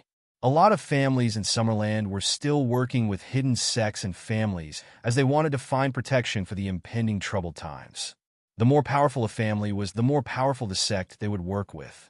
One could imagine how chaotic the world would be not long after these hidden sects and families came out from hiding. Nobody knew which of these families and sects would rise and which of these sects and families would be destroyed. However, all of this had nothing to do with David. He was still proceeding with his money-spending plan. He was still not strong enough after he had entered God rank. Hence, he still needed to continue working hard. Now that Mason was back to his peak, he should be the one worrying about this. David trusted that old Master Stefani would handle it well. After all, after his strength deteriorated, he could still defeat the 9 God rank Guardians. Now that he was back to his peak, his strength would be even more of a deterrent. Right now, everyone in the world thought that this old man was about to die, and they were getting restless. All of them wanted to get a slice of the Summerland pie, of which the hidden sects and families in Summerland were no exception. David was waiting to see what everyone's expression would be like when they found out that old Master Stefani was back to his peak. In the end, they would just be shooting themselves in the foot. Besides, as the person who started this, he would have been given a great reputation. East League Capitals was developing rapidly, and while it was burning money madly, there were still a lot of problems accumulating that required David's attention. Even so, these things were too scattered. If he were to handle them one by one, it would take too much time, which David could not spare. Thus, he was waiting for a chance that would make everyone realize how strong East League Capital's backing was. Once the secret boss of East League Capitals was exposed, and it was discovered that had a close relationship with the MPs of the Summerland Parliament, then he could take care of all the problems he was facing in one go. No one would dare to go against a company with such a strong background. However, he still needed to wait.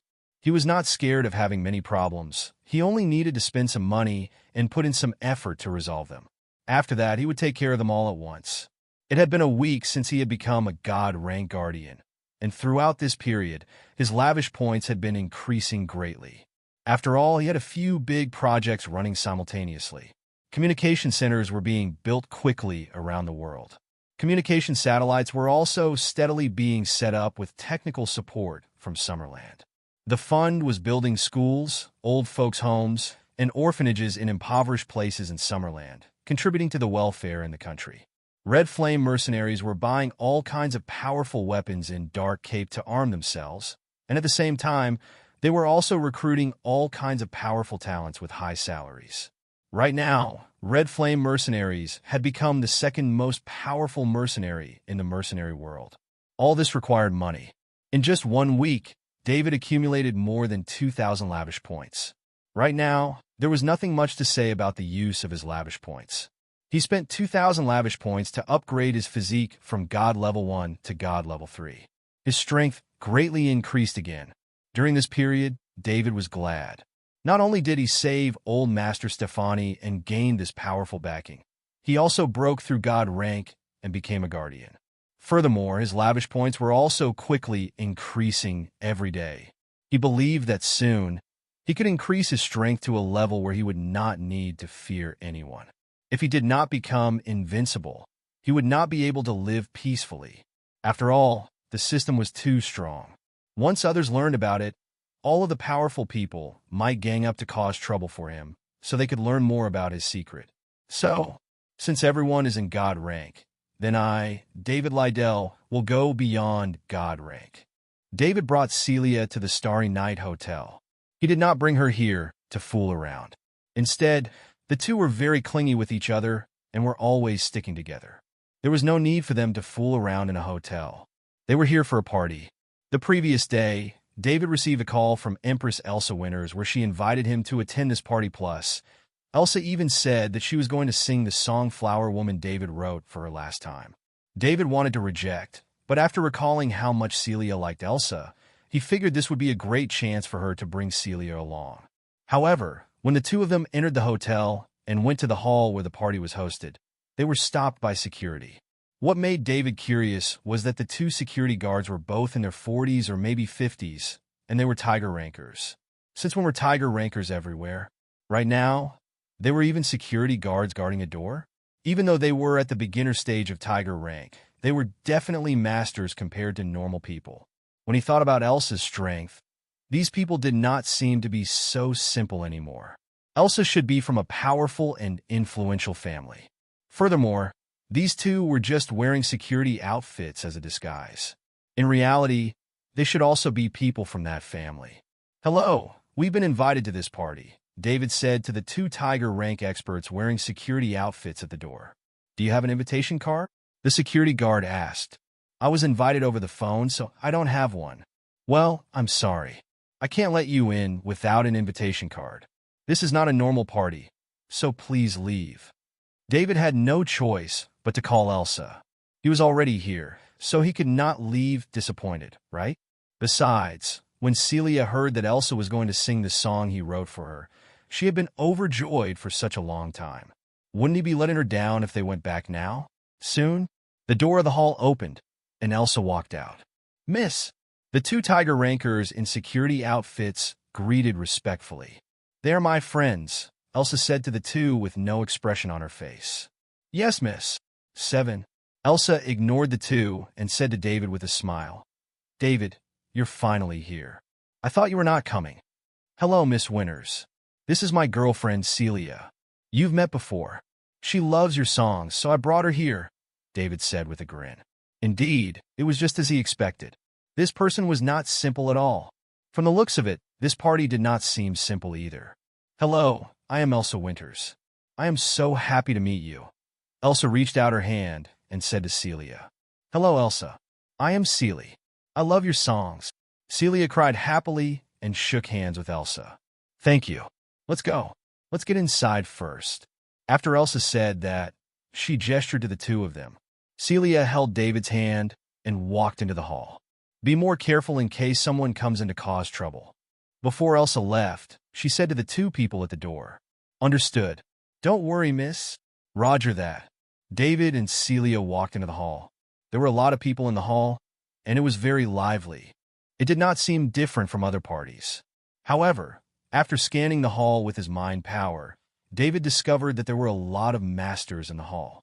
There were even a few masters of the dragon rank, let alone tiger rank experts and first-class experts. David, you can take Celia to look around first. There is food and drinks here, and there's also a dance floor so you can dance. I have to take care of something, so I can't stay here with you for the time being. Sorry, I'll come back when I'm done, Elsa said to David apologetically after she walked in. You don't have to be so courteous with me, Miss Winters. Go ahead with your affairs. Celia and I are just here to hear you sing, David said humbly. Great. You can look around as you please. After this, I'll sing Flower Woman, which you wrote. It's written so well, and it's so perfect for me. I love it so much, thank you. It's good that you like it, Miss Winters. Please help yourselves. Elsa did not continue talking to David. When she finished speaking, she left. Today, the Winters family was also one of the main characters of the party. Hence, she needed to take care of a lot of things. The entire hall was split into sections. Some people were chatting and eating desserts, and there was also a dance floor for dancing. David brought Celia around the hall. It was boring to attend the kind of party where they did not know anyone since everyone in the hall was busy chatting with people in their circles. A lot of youngsters' eyes fell on David and Celia. When they did, their eyes would light up. However, when they saw Celia holding David's arm, they could guess that these two might be a couple, so they did not do anything. Of course, there were a few of them who came to flirt or invite them to dance on the dance floor. However, they were all rejected by David and Celia. David also noticed a few actors and singers at the scene, but he did not spot Marie. She should be busy with the movie he had invested in. Among the various celebrities, David only knew Marie and Elsa. He felt that if no celebrities were at this kind of high-end party, the party would feel cheap. After all, he had never attended a party with no celebrities up until now. The two were bored after wandering around, so they stopped at the food area. Celia loved the desserts here, and the two started to enjoy the high-end food here. After a while, they suddenly heard voices in the hall. Hello, everyone. Welcome to the party. Everyone who is attending is a friend of the Winters family and the Patton family. The collaboration between our families this time is very important for the development of our families in the future. Next, please welcome the people representing the two families to say a few words about this collaboration. Everyone in the hall stopped what they were doing and looked at the stage. Even though David did not want to go, he could not stick out from the crowd, so he could only follow Celia. Half an hour later, the person on the stage finally finished their speech. David finally understood what kind of party this was. This was a party where the Winters family, which Elsa was representing, and the other family called the Patton family, officially announced their collaboration and marriage. Collaborating through marriage were the strongest and most common form of collaboration. The Patton family was an old family in Capital City, and they had deep history and background. Their existence was second only to the top 4 prominent families in Capital City. Meanwhile, the Winters family should be a hidden family, so one could not underestimate their strength. This could be seen from Elsa, the daughter of the Winters family, and the 2 tiger rank masters standing guard at the door. The collaboration between the 2 families could be considered a collaboration between the 2 powerful parties. As the one representing the Winters family, Elsa was naturally not the one getting married. The person who was going to marry into the Patton family was her cousin, Gina Winters. She was a beautiful young woman in her 20s. A party involving the marriage of the 2 families would typically only include guests who were very close to the 2 families. Hence, David did not understand why Elsa invited him to the party. Was it just because he wrote her a song? Perhaps not. There had to be other reasons. However, Elsa was still busy right now. As the person representing the Winters family, she should still have a lot of things to take care of. She said she would go find David after she was done, so when the time came, he would learn the reason. After the people representing the two families finished their speeches, it was time for the two engaged youngsters to say a few words.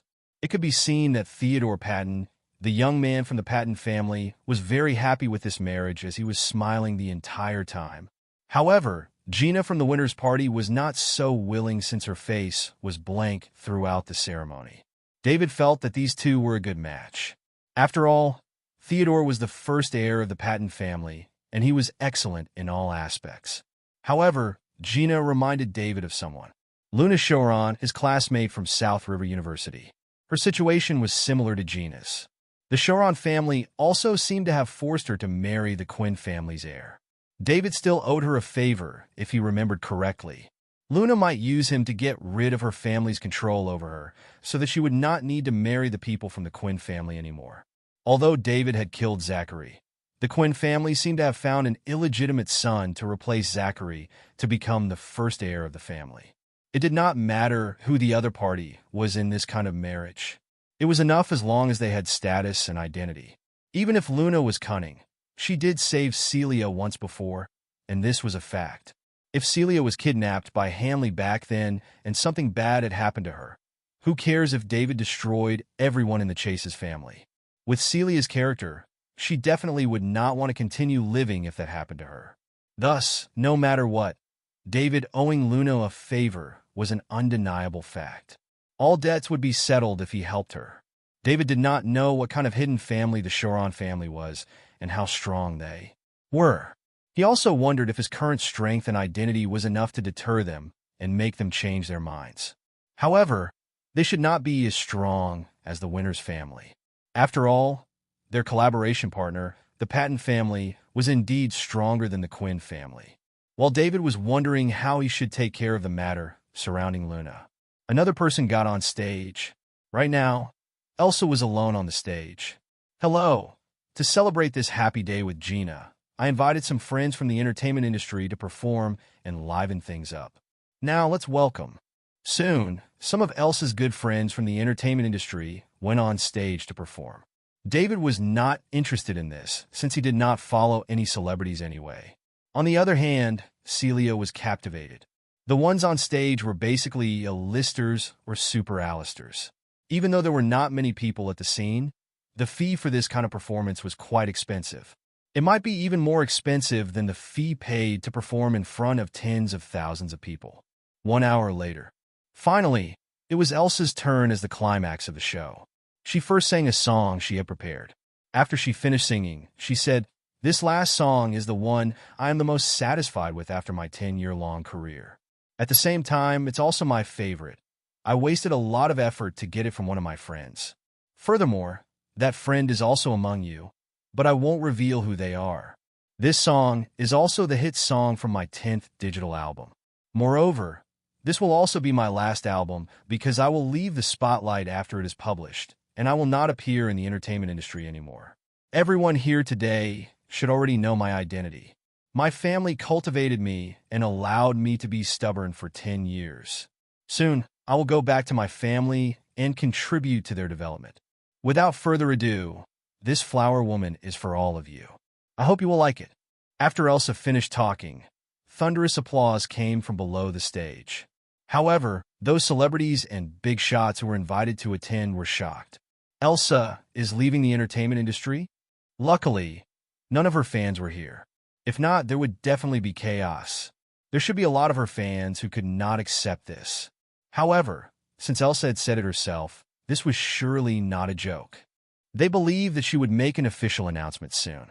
Elsa's background in the entertainment industry was widely recognized. Since her debut 10 years ago, she'd never been involved in any scandals, and she did not need to hype anything up. Even so, she could still prosper and stay firmly on the seat as the Empress. No one even dared to report any negative news surrounding her. Other artists would go to great lengths to ask people to write songs for them. Meanwhile, everyone would send her their lyrics and songs so she could choose from among them. Who would believe her if she said she did not have a strong background? However, the first time these people were seeing who the Winters family backing Elsa was, they were busy marrying into the Patton family in Capital City. They did not know the Winters family was but the Patton family was well known in Capital City. This also allowed them to finally see how strong Elsa's background was. It was completely understandable that they were being suppressed by someone like this. At this time, the music started. Elsa's charming and rich voice sounded. I have planted a flower in my heart, and it is budding slowly. I wait day and night for that person to come like a dream. The woman sways in the world like a flower. The woman sways gently in the wind like a flower, only hoping for a pair of gentle hands to comfort the loneliness in my heart. After Elsa finished her song, almost everyone was mesmerized.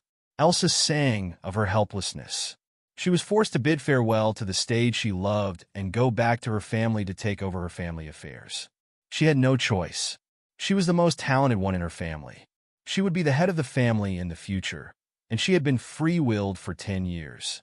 If she did not go beyond the standard her family set every year in the test, she would not have even had those 10 years to accomplish her dreams. David could feel Elsa's emotions. To be honest, he did not think about so many things when he wrote this song.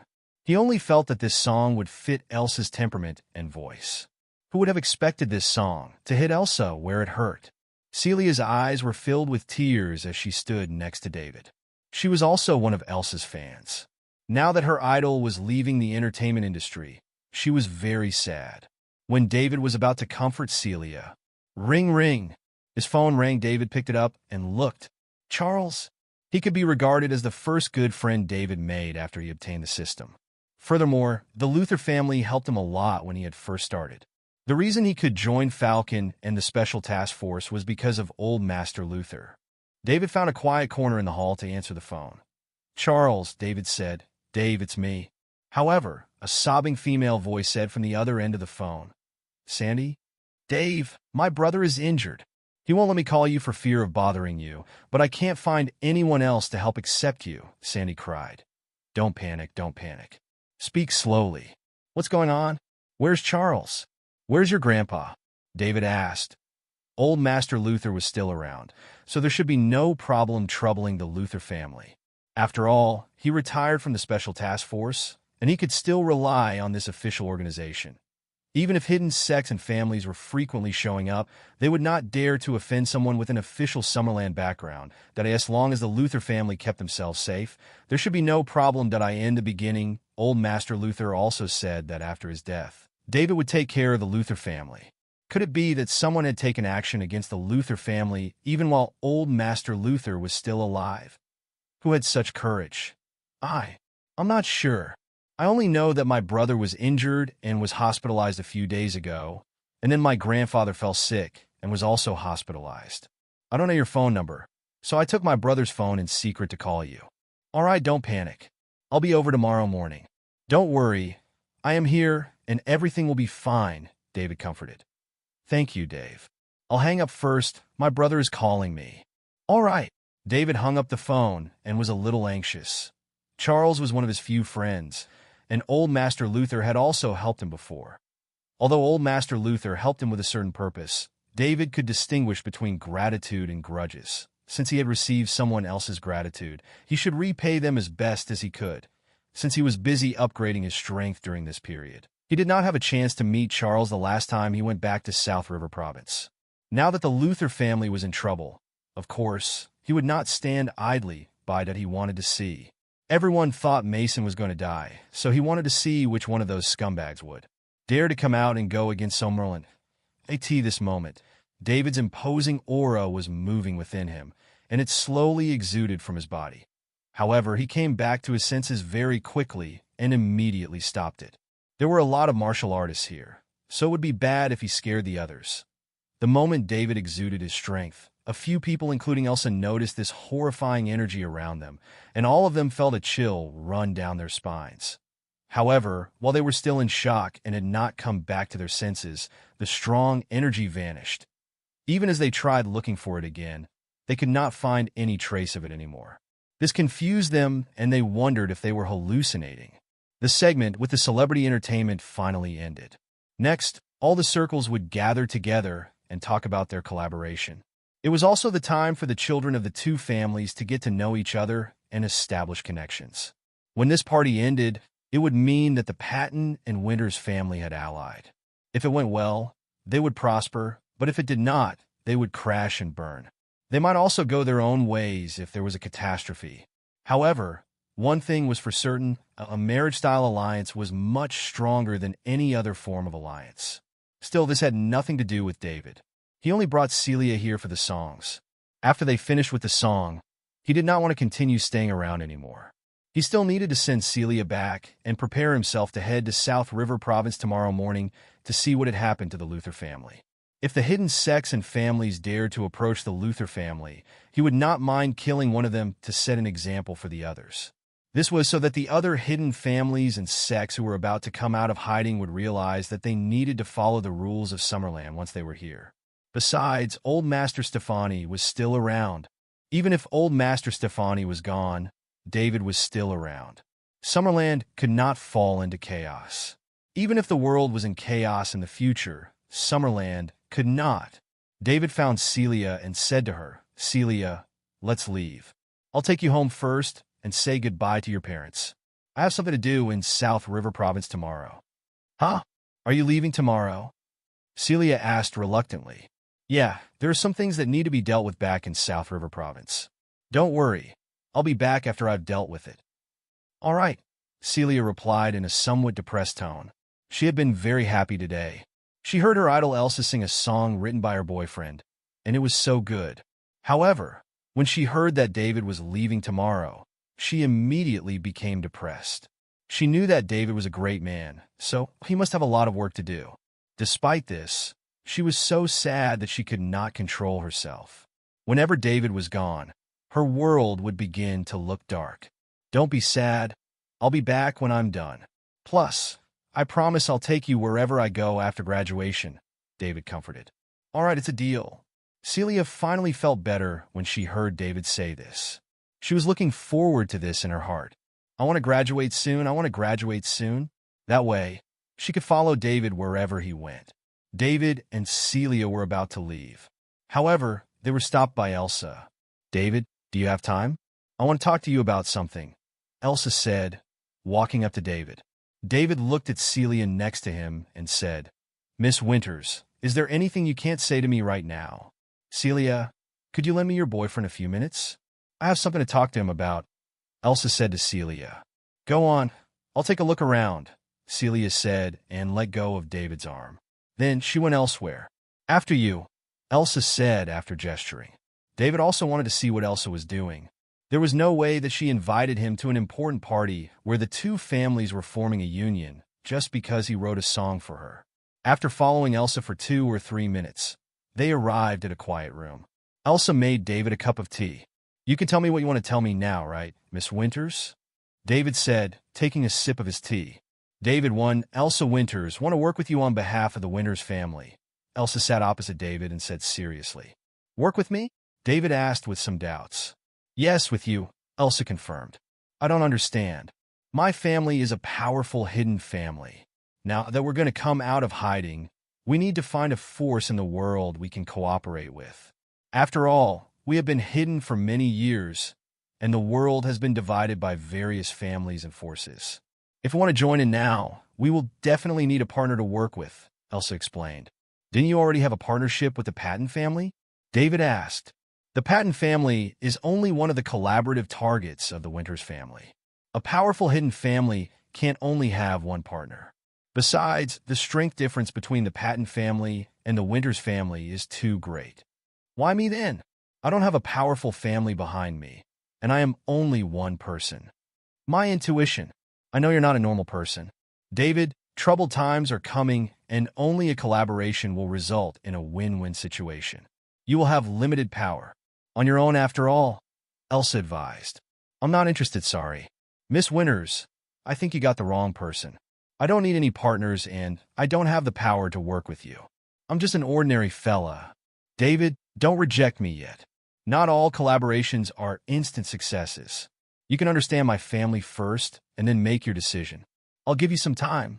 David pondered for a while and said, "All right, I'll learn more about your family, but let's only talk about the collaboration after I finish doing so. If there's nothing else, I'll head out now." "All right, I'll wait for you." If you need to know anything about us, feel free to contact me anytime and I'll cooperate with you fully. Elsa stood up and extended her hand to say to David. After that, David also stood up to shake Elsa's hand before leaving the room. After David left, an old man walked out of a partitioned-off area in the room. Grandpa Sven, what do you think? Elsa asked. Nothing. He's just an ordinary person, Elsa. I don't think there's any need to waste time on him. The moment the family says something, there will be a large number of families lining up to cooperate with us, the old man said. No way.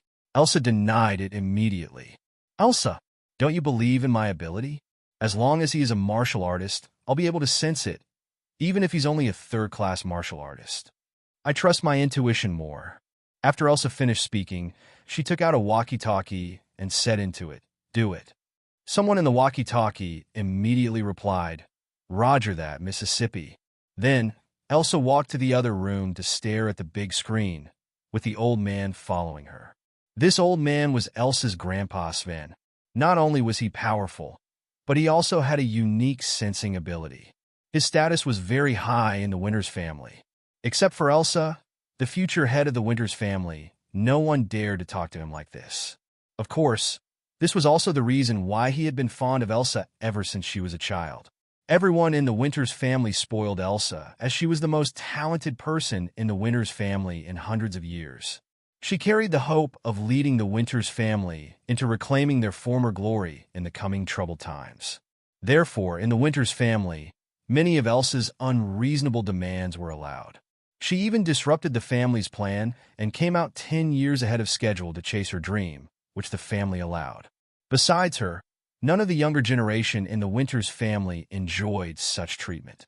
This made all the family members of the Winters family envious. However, even if they were envious, they could not do anything because despite her roaming about in the outside world, Elsa's strength and realm were indeed much better than theirs. This was why Elsa received special treatment. The moment David got into the hall, he scanned the room and saw some men flirting with Celia about 10 meters away. Meanwhile, Celia was responding to them, looking bored. When David was about to walk over, he suddenly saw a server with a tray slip not far away from Celia. The tray in the server's hand was instantly sent flying towards Celia. More importantly, there were 4 to 5 glasses filled with red wine on the tray. If it hit Celia, not only would she be slightly injured, but it would also embarrass her. The few glasses of red wine would definitely soak through Celia's white dress. If her white dress was dyed the color of red wine, one could only imagine what would happen. Furthermore, there were so many people at the scene. David did not have time to think, and he instantly exerted strength on his feet. Before the tray touched Celia, he rushed to her side, hugged her, turned around, and dodged the tray and red wine that had been flying towards Celia. Celia was his girlfriend, and she was the woman he was going to love all his life. Hence, in his heart, he could not tolerate any damage to Celia. Crash, crash. The tray and glasses fell to the ground, making a series of noises. The server quickly got up from the ground and repeatedly apologized to the two of them. He kept bowing, and he had a terrified expression on his face. I'm sorry. I'm so sorry. David ignored the server. Instead, he spoke softly to Celia in his arms. Are you all right? I'm all right, Celia said, hugging David tightly and burying her head in his chest. Although she said that she was all right, she was truly startled just now. Only the smell of something familiar could make her feel at ease. At this time, David looked at the server who had been bowing and apologizing. At the same time, he also saw some of the watermarks he stepped on when he slipped. It did not look like it was intentional. Hence, he did not want to split hairs over this. It's fine. Just be more careful next time, David said to the server. Thank you. Thank you. The server continued bowing. David left the hall with Celia, feeling curious. Inside the room, Elsa and Sven were staring at the big screen blankly. They could not come back to their senses even after a long while. Gee, Grandpa Sven, did you see his actions? Elsa broke the silence and asked. Her voice was dripping with surprise. I didn't. Sven stammered his reply. At this moment, his face was also filled with shock. The scene on the big screen just now was still replaying in his head. Obviously, David was still at the edge of the hall a moment ago. However, in the blink of an eye, he actually crossed a distance of dozens of meters and arrived at the other side of the hall. Moreover, people were moving all around the hall, but he did not crash into a single person, which was a bit scary. How far was that? Elsa asked again. It should be about 30 or 40 meters, Sven replied. How long did he take? In the blink of an eye, less than a second, I think. Grandpa Sven, can you do that? Elsa asked, turning to look at Sven. There was an inexplicable look in his eyes. I can do it if there are no obstacles, but in this case, I can't. At least a dozen people are, walking back and forth in the middle, and it'd be so hard to not crash into anyone while crossing such a long distance in such a short period. So his strength might surpass yours? Elsa asked in disbelief. This is impossible. How old is he? He's in his 20s, so even if he started practicing martial arts when he was still in his mother's womb and he has invincible talent, he would not be able to reach my level. Then how can you explain this? Some sects and families that specialize in body movements and weightless technique can do it. Really? Of course. For example, Odin Clan's Heavenly Stairs. This is the weightless technique that's well known around the world. If you can practice it to perfection, you will be able to do it, Sven said with certainty. To be frank, he had never seen Odin Clan's Heavenly Stairs, and he had only heard about it. As for whether a person could do it if they practiced it to perfection, he had no idea. However, he could only explain it in this way. He's just a young man in his early 20s. Could he be stronger than me? Impossible. This kind of monster would not exist in this world. Even in Summerland's thousands of years of history, no such person had ever been recorded. He would rather believe that David had practiced this one kind of peerless weightless technique to perfection, even though it was shocking enough, but it was easier to accept than David's strength, surpassing his. Elsa did not pursue this matter further. Instead, she walked in front of the big screen. Then, she started to search for the scene of David at that exact moment. She also did not believe that David was stronger than her grandpa Sven. One had to know that her grandpa Sven was halfway to God rank. If David surpassed her grandpa Sven, wouldn't it mean that he was a God rank guardian? David was only in his early 20s. Like Grandpa Sven said, even if he started practicing martial arts in the womb, he would not have reached this level. So, she chose to believe what Grandpa Sven said. David must have learned some kind of top-notch weightless technique and body movement. Furthermore, he had also practiced it to the state of perfection, which was how he managed to achieve the effect earlier. This was enough to shock her. She knew how difficult it was to practice a top-notch martial art to the state of perfection. Even now, she had not practiced any of the Winters family's family martial arts to perfection. Furthermore, she was nearly 10 years older than David. She wanted to slow down the video and rewatch it a few times to see how David could do something that even Grandpa Sven, someone who was halfway to the God rank, could not. What kind of weightless technique and body movement is so powerful? The scene reversed to when David appeared at the entrance of the hall. Then it slowed down and started playing. On the screen, one could see David instantly turned into a shadow traveling among the crowd. Apparently, slowing the footage down was not enough. Elsa continued to slow it down further. Finally, they could see him clearly. After David saw what was going to happen to Celia, he rushed straight through the crowd. Whenever he turned the corner or turned his body sideways, he would perfectly avoid everyone. Finally, he approached Celia, grabbed her, and turned to avoid the tray and glasses. The entire process was completed in just one breath. There were no pauses in between. It was as if he could predict everyone's movements and manage to avoid everyone perfectly, not even touching the corners of their clothes. It was just incredible. Sven admitted that he could never do that. He could avoid these people quickly, but he would certainly be several times slower than David. In reality, they did not know that what David used was not a weightless technique or any special body movement at all, but he was just simply exerting his strength to the extremes, coupled with his strong mind power to achieve such an effect. Without the help of his strong mind power, David could still reach Celia's side in a flash, but the crowd between them would be thrown into the air in the process. Moreover, the consequence of being thrown into the air at high speeds by a humanoid Tyrannosaurus like him would either be death or injury. So, Of course, David could not do that. Grandpa Sven, can you figure out what kind of weightless technique this is? Elsa asked curiously. I can't tell. We have been hidden for hundreds of years. The Winters family was already hidden when I was born, so how can I tell? Sven shook his head with a wry smile and said, It's okay if you can't. This is not important. The important thing is that since David can use such a wonderful technique, it means that he is definitely not weak. Why can't you sense his strength, Grandpa Sven? That is what I am very puzzled about. Judging from the way he performed just now, his strength is definitely not bad, and at such a young age, his talent is unique. But I can't feel it at all, which shows that he should have a way to conceal his true strength. Grandpa Sven, you just said that David was just a normal guy and told me that I don't need to waste time on him, Elsa said with a smile. I'm getting old. The world belongs to the young people now.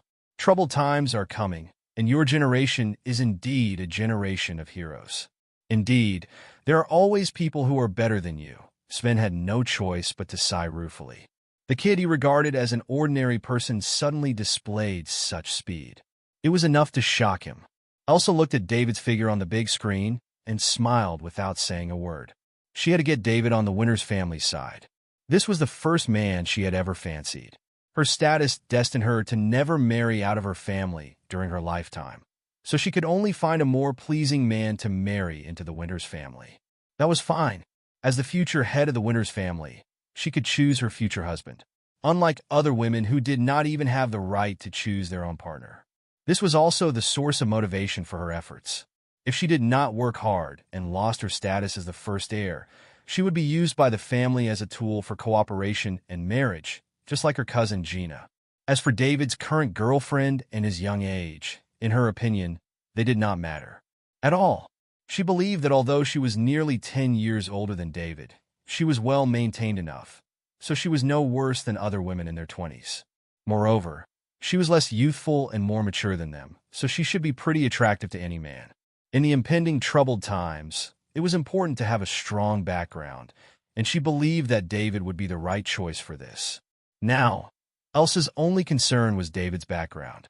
If the power behind David was equal to her family and David was the first heir, the possibility of recruiting David would be almost zero. However, as long as one of the two conditions was not met, she still had a chance. She just had to pay a price. Elsa, do you fancy this David person? Sven asked suddenly. So what if I do? Grandpa Sven, don't I have the right to choose my own partner? Elsa did not refute, but admitted magnanimously. Let's not talk about the fact that this kid already has a girlfriend. Elsa, you have to know that the power behind someone like David may not be as simple as you think since they could cultivate a talent like David. Although you have the right to arrange your own marriage, you can only recruit a live-in son-in-law into the Winters family.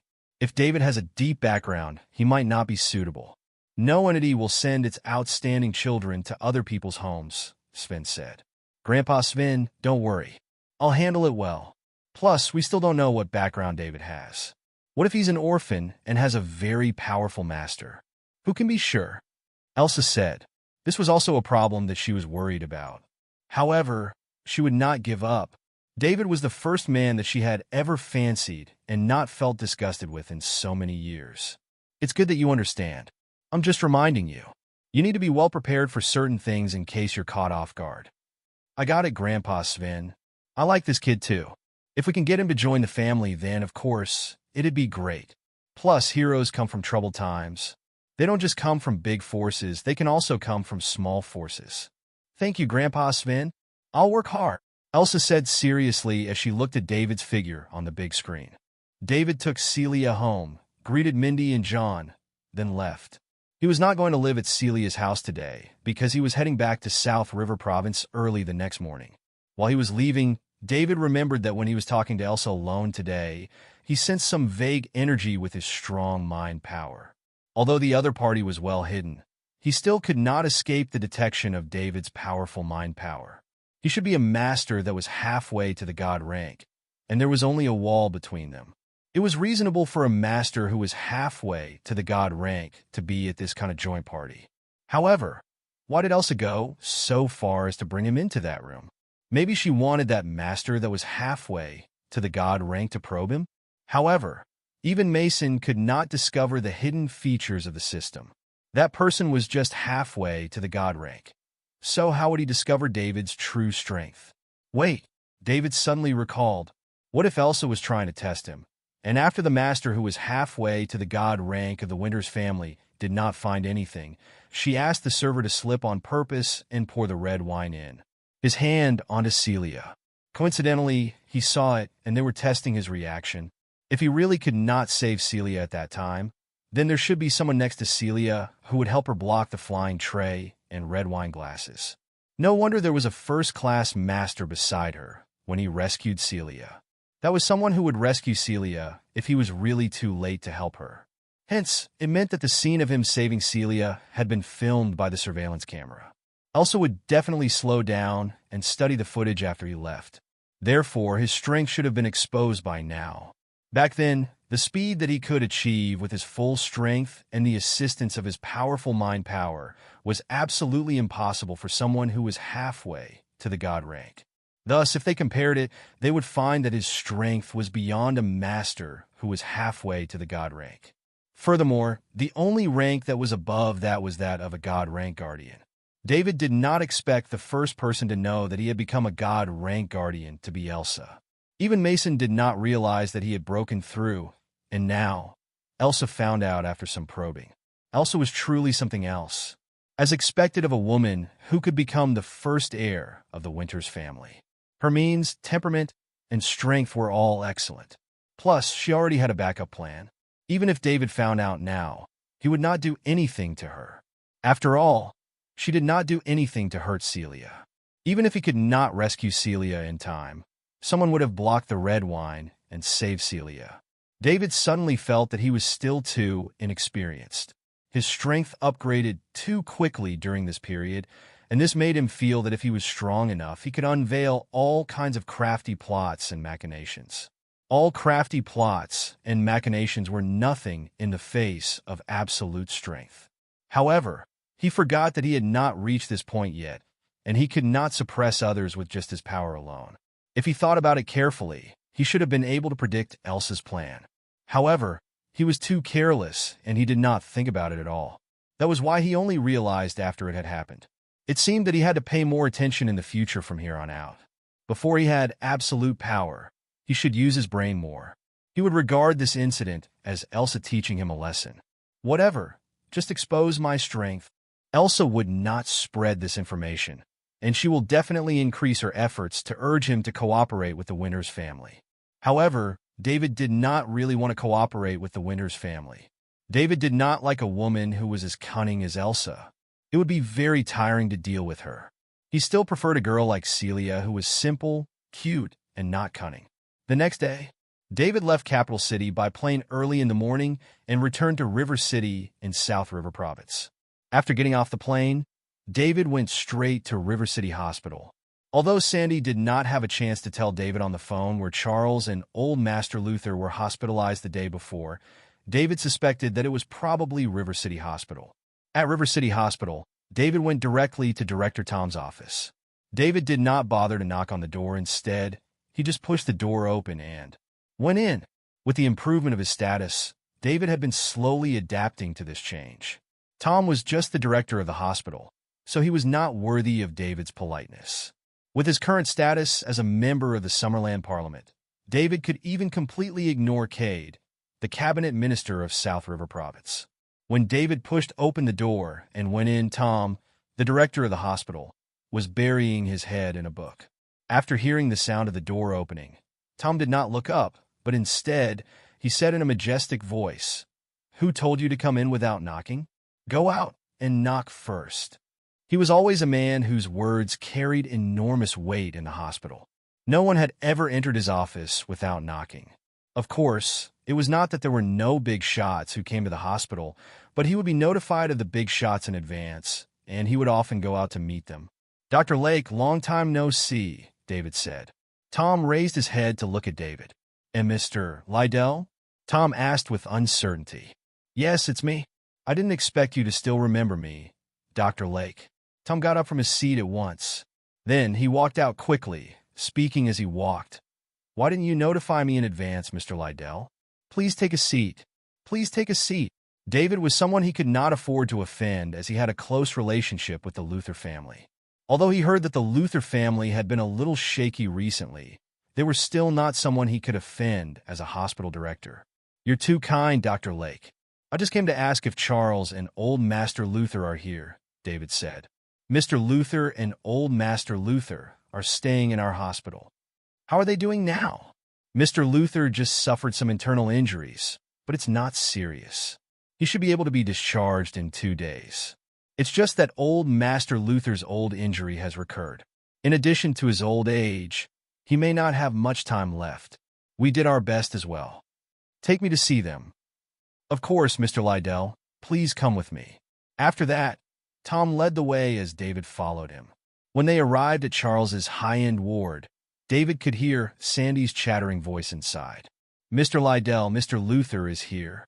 I won't disturb you anymore, Tom said respectfully. Thank you, Dr. Lake, David replied politely. You're welcome. It's no trouble at all. I'll get going then. After Tom said that, he left. David pushed open the door of Charles's ward gently. Then, he saw Sandy busying herself next to Charles's bed like a girl next door. She did not look like the previous delinquent anymore.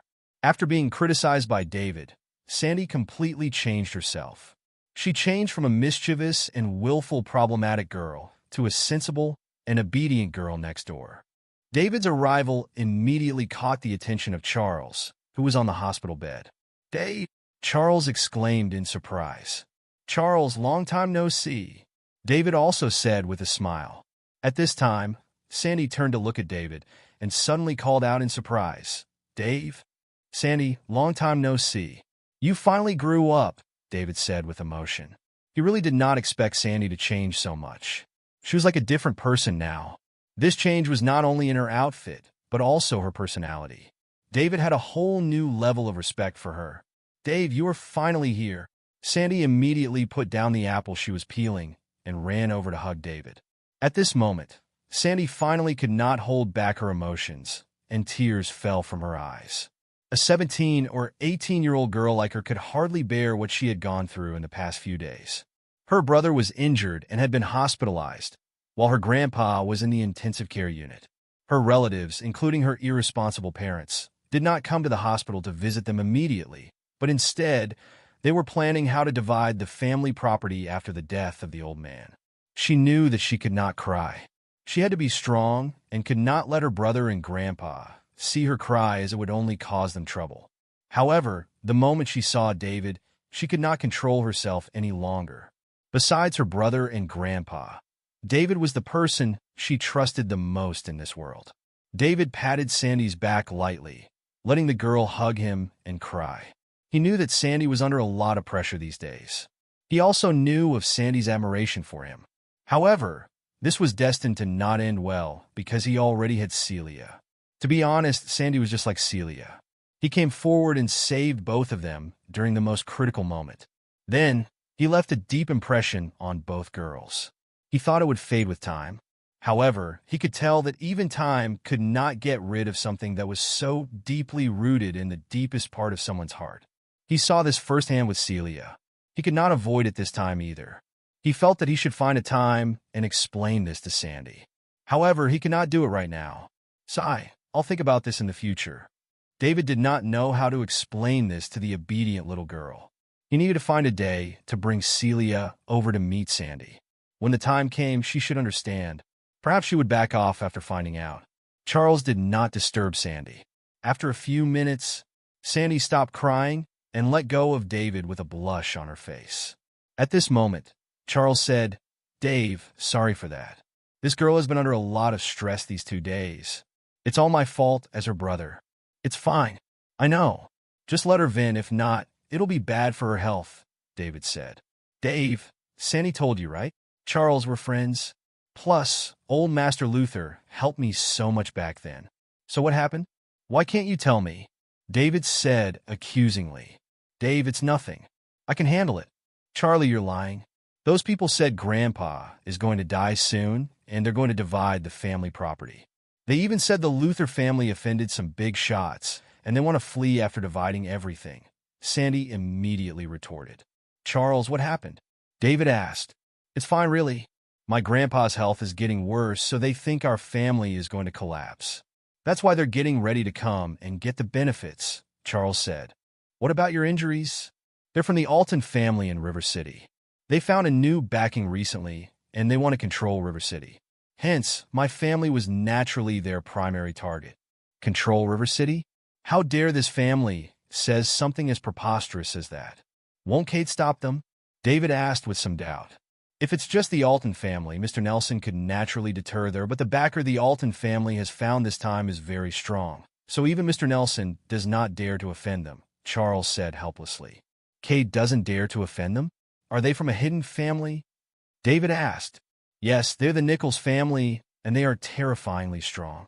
Now almost all the families in River City dare not speak out against them. How terrifying are they? David asked curiously. It's said that the Nichols family has a few very strong peak dragon rankers, and there are more than one of them, Charles said bitterly. A peak dragon ranker. His grandfather was only a peak tiger ranker in his heyday. There was a difference as big as a realm between the two, and that difference could be described as the difference between heaven and earth.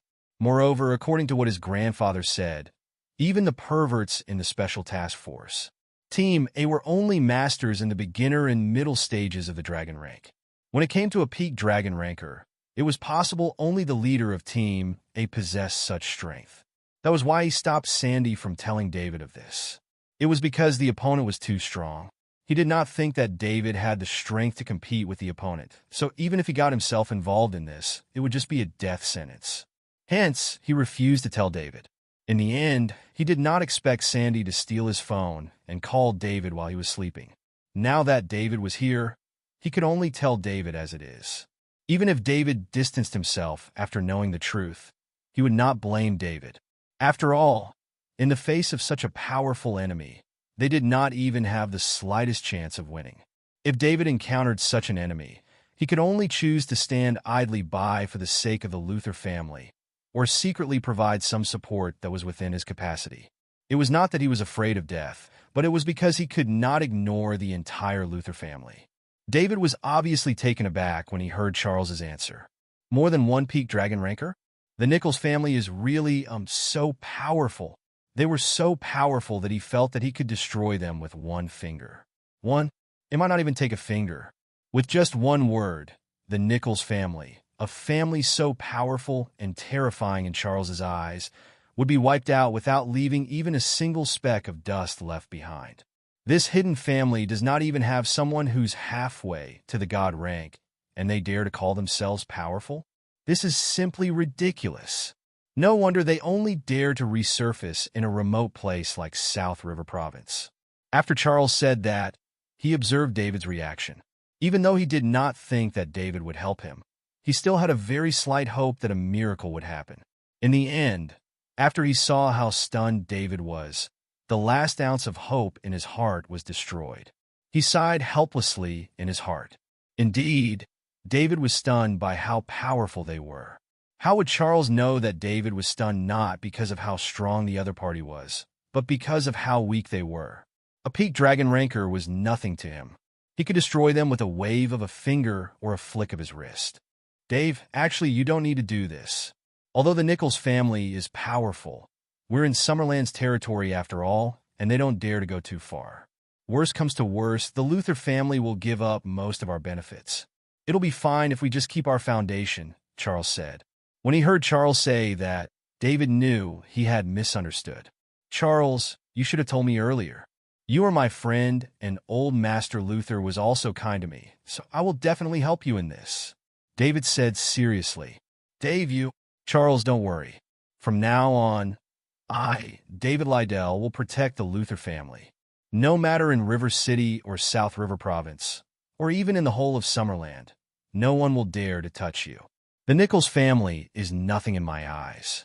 I can wipe them out with a wave of my hand. After David finished speaking, he was afraid that Charles would not believe him.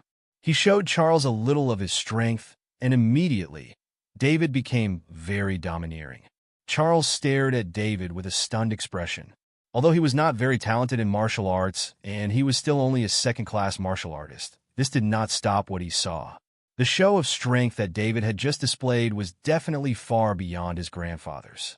Furthermore, even though what David just said was a little far-fetched, his tone was very convincing.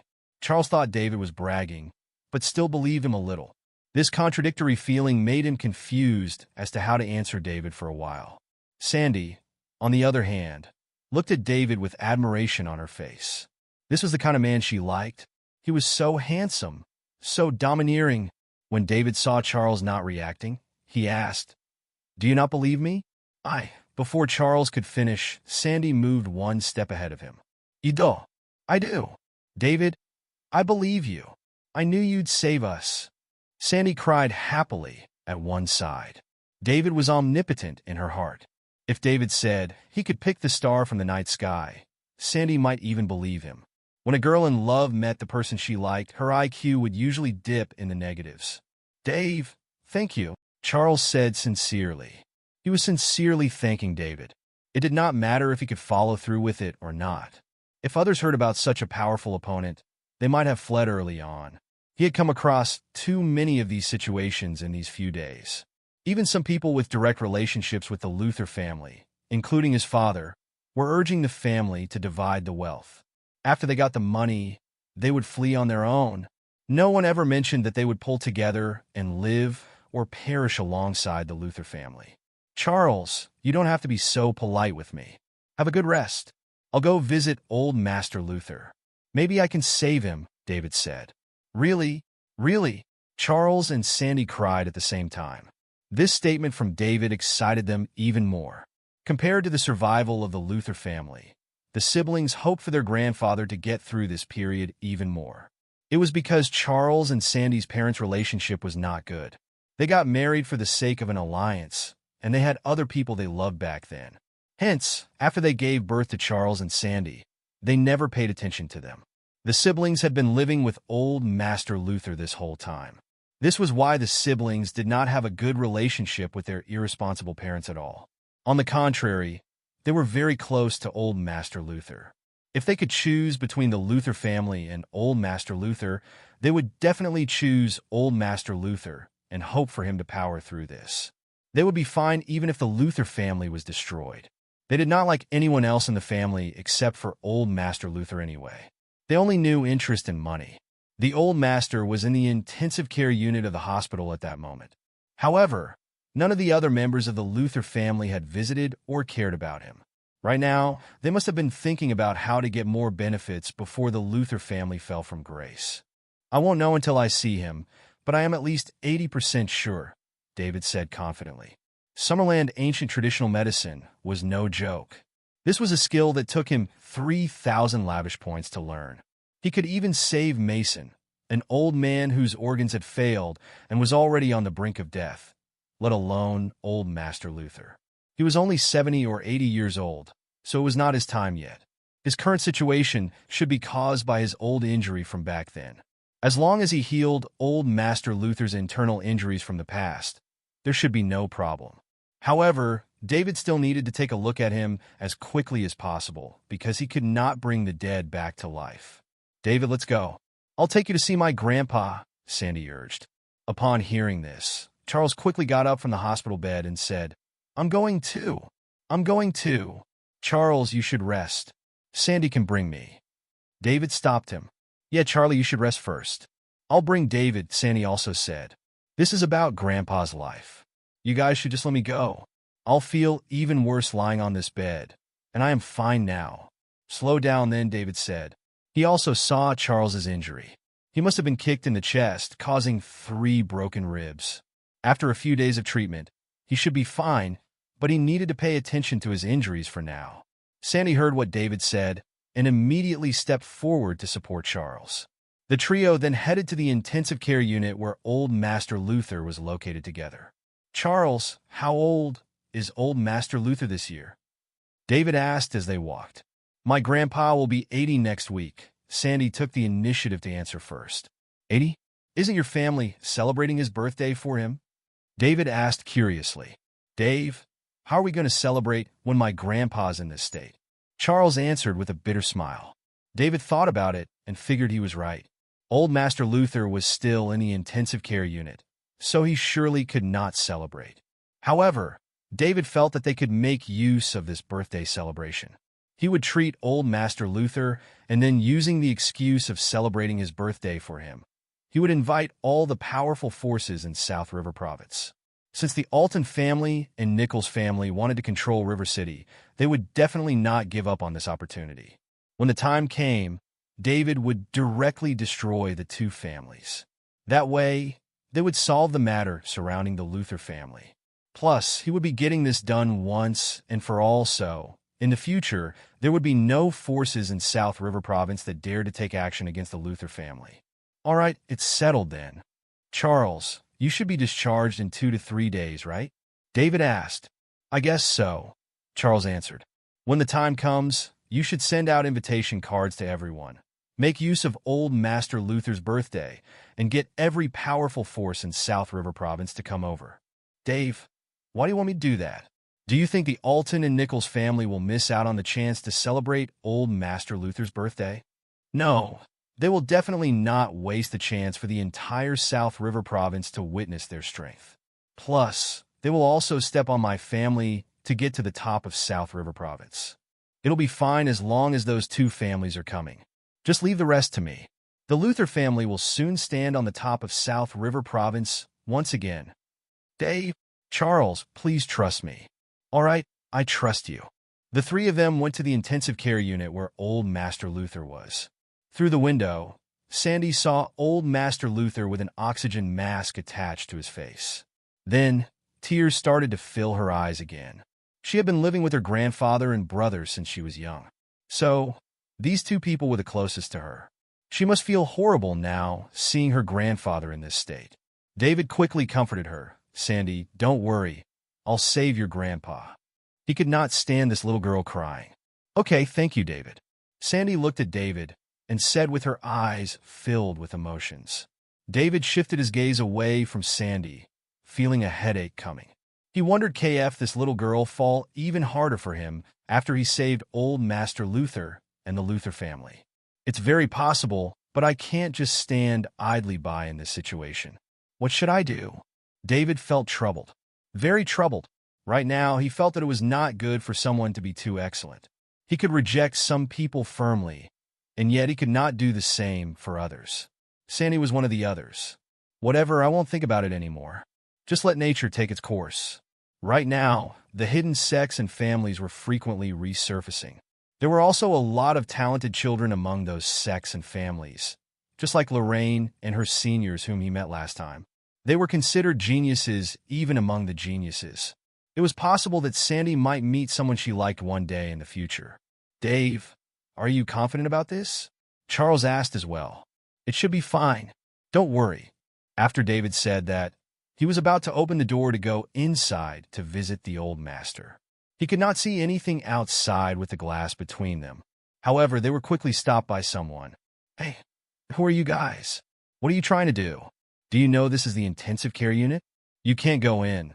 An obedient-looking adorable nurse walked over and said overbearingly. She was away for a while just now because she needed to use the toilet.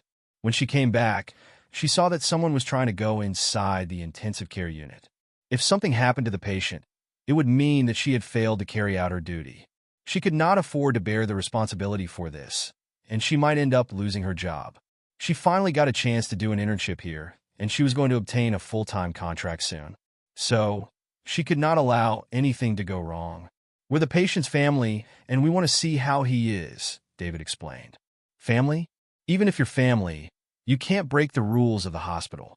The patients in the intensive care unit might face life-threatening dangers at any minute. Can you bear the responsibility if something happens? The nurse did not give them a chance to discuss this at all. Miss, please let David inside to look at my grandpa. He said he can save my grandpa, Sandy pleaded at one side. Little girl, you have to believe in science, and you can't be fooled by others. Even though some men look handsome, they often target and trick minors like you who have no experience in society. Hence, you have to be careful, the nurse advised. Miss, David is not a scammer, Sandy said firmly. You little dummy, of course, a scammer won't say that they are a scammer. I've had a lot of experience, so trust me. I won't lie to you. Charles, just call Tom over. If not, we won't be able to go in, David said. All right. As Charles said that, he took out his phone and was about to call the director of River City Hospital, Tom Lake. It's useless no matter who you call. Aside from the doctor and nurses, no one can go into the intensive care unit, the nurse said righteously. Pretty lady, are you a new intern? David asked curiously. Who are you calling a pretty lady? So, what if I'm new? Don't look down on newbies. Listen to me. I'm going to obtain my full-time contract soon, so please don't cause trouble for me. You're indeed new. No wonder you don't even know who Tom Lake is. Who is Tom Lake? The director of River City Hospital. Dr. Lake? The young nurse gasped in astonishment before shouting in alarm. At that moment, Charles's call got picked up too. Tom, come over to where my grandfather is. Charles hung up the minute he finished speaking. Why? You really know Dr. Lake? The young nurse asked nervously. Of course. Why would we lie to you about this? David said. I'm so sorry. I did not speak politely just now, but the intensive care unit truly isn't someplace where people can come and go as they please, the young nurse stammered nervously. She was at a loss as to what she should do. If she let them in and anything were to happen to the patient, there was no way she would ever become a licensed nurse, and she would get fired. However, if she did not let them in and ended up offending Dr. Lake, the outcome would be the same. What should she do? Am I destined not to have this job that I love? This was already the third hospital she was interning at. At the first hospital she interned at, her manager was a pervert who often laid hands on her. She had endured all of that, but in the end of it, he had told her she needed to spend a night with him if she wanted to become a licensed nurse. Obviously, she could not accept that. Thus, she had left that hospital. At her second hospital, she had encountered a situation nearly identical to what had happened at her first hospital. The pervert had just changed from being the head nurse to the attending physician she worked with. She had ended up leaving because she could not stand it anymore. Now, she had finally found a good hospital. No one stared at her leeringly.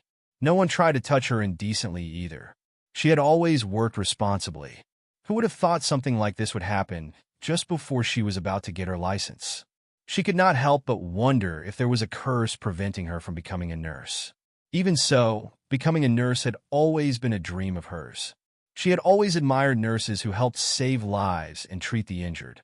The young nurse was so anxious she was near tears. It's all right.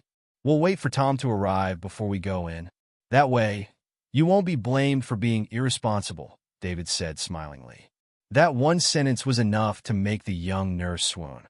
She gazed at David, who had a slight smile on his face. David had just seemed like a scammer before, so why did he seem so pleasant now? He was good-looking. He had a good temper. He treated others politely. Moreover, he dared address the director by his first name.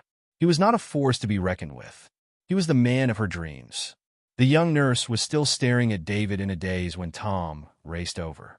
Mr. Luther, Ms. Luther, Mr. Liddell. David greeted them politely. Dr. Lake, I want to go in and visit old Master Luther, David said. Of course. This way, please, Mr. Liddell, David said as he hurried forth to open the door to the intensive care unit. David was just about to walk in when he turned around to glance at the young nurse who had stopped them from going in as he said, Dr. Lake, this young nurse did a good job. She is very responsible. I think she can be put in an important position. Yes, sure, all right. Anything you say, Mr. Liddell. I think the newbie is good too. I'll make sure she stays at River City Hospital and receives the best training, Tom hurriedly replied. David did not say anything more as he walked into the ward. Charles and Sandy walked behind him while Tom followed from the rear.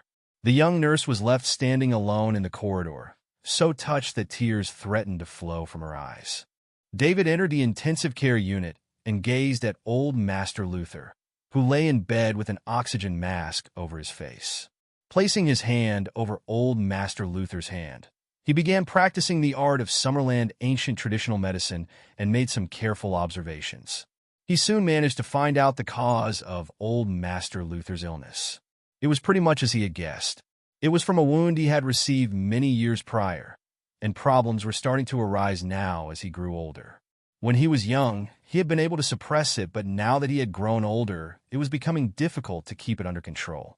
However, not all was lost, as old Master Luther was not too old. By now, most humans had an average lifespan of between 80 to 90 years, and powerful people like Mason, who frequently took care of their health using magnetic fields, were able to live up to 130 years old. David formed a plan in mind after making a diagnosis. Thankfully, the herbs required were not too expensive. Moreover, the Luther family was so influential that it would not be difficult for them to obtain the herbs. David released old Master Luther's hand. As he turned around, he beckoned for Charles and the others to leave the room before exiting the ward quietly. Old Master Luther was still weak, and it would be best if they did not disturb him. The young nurse had already returned to her post when they returned to the corridor. When David and company walked out, she gazed at them happily. Her happy expression was especially apparent when she looked at David. "What do you think, David?" Charles asked impatiently. "Dave, can my grandfather be saved?" Sandy asked. Don't worry. It's not a major issue.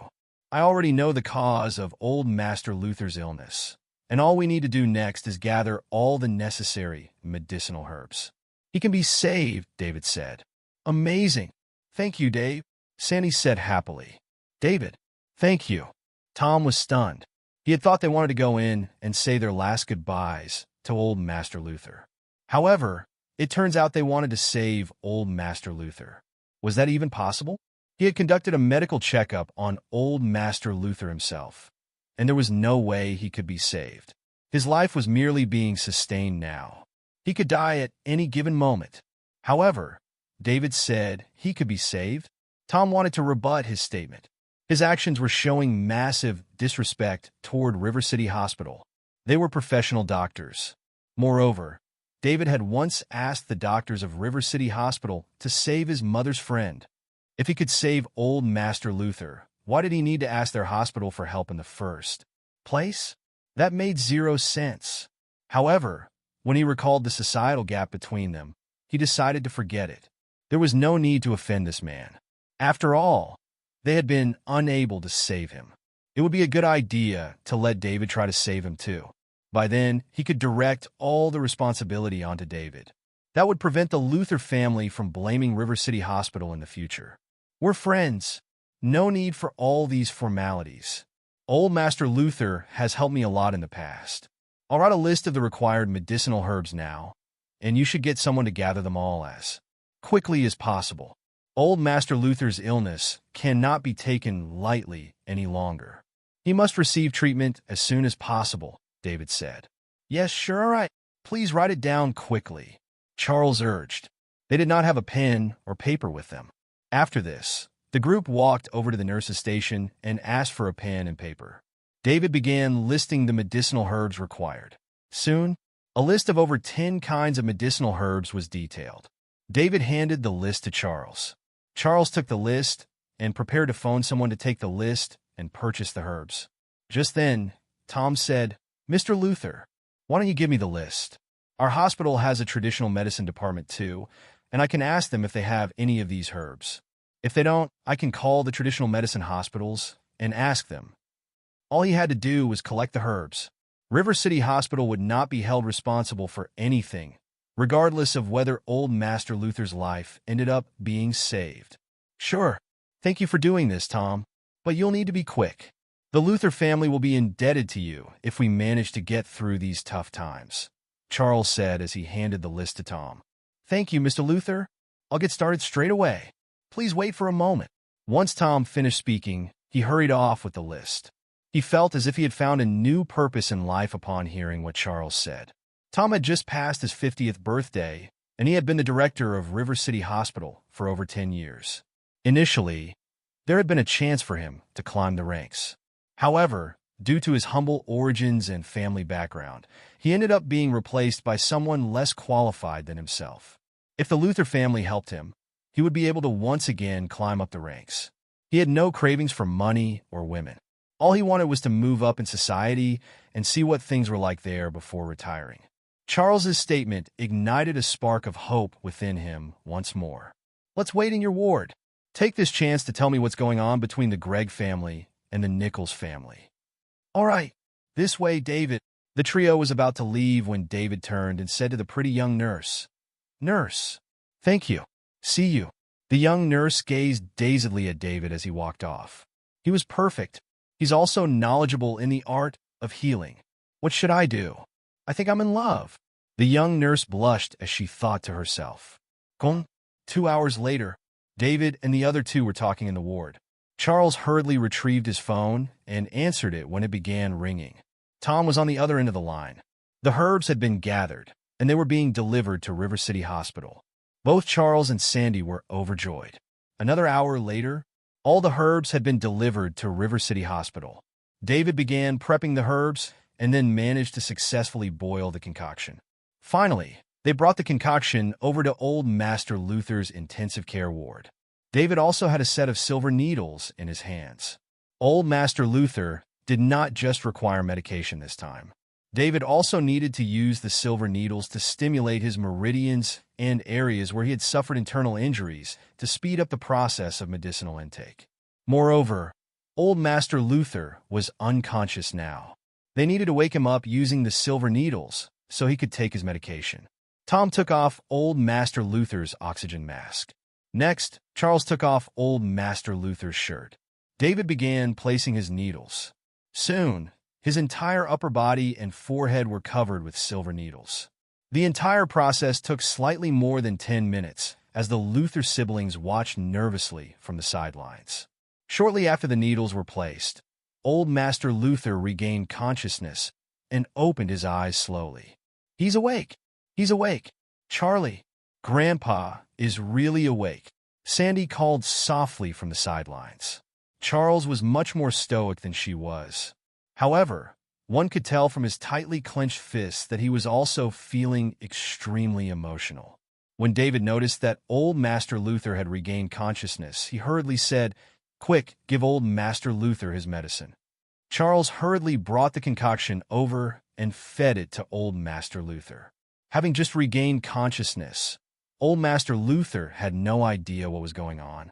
However, since his grandson was feeding him the medication, he drank every last drop of it. It was just a small bowl, but old Master Luther used nearly 10 minutes to finish the decoction. "Old Master Luther, don't say anything yet. Rest up and relax so that the medicine intake process will be completed quicker. We'll be back to visit you later." David left the ward alongside everyone else once he finished speaking. Old Master Luther had just regained consciousness, and he needed to recuperate in silence. Thus, it was not ideal for him to speak to anyone right now. He would feel much better once the medicine had entered his system. Charles and Sandy both wanted to speak to their grandfather. However, they did not dare disturb him after hearing David say their grandfather needed to rest. 1 hour later, David felt that enough time had passed. Thus, he pushed the door open and walked in while the Luther siblings hurried in after him. Old Master Luther opened his eyes when he heard the door opening. His complexion was visibly different from before. As David removed the silver needles from old Master Luther's body, he asked, "Old Master Luther, how do you feel?" "Much better. Thank you, David," old Master Luther said. Although he had just regained his consciousness, he could tell that David had saved him. He had not expected the gamble he made several months ago to be right. Moreover, it had paid itself off so quickly. A wave of emotions washed over old Master Luther. "No need for any formalities, old Master Luther. It's all part of my responsibility." When David finished speaking, he turned to Charles and Sandy as he said, "Old Master Luther is still weak, so you should hurry and say whatever you have to say now. Let him rest as much as possible and prepare a concoction for him to drink every 4 hours. He should fully recover in 3 days." "Thank you, Dave," Sandy said as she sobbed. "Thank you," Charles said. "You guys can take the rest of this time to talk.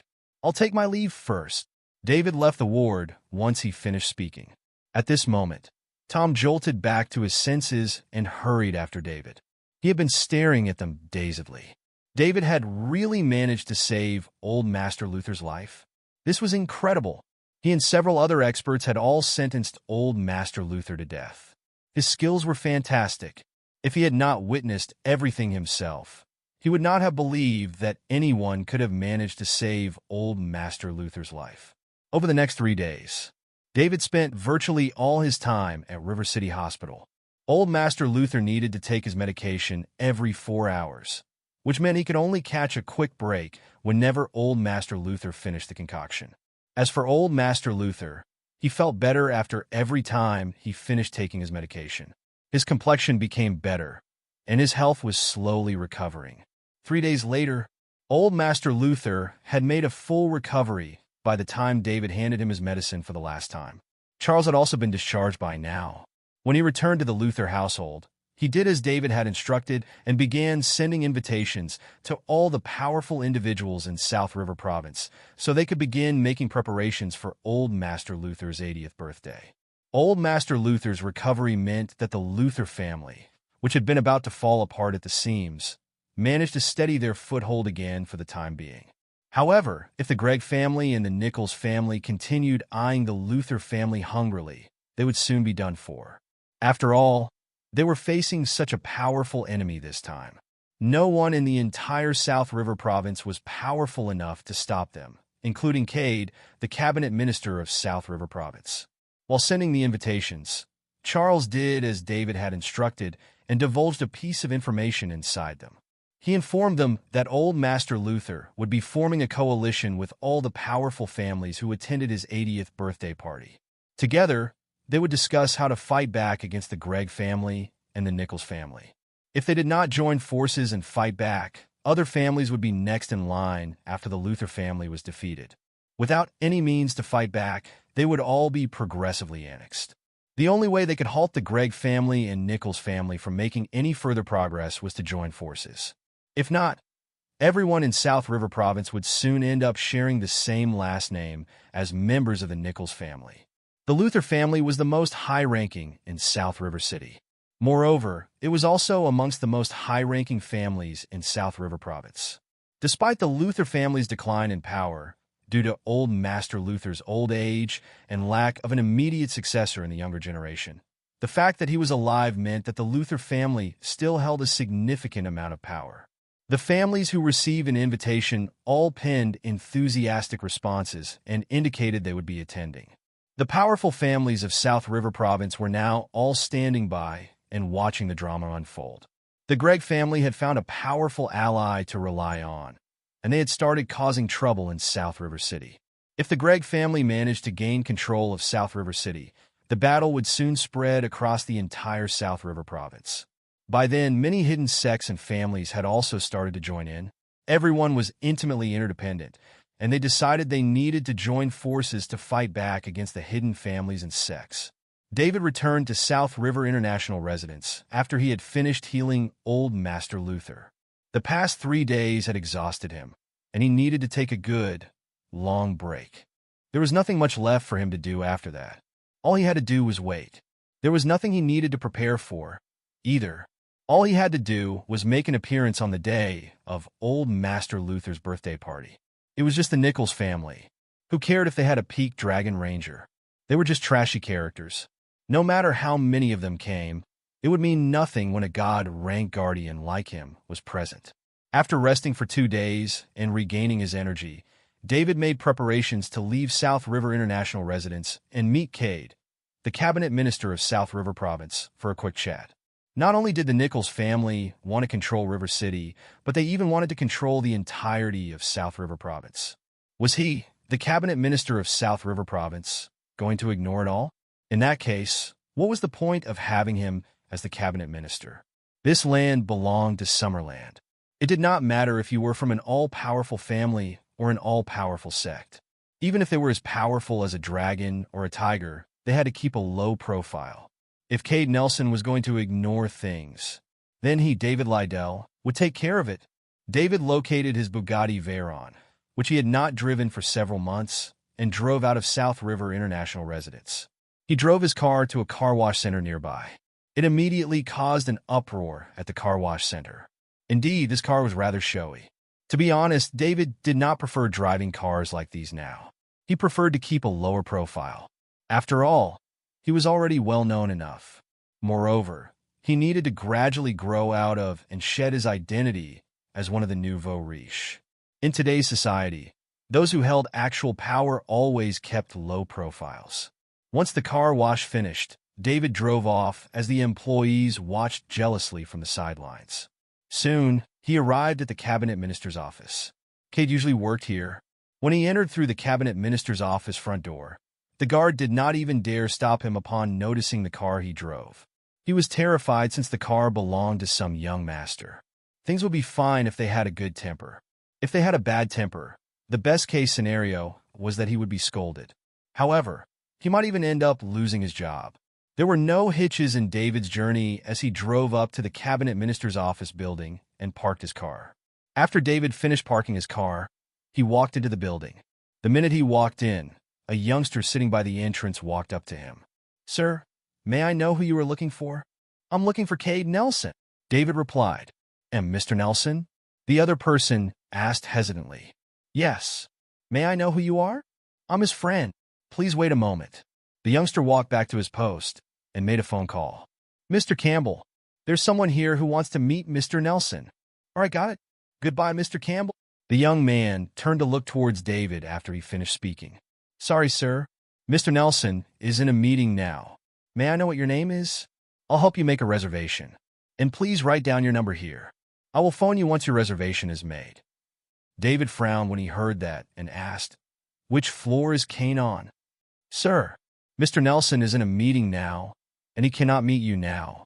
Please do not put me in a tough position." David could not be bothered to talk to him any longer. His mind power was fully activated as he walked upstairs. See, please stop," the youngster cried as he hurried after him. David paid him no mind. He had detected an aura that belonged to a dragon rank master after his mind power was fully activated. It was probably Cade. He had met Cade the last time he was in Shu City. Once David arrived at the second floor, he immediately headed toward Cade's office. The youngster was right behind him. David immediately pushed the door open and walked in when he arrived at Cade's office. When he walked into the room, the first person he saw was a sophisticated-looking man in glasses who seemed to be in his 30s. "Mr. Campbell." This man said that he was Mr. Nelson's friend, and he insisted on coming upstairs. "I could not stop him," the youngster said. "You can go back down first," Mr. Campbell said. "All right, Mr. Campbell." The youngster turned and left the minute he finished speaking, and he quietly shut the door behind him. "Who are you? What's your name? Why do you need to see Mr. Nelson?" Mr. Campbell asked David. David did not answer his questions. Instead, he yelled towards the room situated near to the back. "Cade Nelson, come out and meet me. You're being reckless," Mr. Campbell said furiously as he stood and pointed at David. "Oh, am I the reckless one? Or are you?" David asked, a cold expression on his face. "You?" Mr. Campbell was at a loss trying to figure out a reply. Crack! Cade's office door swung open. Mr. Campbell hurriedly turned around. When he saw Cade walking out, he hurriedly said, "Sir." This guy barged in suddenly. "I'll call someone to take him away now. You son of a b******. Why didn't you tell me that Mr. Liddell was here?" Cade yelled at Mr. Campbell. Immediately after that, he turned to David and said in a respectful voice, "My apologies, Mr. Liddell. You can just call me the next time you wish to see me. You did not need to make the trip all the way here." He might be the cabinet minister of South River Province whose words held weight in South River Province. However, he did not dare disrespect the young man in front of him, the 11th member of the Summerland Parliament. Only the best of the best, the cream of the crop of the people of Summerland were eligible to hold that title. On the other hand, he was only the cabinet minister of a province. There were 66 province-level cabinet ministers in Summerland, and the importance of his existence took a back seat to the man in front of him. There was a sky-high difference in terms of status between them when he compared himself to David, a member of the Summerland Parliament, to the point where there was no point in even trying to compare. To put things bluntly, if David ever wanted to get rid of him, all he needed to do was say the word. He would have no means to fight back by then. "Cade, there's something I would like to ask you. Where should we talk?" David asked. "Mr. Liddell, please come in." "Campbell, watch the door. Don't let anyone in." "Yes, sir." Mr. Campbell seemed to be in a daze as he walked out the door, shut it, and stood by the entrance. He had yet to return to his senses. Who was this young man who seemed to only be in his 20s? Somehow, he managed to make Cade, a cabinet minister especially influential in South River Province, treat him with such respect. It had made him look at things with a fresh perspective. He had been working under Cade for several years now, but he had never seen him speak to a youngster like that. Cade must have only done so because he was someone even higher up the bureaucracy and even more influential. A wave of fear washed over him when that crucial piece of knowledge dawned upon him. Beads of sweat began appearing on his forehead. He had just yelled at the young man moments ago. Was Cade going to fire him? Please no. Please no. Having come from a rural area, he had attained career success after becoming Cade's secretary. Through this, he had instantly become one of South River Province's newest celebrities. Countless individuals from South River Province's most powerful families all had to treat him with respect. It was something that brought honor to his whole family. Now, whenever he made a trip home, his family home's threshold would always get doubled him out as countless people came to suck up to him and give him gifts. The minute Cade kicked him aside, he would be back to square one. Everything that he had attained before today would vanish into thin air. He would have to return to a life of poverty and hardship after experiencing glory and riches. No matter what, he would not be able to accept this drop in social status. What should he do? Thoughts rapidly filled Mr. Campbell's mind. He had to keep his job. He could not leave Cade Nelson. If not, he would be done for. Inside Cade's office. MP Lydell, please, have some tea, Cade said as he brewed David a cup of tea. Now that no one else was present, Cade had even changed how he was addressing David. David took the teacup and had a sip before placing it on the coffee table. It was not odd that Cade knew who he was. If not, he would not be treating him so respectfully. Cade, there's something I would like to ask you, David said. Please tell me what it is, MP Lydell. Do you know what's going on with the Gregg family in River City? Are you referring to how the Gregg family is teaming up with the Nichols family? Cade asked. Yes, that's exactly it. Naturally, I do know about it. In that case, are you, as the cabinet minister of South River Province, going to allow this family to do whatever they want in Summerland? Are you tired of your position as the cabinet minister of South River Province? And P. Lydell, here's something you might not know. It is not that I, Cade Nelson, am not doing anything about things. However, amidst the 66 provinces in Summerland today, at least half of them are populated with powerful hidden families and sects that are integrating local families into their circles. These hidden families and sects are extremely powerful to the point where I am unable to fight back against them. Moreover, I have reported these to my superiors a long time ago, but they are overwhelmed with work now. They have merely instructed us to keep an eye on them and said that they will immediately send someone over to get rid of them once they do anything that gravely violates the laws of Summerland. Although these families have joined forces now, there is nothing I can do, since they have not yet done anything that goes against Summerland's laws, Cade said with a rueful expression on his face. He, too, felt horrible that the Gregg family was joining forces with the Nichols family and making their way into River City. Cade Nelson had initially been one of the most influential people in South River Province. As the cabinet minister of South River Province, he would suffer the most losses the minute the Nichols family established a firm foothold in River City. His power would be massively curbed. In the future, there might even be a possibility that the Nichols family would get to call the shots in South River Province. Things were still all right now. Mason, the chief of staff, was still alive. These people would not dare get up to no good yet. However, once Mason died, Summerland would descend into chaos. By then, no one would know how chaotic it would be. Thus, at this moment, no one dared offend anyone from these families or sections. That included him, the cabinet minister of South River Province.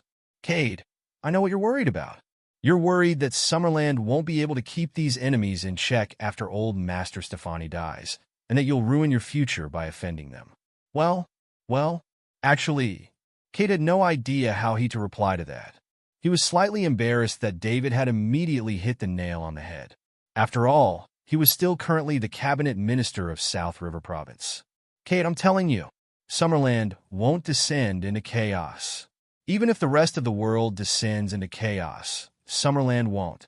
That's because, even after old Master Stefani dies, there'll still be me, David Liddell. An intense aura emanated from David's body once he completed his exceptionally cocky sentence. The aura was so intense that Cade was shoved several meters backward. He only stopped when he bumped into his desk. At that moment, Cade's eyes were wide open as he stared at the young man in front of him in terror. That intense aura made him feel like he was merely an ant, and that he was facing an elephant. What sort of talent was that? It had managed to render him, someone in the beginner stage of dragon rank, unable to fight back. He felt like a skiff floating in the middle of the sea, about to be drowned by a tall wave at any given time. It was terrifying. Even so, that was not even the most important thing. How old was David now? Was he even 25 years old? A God rank guardian? It was unheard of. Naturally, as someone who had reached dragon rank, he knew what it meant. Potential, unlimited potential. He would become a being of Mason's level in the future. It was also possible that he might even surpass that. God had bestowed this chance upon him. He must grab hold of it. MP Liddell. Why you? Cade began stuttering. A God rank guardian who was only in his 20s. It was something never seen before in several thousand years of recorded world history, let alone in Summerland. The present time was the greatest decade in human history. Standing in front of him was David, the man destined to dominate this decade. He had to ensure he could ride David's coattails. If he let this chance go, he would end up becoming insignificant. However, if he grabbed hold of this chance, his name would likely go down in history. No one could resist passing up on this temptation. Cade Nelson, stop cowering in fear if you want to keep your position as cabinet minister of South River Province. Be bold. As a martial arts practitioner, you should possess the bloodlust that every martial arts practitioner should have. Besides, you're a citizen of Summerland. I, David Liddell, will personally use the issue with the Nichols family to set an example for the others.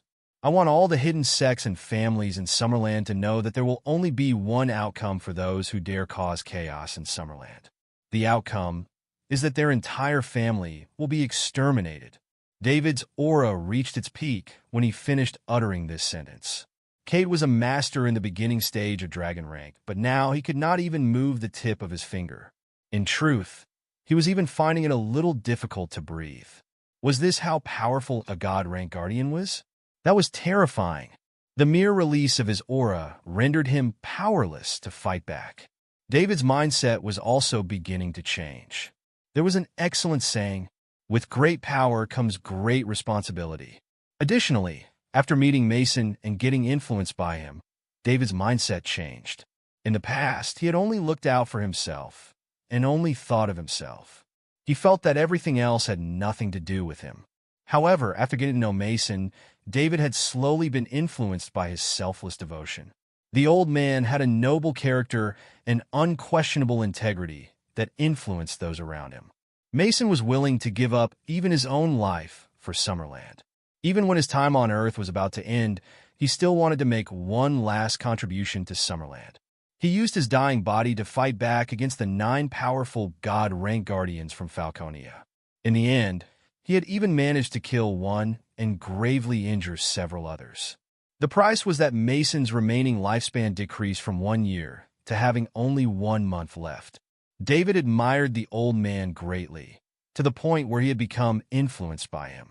He had gone from wanting to protect only himself to wanting to protect the entirety of Summerland. It was a sort of spiritual enlightenment. This was also the first time David had showcased his ambition. He had once been nothing more than an ordinary college student. The fact that his parents had passed away when he was a child, coupled with the abuse he received from his uncle's family, had made him feel disgusted and resentful towards society, to the point where even after he had received the system, he had never thought that of himself as the savior that would save Summerland and the world. However, after meeting Mason, he felt his mindset slowly change. Now his physique had already reached God level 3. Additionally, he had recently accumulated over 2,000 lavish points again. If he put it together, he would be able to reach God level 5. With the way his lavish points were increasing now, it would not be long before he could reach the pinnacle of God level. He would be able to take over Mason's burden and protect Summerland from the chaos that would soon arrive. At that moment, Cade felt that David was like a young king from the olden times. He was the sort of person that had to appear during these great periods and bring light to their times. David reeled back his aura after it reached its peak. Immediately, Cade felt as if a weight had been lifted from his shoulders. Placing his hands on the ground, he gasped for breath as droplets of sweat trickled from his forehead and soon formed a puddle on the floor. MMP Lydell, from today onwards, I, Cade Nelson, will be your faithful servant constantly at your command. I will not dare hold any selfish motives, Cade said as he panted. I don't care if you have any selfish motives or not. All humans are selfish. However, I hope you will see the big picture and make the right choices accordingly. You know what will happen to you if I ever hear that you've jeopardized Summerland, David said to Cade as he stood and gazed down at him. And P. Lydell, I totally understand. From today onwards, I'll adhere to your instructions and do what I'm supposed to do. Excellent. With old Master Stefani and myself present, Summerland will be free from the impending chaos. I'll get rid of any families and sects who dare appear and threaten Summerland. Old Master Luther's 80th birthday party is the day after tomorrow, and I'll let the Nichols family know the outcome of messing with Summerland during this party. That'll serve as a warning for all families and sects hoping to build a presence in Summerland. You'll conduct protection work from the outside during this time. Try your best to not let the ordinary citizens discover powerful the martial arts practitioners are. Yes, sir. MP Lydell, Cade replied respectfully. Well, I'll be leaving now. Inform me if there are any issues you can't take care of. South River Province is my hometown, and I don't want any problems to arise here. Also, I hope that no other person will find out what happened today. Understood. Have a pleasant day, MP Lydell. Cade accompanied David as he walked out of the building, got into his car, and until he reached the gates of the building. Throughout this, he managed to render countless people speechless from shock. Cade Nelson, the cabinet minister of South River Province, the most powerful person in the entirety of South River Province, was personally accompanying a young man in his 20s as he left the building.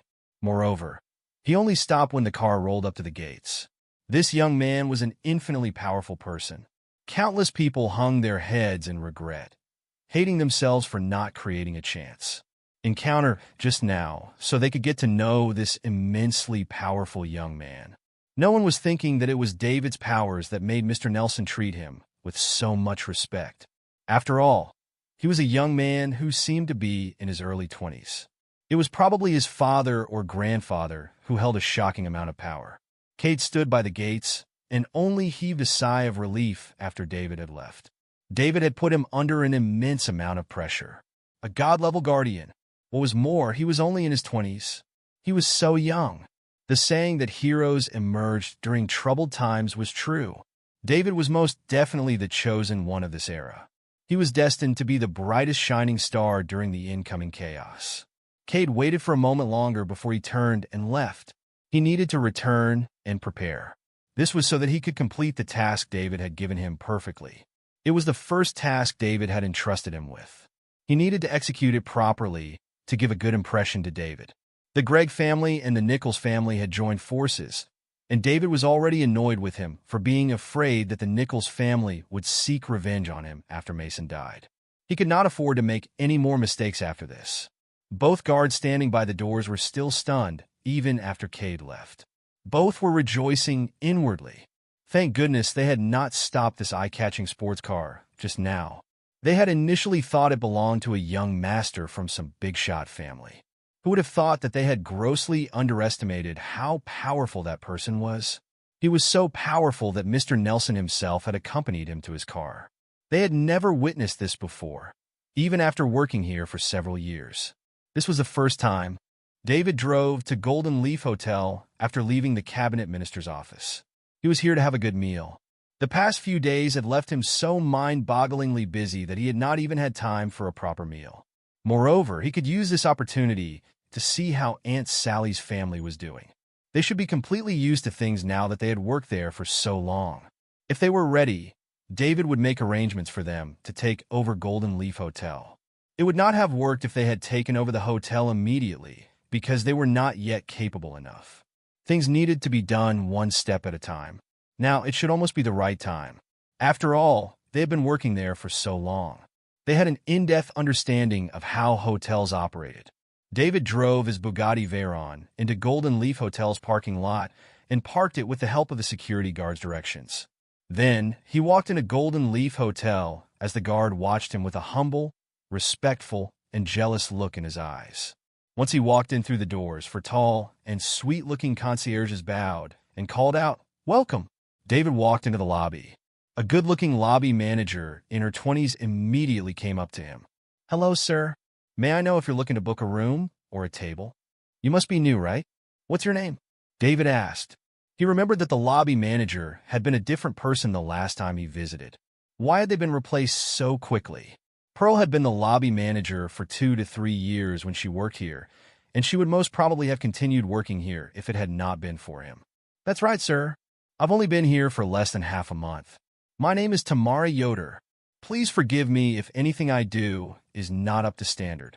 You can let me know about it, Tog, and I will do my best to improve," Tamara said humbly.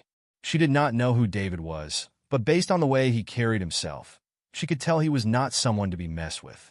This was all due to the experience she accumulated after years of working in the service industry. "Prepare a table's worth of your best dishes and call your general manager. I'll be waiting for him in private room number 1. When David finished speaking, he did not wait for Tamara to respond before he left. Tamara hurried after him. "Sir, may I have your name?" "Tell your manager that it's David Liddell." "David Liddell?" Tamara repeated the name to herself. Suddenly, a wave of shock washed over her. "David Liddell? Was this not their boss name?" "Hey, are you the boss?" Tamara asked stutteringly. "Not bad. You know my name? Go get your general manager," David said. "Yes, sir. Please wait for a moment, Mr. Liddell. I'll get him right now," Tamara hurriedly replied. "Also, don't forget to prepare my food," David added. "Yes, sir." "Don't worry, Mr. Liddell. The food will be sent over immediately." As Tamara watched David step into the elevator, she hurriedly retrieved her walkie-talkie and contacted the general manager. She told him that the boss was here and that the general manager's attendance was requested in private room number 1. Then, she contacted the food and beverage department, where she told them to prepare a table full of the best quality food to be delivered to the boss. News that David Liddell, the most powerful boss, was at Golden Leaf Hotel soon traveled across the hotel. Everyone began getting busy, hoping to make a good impression on him. David sat in private room number 1, which belonged exclusively to him. Soon, the general manager of Golden Leaf Hotel arrived. The general manager was a middle-aged man in his 40s. However, David had no recollection of his name. All he remembered was that he had promoted an assistant manager after sending Pearl elsewhere. Many things had happened after that, which meant he had little time to stay in South River Province, and naturally, no time to visit Golden Leaf Hotel. "Mr. Liddell, why didn't you tell me you were coming? I could have sent some people over to welcome you," Franco Yoder said carefully.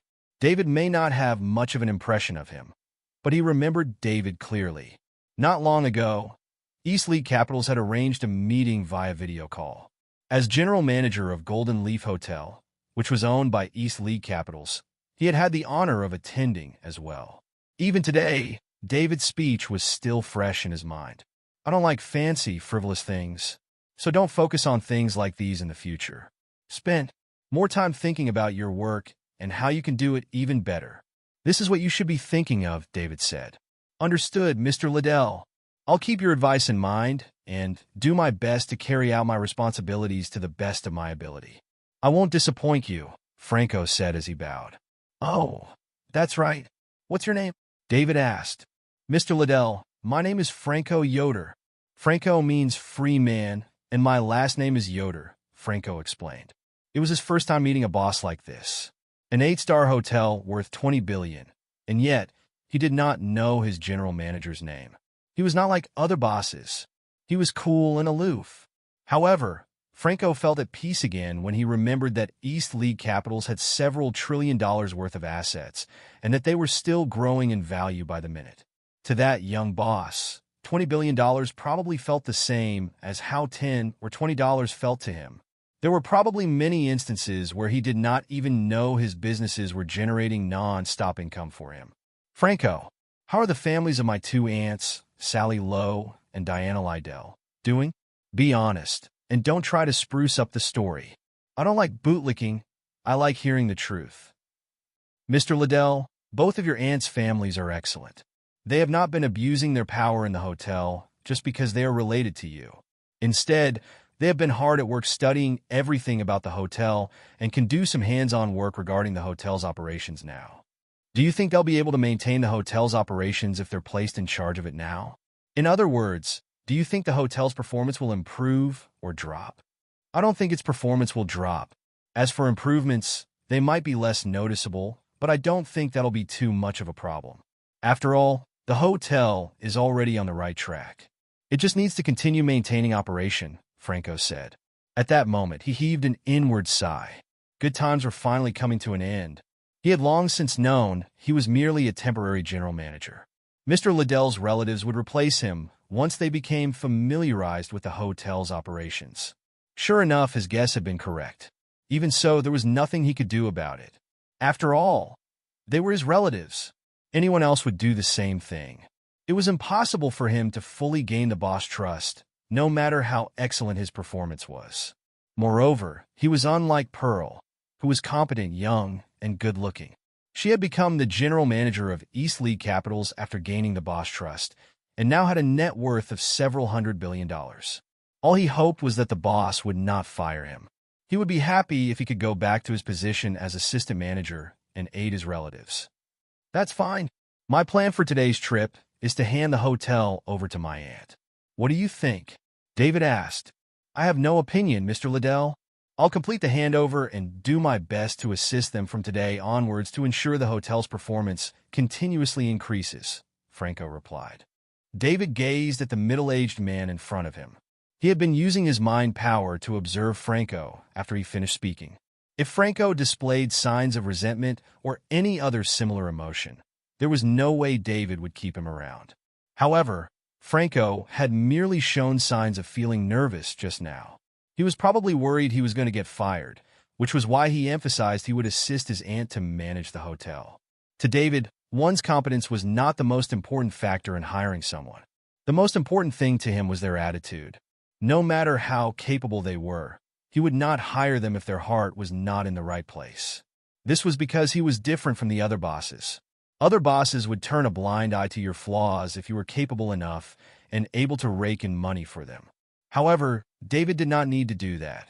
He did not need you to make money for him because he already had so much money that he could not finish spending it. So, what was the point in continuing to make more money? Franco had performed well just now. David could look into getting him a promotion. East League Capitals was a huge team, which meant manpower was required in multiple areas. Golden Leaf Hotel was merely East League Capital's most insignificant asset. Franco, I'll be handing Golden Leaf Hotel over to my aunt in a short while, and you'll no longer be the general manager. Don't you have any opinion on that? David asked curiously. Mr. Liddell, I'm just an employee. Although it sounds self-deceiving to say that working anywhere is the same, I will still accept the arrangements you have made. I will work hard and put in all my effort no matter where I go, Franco said humbly. Not bad. Your attitude is excellent, so don't worry. East League Capitals is a huge team with several $1 trillion worth of assets. After today, it will continue rising to soon be worth $10 trillion or even $100 trillion. There will be plenty of opportunities for you to show off your skills.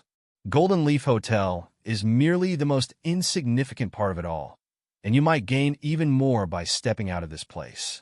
I'll call Pearl tonight, and you can tell her what your strengths are. She'll arrange a suitable position for you, and it will not be lower ranking than the position you hold now. Work hard, because East League Capitals will not mistreat you, David said satisfactorily. Thank you, Mr. Liddell. I won't disappoint you, Franco said excitedly as he sank into a bow. Initially, he had thought he would be lucky if he managed to retain his position as assistant general manager. He had never expected to get promoted. As Golden Leaf Hotel's manager, he naturally knew how powerful East League Capitals was. Now that he had taken the first step forward, he would have many more opportunities to progress in his career. All right, go bring my Aunt Sally and the others over. Yes, sir, Mr. Liddell. Soon, Sally and Diana arrived with their families. Dave, when did you get back? Why didn't you give me a call? Sally asked the minute she walked in. That's right, Dave. You haven't been back for so long. Your business might be booming, but make sure you take care of your health too, Diana said. Except for them. Everyone else seemed to be walking on eggshells, and they did not dare say anything. As they learned more about David's capabilities, everyone except Sally and Diana had grown to fear David. The huge difference in their societal standing made them increasingly humble themselves. Sally and Diana were the only two people who believed that David would always be their nephew no matter how accomplished he became. Moreover, they felt that they had never mistreated David and had no need to be a yes man when they were his elders. Aunt Sally, Aunt Diana, please sit down. I've only just returned too. I've been busy with affairs in Capital City recently and haven't had time to return for a visit, David said as he stood. He could put on airs in front of anyone except his Aunt Sally and Aunt Diana. They were the two people he needed to treat with the utmost respect for the rest of his life. If it had not been for them, David had no idea if he would even be alive now. Moreover, even if he were still alive, he would probably be living with a dark, twisted mindset. How long will you be staying here this time? Sally asked. Depends on the situation, but it'll probably just be for a couple of days. Let's enjoy our meal first. There's something I have to discuss with you guys later. The two families and David then began their meal. The table was filled with top-notch quality food prepared according to the hotel's highest standards. After they finished, David put his fork down and asked, Aunt Sally, Aunt Diana, how has work been for you? Not too bad. The two replied in unison. Are you confident that you now understand how the hotel should be run? Yes, mostly. That's good. I'm making arrangements to have East League Capitals divest from Golden Leaf Hotel and put you two in charge of running it. In other words, Golden Leaf Hotel will belong to you in the future, and all earnings will go to you. You will each own 50% of the shares. What do you think? What? The members of both families who were present were stunned. They all felt slightly dazed. David was going to give them Golden Leaf Hotel? It was an 8-star hotel worth nearly $20 billion that raked in several billion dollars worth of revenue every year. The hotel was the only one of its kind in South River Province. Dave, that won't work. We can't accept it. Sally hurriedly refused. They now received several million dollars in the form of their salary every month, and it was more than enough for them. They could not take any more from David. Dave, we can't accept it either. Things are fine the way they are now. Our family receives an income of $2 million per month, and that's more than enough. We won't be able to spend that much money anyway, Diana said. Aunt Sally, Aunt Diana, please let me explain. You guys have been working here for some time now, and you should have an understanding of East League Capital's powers. This hotel means nothing to me. You're my closest relatives, and you've played a big part in shaping me into who I am today. Thus, you should accept it. If not, I won't be able to live with myself. Well, Sally and Diana exchanged glances. All right then, we'll accept it, Dave. You're doing wonderful career-wise now, but don't work too hard and tire yourself out. If you ever need this hotel in the future, we'll be ready to return it at a moment's notice. Think of it as us helping you take care of it as an alternative route for you. The business world is like a war zone, and I've heard plenty of instances where quadrillionaires lost their entire fortune in the blink of an eye. You have to be careful. This will always be your home. All right, I know what you mean, Aunt Sally.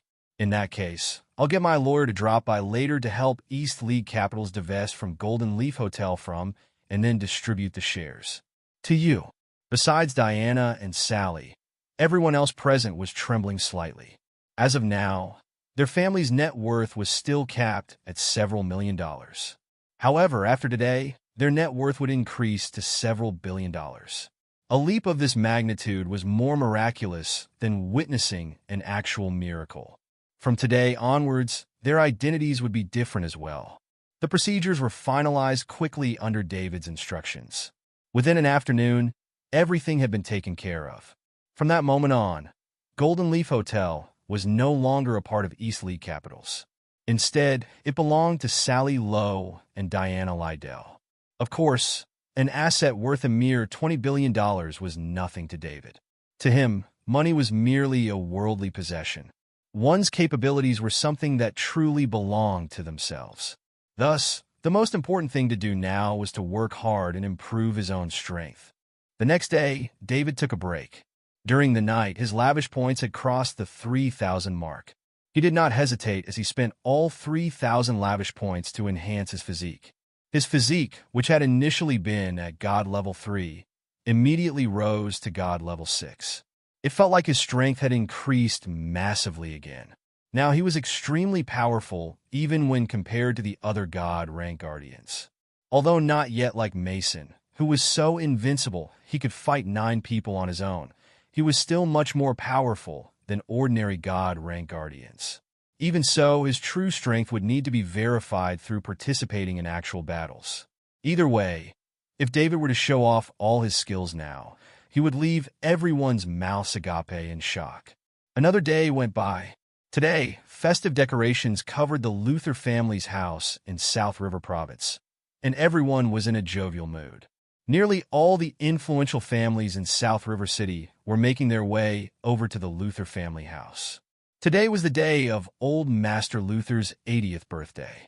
It was also the day the Luther family would take the lead in forming an alliance that would fight back against the Gregg family and the Nichols family.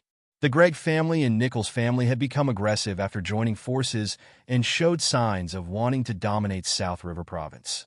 Not even Cade Nelson, the cabinet minister of South River Province, dared defend them.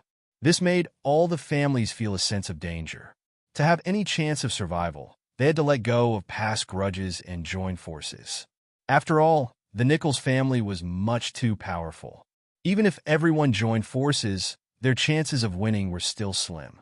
However, all the powerful families in South River Province had connections to those in even higher positions. If everyone worked hard and attracted the Summerland government's attention, they would be able to stop the Gregg family and the Nichols family. That was the reason why they were joining forces in the first place. Early that morning, Charles and Sandy appeared in full dress at the Luther family's manor. They were ready to welcome each powerful family's representative.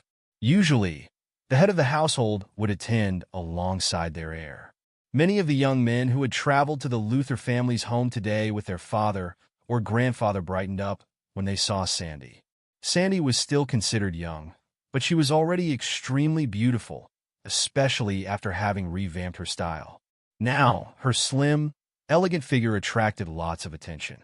Several heads of household were even thinking that if the Luther family managed to get through this crisis safely, they could pay a visit to play matchmaker and hopefully arrange for a marriage between the families.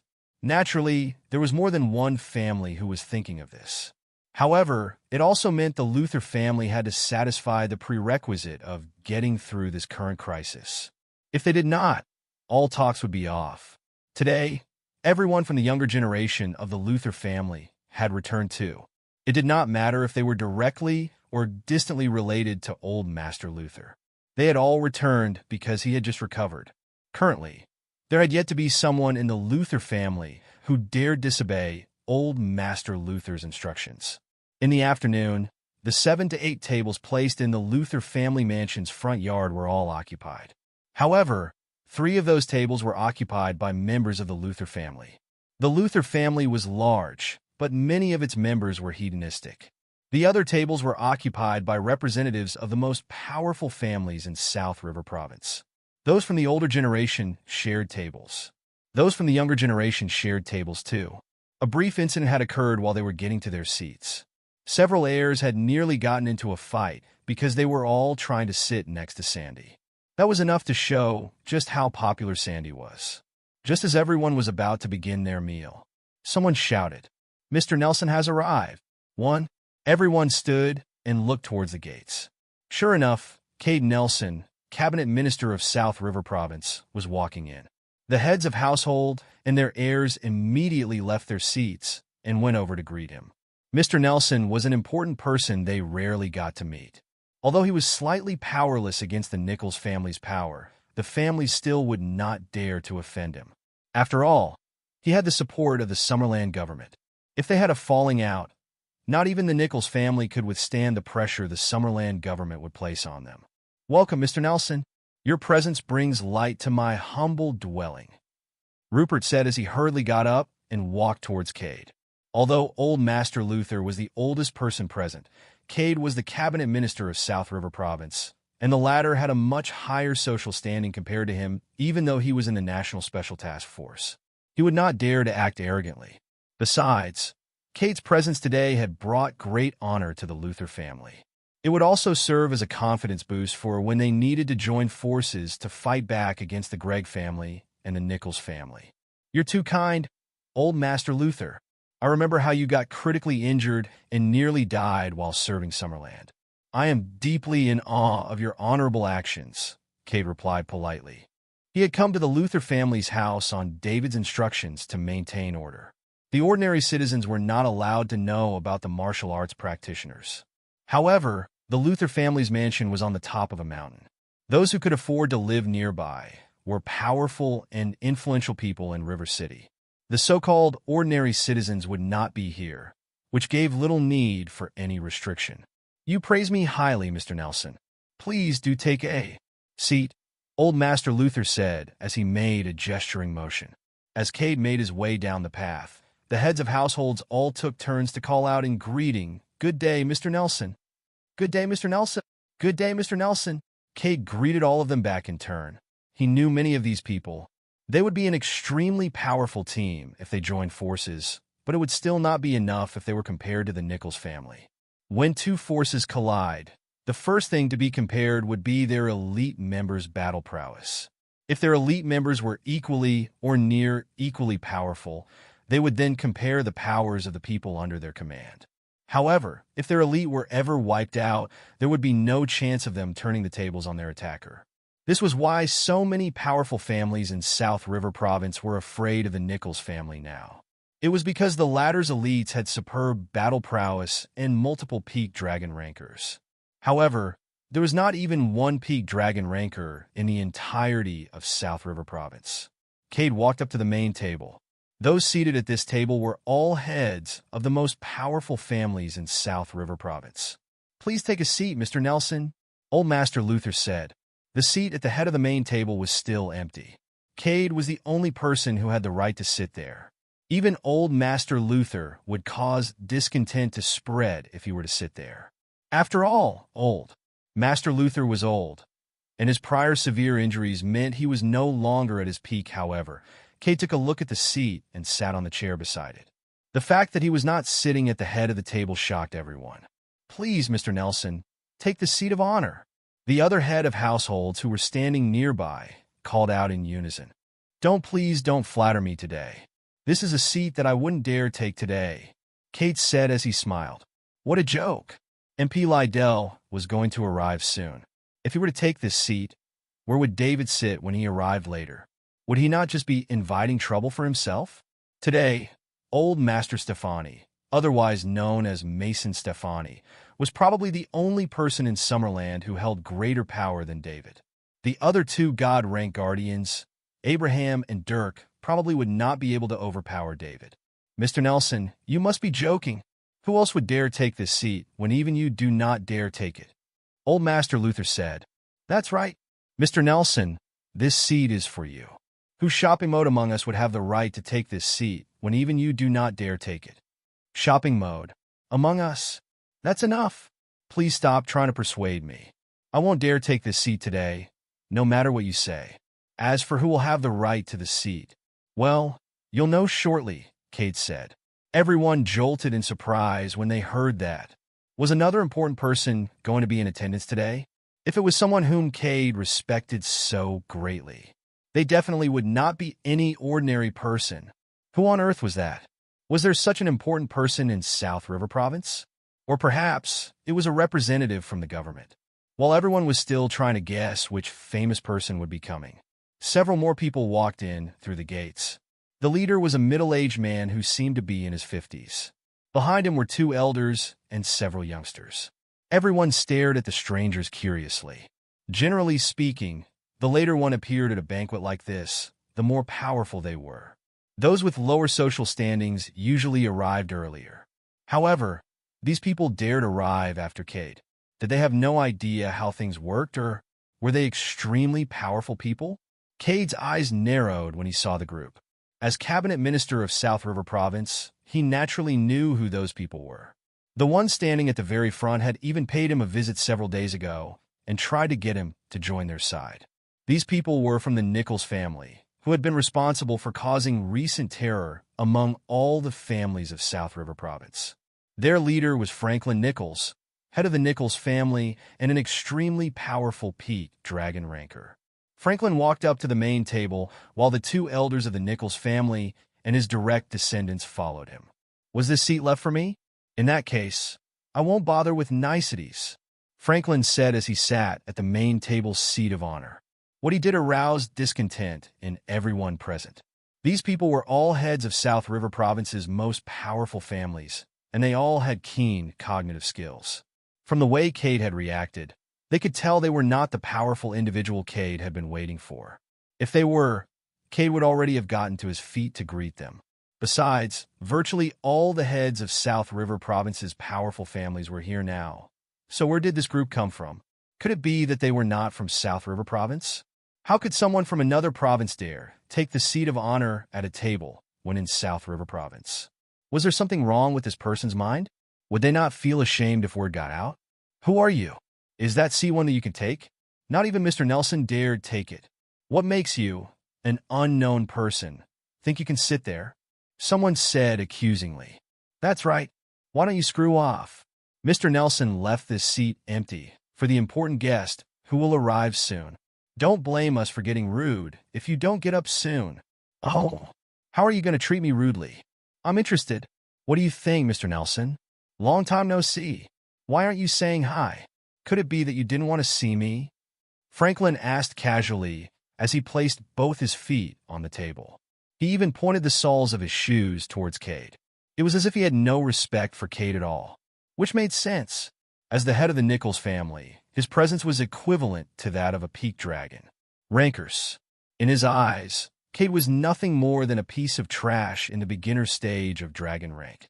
If Cade were not the cabinet minister of Summerland's South River Province, and that Summerland had the protection of the legendary Mason Stefani, he would be able to crush Cade in the palm of his hand.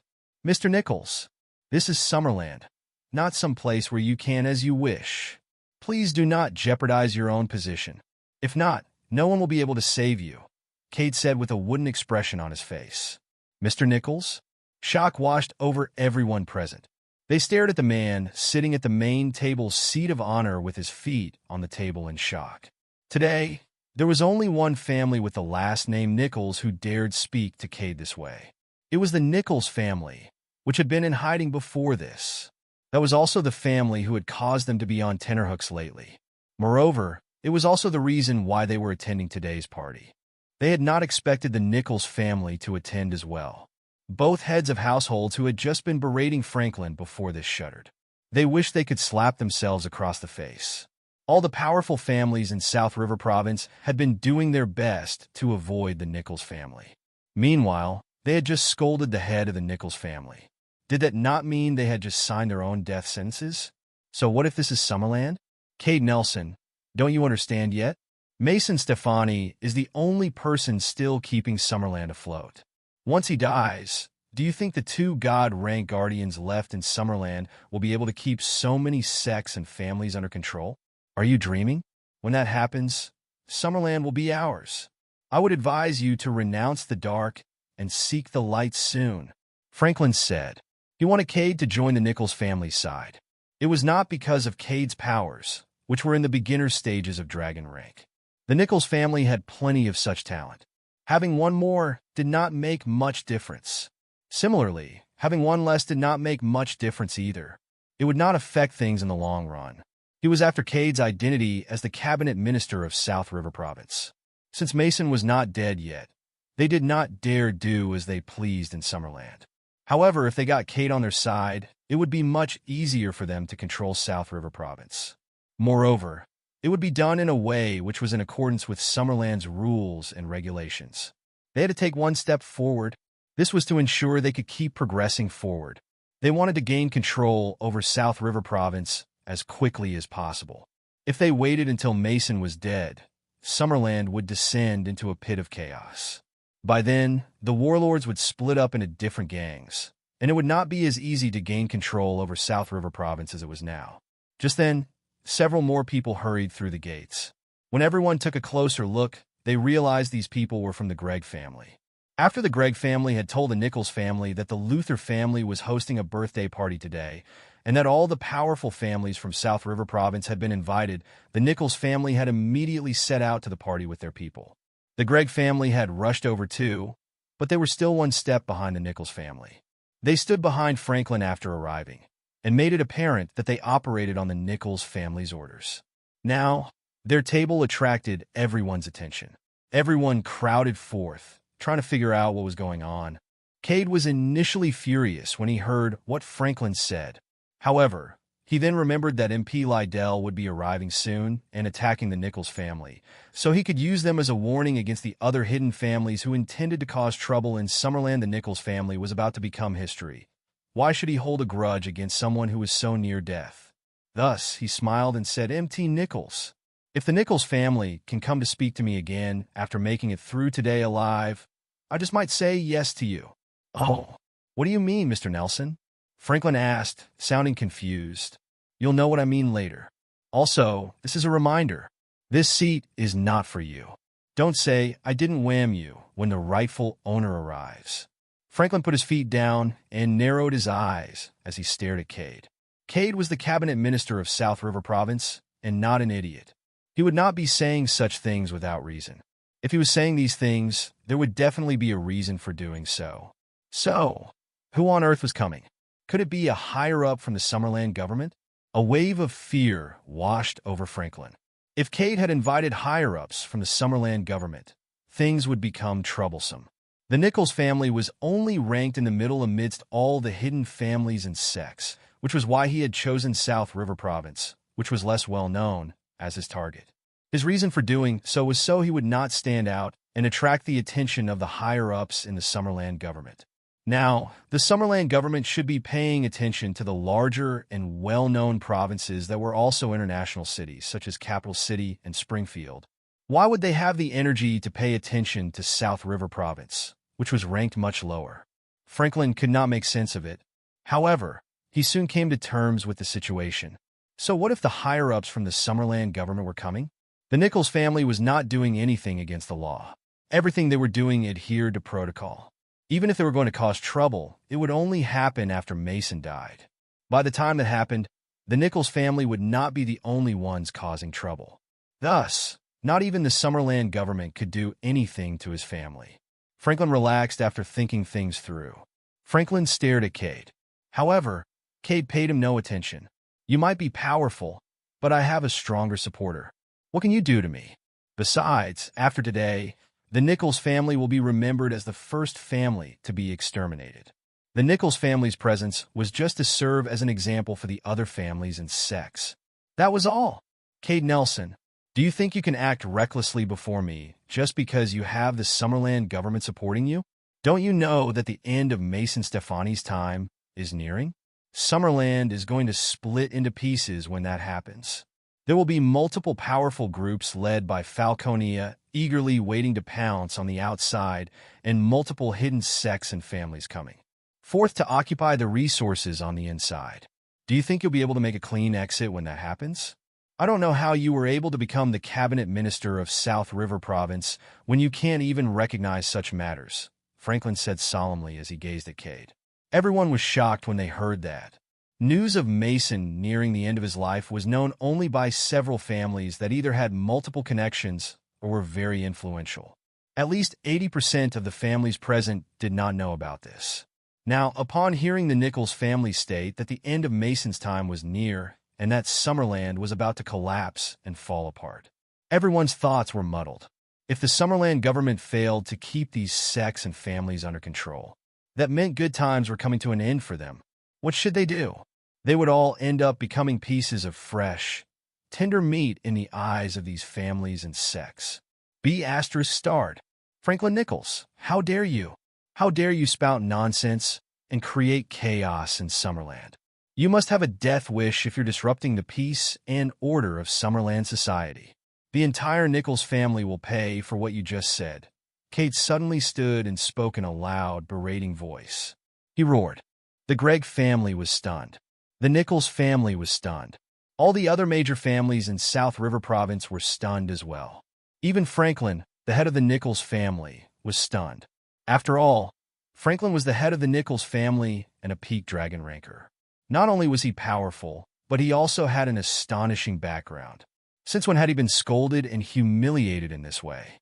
However, now a piece of trash in the beginner stage of dragon rank had caused such a scene in front of so many people? Who would have expected that to happen? Not he, nor the Nichols family's elders and youngsters standing behind him, or the Gregg family standing at the very end of the procession would have imagined this to happen. Frankly, not even the other powerful families in South River Province would have expected that to happen. Since when had Mr. Cade Nelson become so aggressive? They remembered how when they joined forces to ask Cade for assistance, he had only told them to wait patiently because the Summerland government would not allow these families to cause trouble. It was obvious he was unwilling to take the lead in offending the Nichols family. Yet now, he dared go against the Nichols family while so many people stood witness? Had Cade taken some brain-altering medication?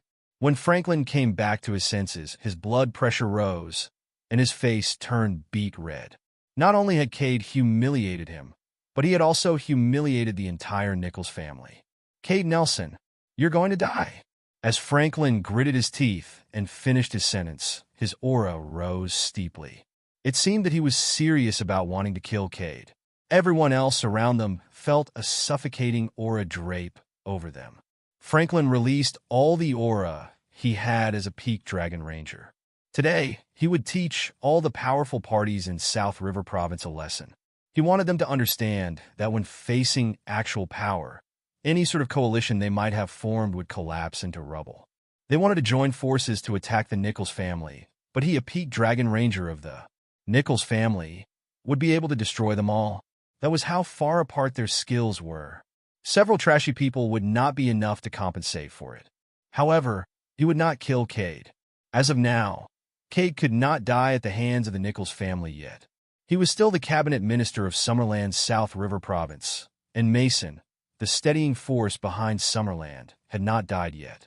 However, he wanted to teach Cade a memorable lesson and teach the price he had to pay for humiliating the Nichols family. When Mason died, Cade would be first on the Nichols family's list of people to kill. Cade now dared humiliate the Nichols family in front of so many other South River Province families. If he did not die, the Nichols family would become the laughingstock of South River Province. It would be so shameful. If he did not die, how would the Nichols family control South River Province in the future? Therefore, this was something he could not forgive. Cade's chest also felt somewhat tight because of Franklin's aura. The aura of a peak dragon ranger was indeed powerful. As someone in the beginning stage of dragon rank, all he could do was barely ward it off. If they started fighting, he could probably only pull off 3 moves before Franklin destroyed him. However, Cade did not seem at all flustered by Franklin's threat. There was a reason why he dared speak to Franklin in the way he had just done. He had been observing the gates, and when he saw David walking in, he wanted to put on a show for MP Lydell. As Cade warded off Franklin's peak dragon ranker aura, he loudly replied, "Franklin Yoder, it's all right if I die. However, don't even think of causing chaos in Summerland. Summerland has existed for several thousand years. It cannot be destroyed just because a few families want to do so. Everyone, don't listen to Franklin Nichols' nonsense. Summerland is perfectly fine. Even if old Master Stefani isn't with us anymore, there will be other people who take his place. Cade Nelson, I'm really starting to think you have a death wish." Just as everyone was feeling short of breath, a lazy-sounding voice rang out. "Wait, who's the one with a death wish? Why do I feel like it's the Nichols family who has one?" Everyone felt the pressure vanish from their bodies immediately after that, and they all turned toward the source of the voice. They watched as a distinguished young man who seemed to be in his 20s walked over. How arrogant! How unbridled! How preposterous! The three young men behind Franklin cried out at the same time as they jumped out to point their fingers at David. The three were the top performers of their generation in the Nichols family. Additionally, they were also strong contenders to be the first heir of the Nichols family. As of now, the position of the Nichols family's first heir was still unoccupied. If anyone wanted to fill this position, they would have to achieve the breakthrough. They had to make the leap from half-step dragon rank to dragon rank. If no one could manage to achieve a breakthrough, they needed to devote themselves fully to their family. Thus, they were all trying to show off and gain themselves some extra credit. When the head of the Nichols family, Franklin, had been speaking, they had not dared to interrupt. Now that a random youngster who had appeared out of nowhere dared speak to Franklin this way, there was no way they would let go of this opportunity to gain some extra credit. Where did you get the courage to speak to the head of the Nichols family this way? Do you have a death wish? Tell me, how would you like to die? I can make it happen for you. It's not too late for you to end your life on your own now. If not, you won't be the only one who will die. Even your family members will get dragged into this matter, and collective punishment for all your relatives will be dole. David ignored these people. They did not have the right to speak to him yet. Frankly, David did not even think that Franklin, the head of the Nichols family, had the right to speak to him either. Were you speaking on behalf of the Nichols family, or for yourself? David asked as he gazed at Franklin. When the three potential heirs of the Nichols family realized that David was ignoring them, they took immediate action and dashed toward David. They were all trying to tackle David before the head of their household needed to rid of him. That way, they could prove they were the best young person in the Nichols family. Bang! Bang! Bang! 3 loud crashes rang out consecutively. They were knocked away by a massive force before they even managed to lay a hand on David. The 2 elders standing behind Franklin hurriedly reached out to catch the 3 of them. David was not the one who had made a move this time. Instead, it was Cade, the cabinet minister of South River Province. The 3 candidate heirs of the Nichols family were only at half-step dragon rank. Naturally, were no match for Cade. During that moment, Cade stood next to David and called out to him respectfully, "Mr. Liddell." He did not dare call him MP Liddell. After all, David's identity had not been made public yet. Thus, he could only address him as Mr. Liddell. That scene caused everyone present to gasp in astonishment. Members of the Nichols family included Cade Nelson, the cabinet minister of South River Province, was treating a young man in his early 20s with such respect. Astonishment was not enough to describe how they felt. Instead, they were shocked. Charles, Sandy, and Old Master Luther's eyes widened as well. Disbelief was written all over their faces. Old Master Luther and Charles had the clearest idea of David's powers. David was extremely talented, and he also had a mysterious and very powerful master. However, despite that, they could not understand why Cade was addressing David as Mr. Liddell in such a respectful tone. Could it be that David's mysterious master had a shocking identity? That was the only explanation they could come up with for why Cade addressed him as Mr. Liddell so respectfully. Everything had happened so suddenly just now. It had started with the 3 young men of the Nichols family attacking. After this, Cade had sent the 3 of them flying before moving to stand in front of David respectfully. This entire process had taken less than 10 seconds. Now, there were still plenty of people who had not yet regained their senses. Franklin stared at David. He had felt that David was not a force to be reckoned with ever since he walked in. However, he could not detect any aura from David's body. This confused him, to the point where he could not call a stop to things in time when the youngsters of the Nichols family attacked and ended up getting knocked away by Cade. Moreover, he had not expected Cade to have the guts to attack the heirs of the Nichols family. He had already placed a death sentence on Cade. The minute Mason was gone, he would kill Cade. Now, he was wondering who on earth this young man who had suddenly appeared was. If he could command such respect from Cade, it meant he was no force to be reckoned with. Could they have left the seat he was occupying now for him? He was probably the offspring of some higher-up in the Summerland government. "Cade, have you completed the tasks I assigned to you?" David asked. "Mr. Liddell, everything has been set up properly. This area has been sealed off, and there won't be any ordinary people entering," Cade replied in a low voice. "Excellent. David did not continue speaking after that. Instead, he continued walking forward. He only stopped when he was standing in front of Franklin. His astute mental powers had given him keen senses. While still outside, he had heard the speech Franklin had made. As expected, nearly all the hidden sects and families were waiting for Mason's death. The minute Mason died, the warlords would immediately split up into smaller groups, and they would immediately begin fighting for resources in Summerland. The outcome of that would be that ordinary people would no longer have any social standing. They would be at the mercy of these hidden sects and families. When that happened, Summerland would become a land of chaos. Unfortunately for them, they did not yet know that he had cured Mason Stefani, and he was now back on the top of his game. Moreover, he had another 10 years of life left.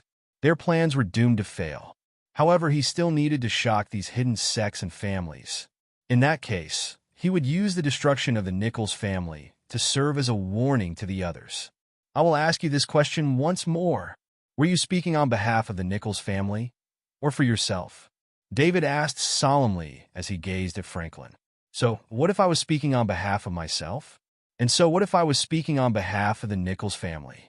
Franklin narrowed his eyes together as he asked.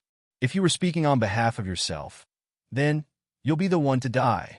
If you were speaking on behalf of the Nichols family, then the Nichols family will be destroyed. Who are you? You don't have to know who I am. You just need to answer my question. Well, what if I don't answer it? In that case, I'll assume you were speaking on behalf of the Nichols family. So what if I was speaking on behalf of the Nichols family? Are you trying to destroy my family? You should go home and ask the adults for permission first. Ask them if they have the guts to destroy the Nichols family, Franklin said as he sneered. No matter how he looked at it, David was merely an ordinary person. Even if he were the offspring of a higher-up in the Summerland government, an ordinary person like him would still not hold any powerful position.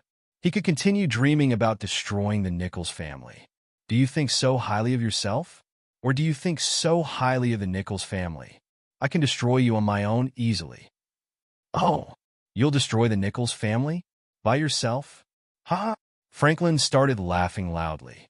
An ordinary person dared say he wanted to destroy the Nichols family? He must have a death wish.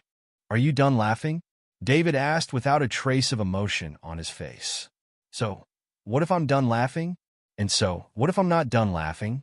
I'll teach you a lesson on behalf of your family's elders today, so you learn what it means to treat your elders with respect. Even if... David interrupted Franklin before he could finish speaking. If you're done laughing, then you can die, David said as he smiled. His body was already vanishing. Everyone present felt their eyesight go fuzzy for a moment. Then, David vanished. He had vanished into thin air, while dozens of people watched. Moreover, the head of the Nichols family, Franklin, had vanished alongside him. Huh? Where are they? Where did they go? How did they vanish so suddenly? The head of the Nichols family is gone too. How did two larger-than-life humans just vanish into thin air? That's terrifying. Quick, everyone, start looking. Suddenly, someone yelled. Quick, look, there in the sky. Everyone tilted their heads up toward the sky. David was floating in midair, and he was choking the head of the Nichols family. Franklin was gazing at David with a terrified look in his eyes. Just now, he had no means of fighting back as David grabbed him by the neck and flew into the air with him. He had moved so quickly. Even he, a peak dragon ranker, had merely felt his vision go blurry and his throat tighten before he realized his body was floating in midair. Moreover, they did not need anything to support them as they floated in the air. If he could do that, it meant he was at the very least a very powerful individual who was halfway to the god rank. He could even be a god rank guardian. How was that possible? How old was he? He was already halfway to the god rank, or possibly even already a god rank guardian, when he was only in his 20s. It was unbelievable. Franklin wanted to fight back. However, he realized that no matter how much he struggled, he could not free himself from David's iron grip. His throat was being strangled, and air could no longer enter his body. This meant that he was already becoming dizzy due to a lack of oxygen. He felt like he was going to die. However, he did not want to die. He was the head of the Nichols family. He was extremely powerful, and had a superb identity. He wanted to lead the Nichols family to continue forging ahead in the upcoming chaotic world so they could become the top family. Even so, reality was cruel. His vision was slowly turning black. Everyone else on the ground watched what was happening before them in shock. They were not ordinary people. They all knew what it meant when one could float midair without the need for any assistance. It was a whole other level, a level that some of them had been working toward their entire lives. Yet, a young man in his 20s had managed to showcase it. The shock value of this was unprecedented. It also caused one to feel desperate. Just then, David's voice rang out. "Franklin Nichols, head of the Nichols family, you will die because you have caused chaos in Summerland." David exerted some strength after he finished speaking. Crack! He broke Franklin's neck. Then, David let go of Franklin's corpse. A moment later, it fell from the sky and landed on the ground with a thump. The difference in their capabilities was just too big.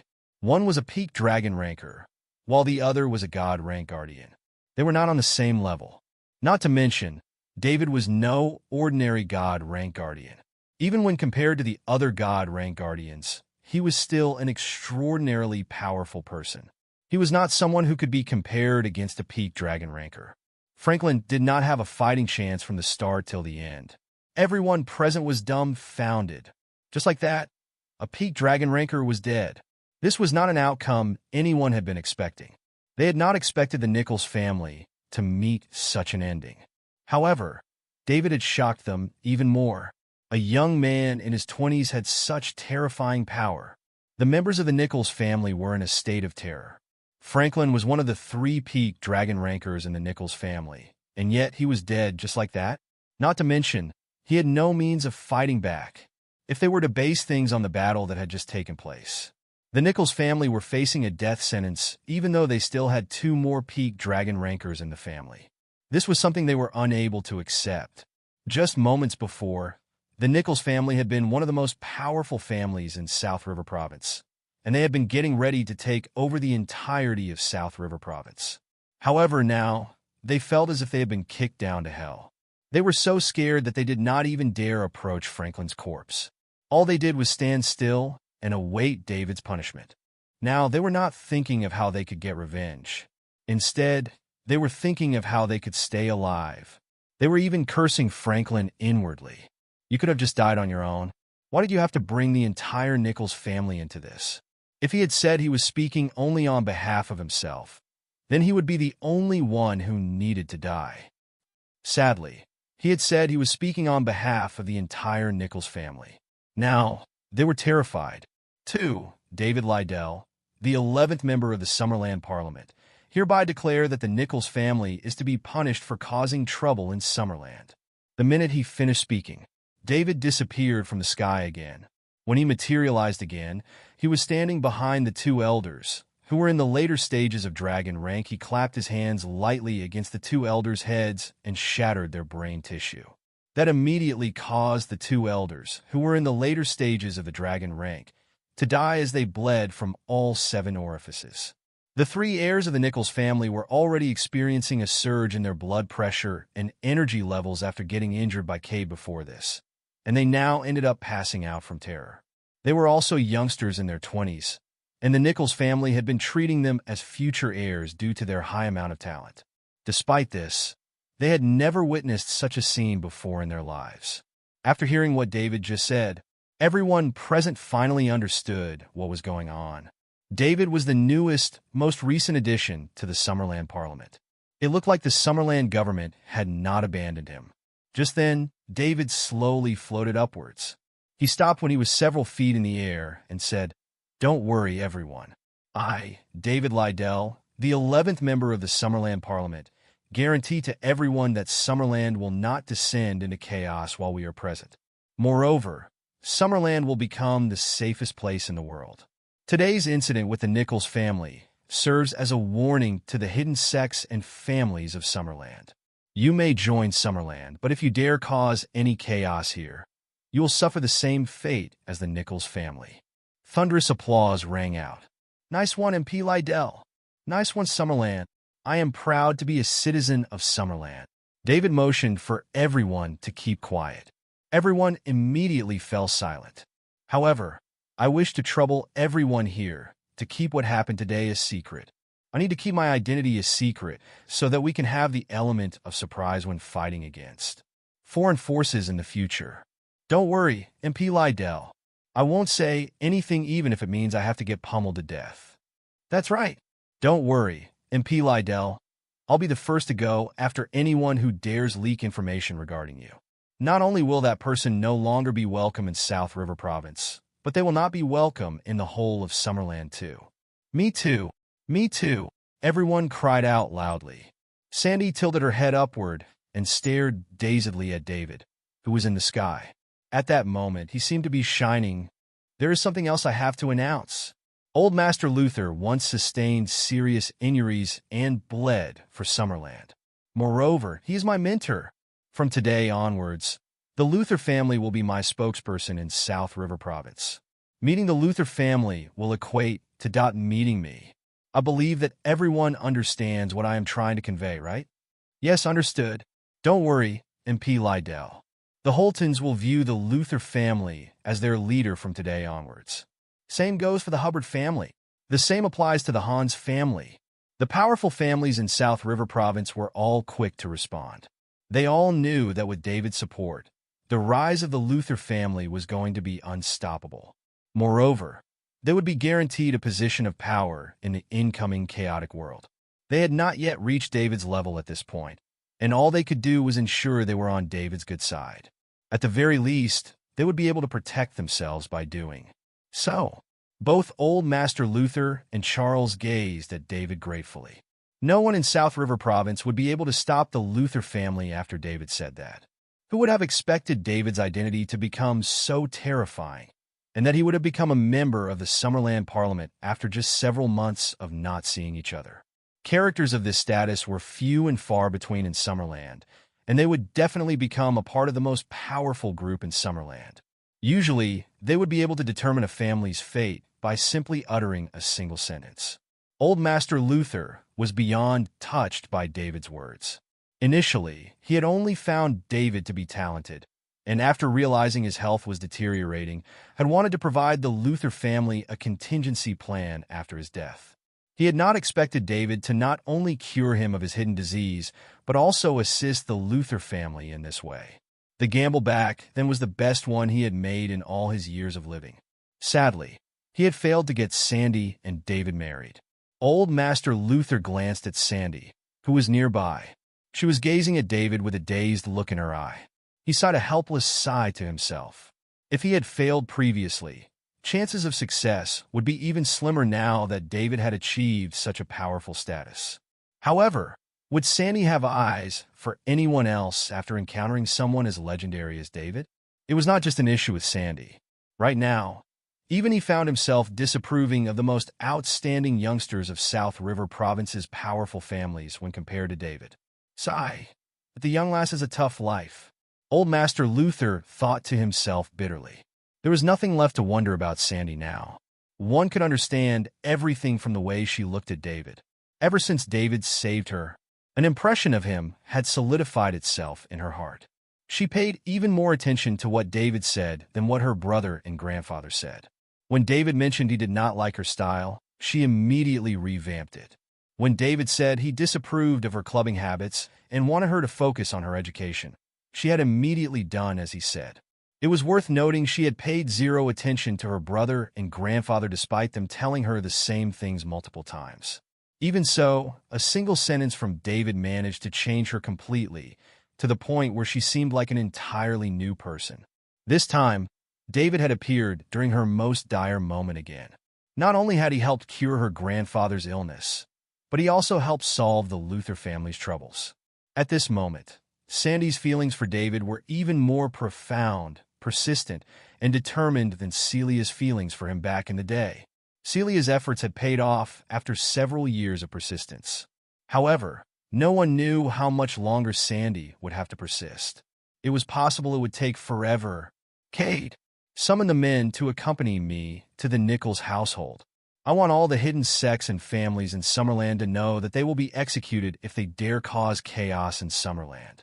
David said domineeringly as he floated in midair and stared into the distance.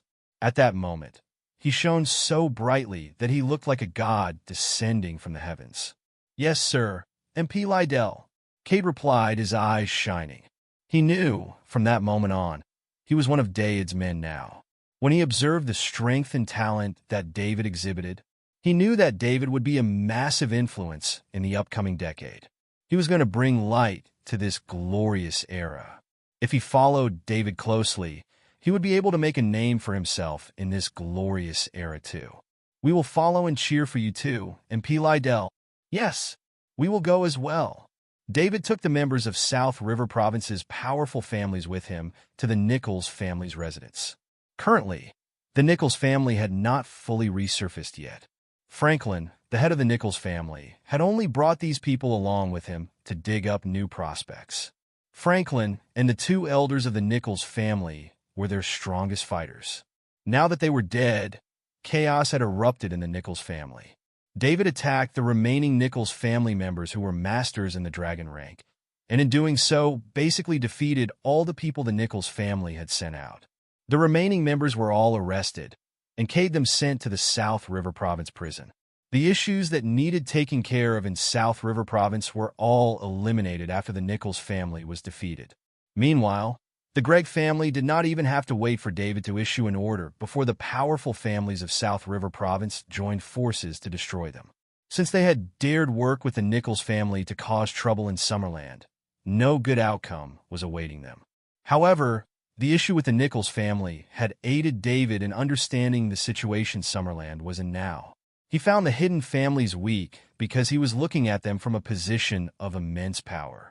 He was too powerful for them. However, the Nichols family's power could be seen when he compared them to the families of South River Province. South River Province was a huge place, but on the surface, they only had Cade as their sole master in dragon rank. Meanwhile, the other families had at most half-step dragon rank or peak tiger rankers as their most powerful fighters. What about the Nichols family? They had 3 peak dragon rankers. Additionally, they had multiple ordinary dragon rankers. There was no point in comparing the two. If they had not been intimidated by Summerland, taking over South River Province would have posed no difficulties to the Nichols family. However, the Nichols family could only be ranked as mediocre among the hidden sects and families.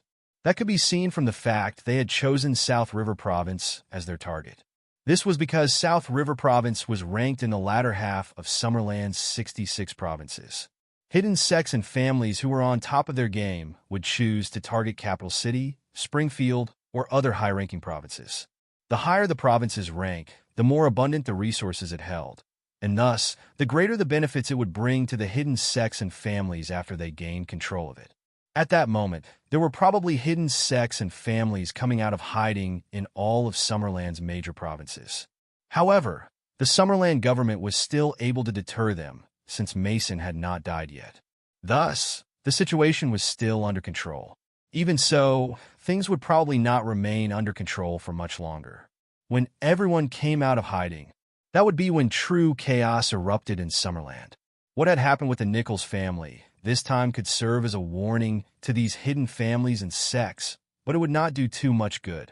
This was because the Nichols family was not powerful enough yet. Moreover, Old Master Stefani wanted to keep the fact he had recovered a secret so they could launch an even more powerful attack against the foreign forces. What Franklin had said was not wrong. It was true that the Summerland government was about to enter a chaotic era, both domestically and abroad. In that case, since Old Master Stefani was figuring out a way to deal with the foreign forces, David Lydell, would be the one to intimidate the hidden families and sects within the country. He would arrange for a meeting with Mason soon. After all, the Summerland government still had Team Dragon, right? Rumor was that all the members of Team Dragon were peak dragon rankers. He had plans to lead the team personally so they could exchange blows with these hidden sects and families.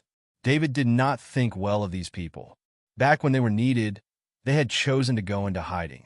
Now, they were coming out of hiding to reap the plentiful resources. Were there really such wonderful opportunities in life? After the issue with the Nichols and Gregg family had been taken care of, David spoke to Old Master Luther and Charles once more. Now that he had issued the announcement, the Luther family would be the most powerful in South River Province.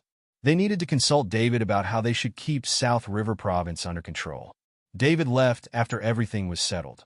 He had parked his car right outside the mansion. Old Master Luther and Charles walked David to the front door. They watched as David got into his car and only turned around to walk back into the house after he left. Old Master Luther wondered to himself, "Where on earth is that young lass, Sandy? David is leaving soon, but she has not even come to say her goodbyes.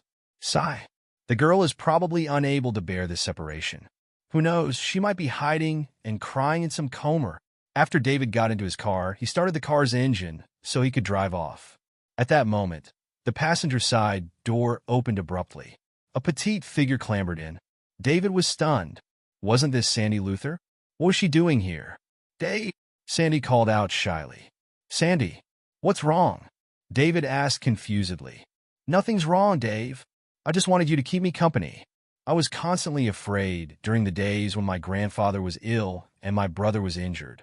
I only felt relaxed and safe when I was with you," Sandy said in a somewhat aggrieved tone. David would have left again if she had not run after him today. No one knew how long it would be before they met again. "Sandy, actually, Dave, I know. I just want you to keep me company. Is that all right?" Sandy said as she turned toward David, a hopeful look shining in her eyes. "All right. Where do you want to go?" David asked ruefully as he sighed inwardly. His mind powers were extremely strong, which naturally meant he could detect the change in Sandy's emotions and understand her true intentions. However, he had no idea how he should break the news to Sandy. He was already with Celia. Any feelings of affection he had for Sandy were like those of an older brother toward his younger sister. "You've agreed? Wonderful. Thank you, Dave," Sandy said happily. "So, tell me, where do you want to go?" David asked. "Anywhere. Anywhere works as long as I'm with you," Sandy replied. David revved the engine and drove off. South River City was a place he was quite familiar with. During his university days, he had traveled through almost the entire South River City while working his part-time job. David drove Sandy to a secluded forest park. This park was quite crowded during the day. However, there were fewer people here during the evenings as there were no residential areas nearby. Usually, only couples came here on dates in the evenings. David had decided to come here precisely because it was a quiet place. He felt that he needed to set things straight with Sandy. If he allowed things to continue the way they were now, the situation might spiral out of control. He genuinely did not want to hurt Sandy, who was an intelligent and thoughtful girl. However, it would become even more difficult to deal with in the future if he did not set things straight now. It made his head hurt. Initially, he had wanted to set it aside and ignore it. He had planned to circle back to it after taking care of everything else eating up his time now. Unfortunately, he had not expected Sandy to run after him. It caused him to think that the situation might get out of control if he did not set it straight right now. The duo walked up the mountain, and Sandy chattered away excitedly throughout the whole journey. It seemed like she was in an excellent mood. It was her first time going on a solo date with David. It was also her first time going out on a date with a guy. They talked and laughed throughout the journey, stopping every now and then to take a break. Half an hour later, the duo arrived at the top of the forest park's tallest mountain. They gazed at the lights shining out from the houses below them. Both of them felt carefree and relaxed. "Thank you, Dave," Sandy said abruptly. "No need for such formalities, Sandy. Your brother and I are friends, and your grandfather has also helped me in the past. That's on them. I'm my own person. Let's discuss our issues separately." David had no idea what to say in response. The duo fell into another bout of silence. Several minutes later, David said, "Sandy, actually." However, he only managed to get a few words out before Sandy interrupted him. "Dave, I know what you're trying to say." "You do?" "Yes, I do. But I don't want to hear it." "David." A short while later, David said, "But I still think I should tell you." "All right, then tell me." Sandy did not turn him down this time. David hesitated before saying, "Sandy, I actually already have a girlfriend." "I guess so," Sandy said as she turned to look at David. She had tears in her eyes. "Sandy, you're still very young. You only feel safe around me because I saved you when you were in a moment of need. It also caused you to feel indebted toward me and feel the need to want to repay my kindness. But that's not love. You'll forget about me when you grow up and meet other wonderful guys. Dave, yes, you may not have feelings for me, but you can't deny the feelings I have for you.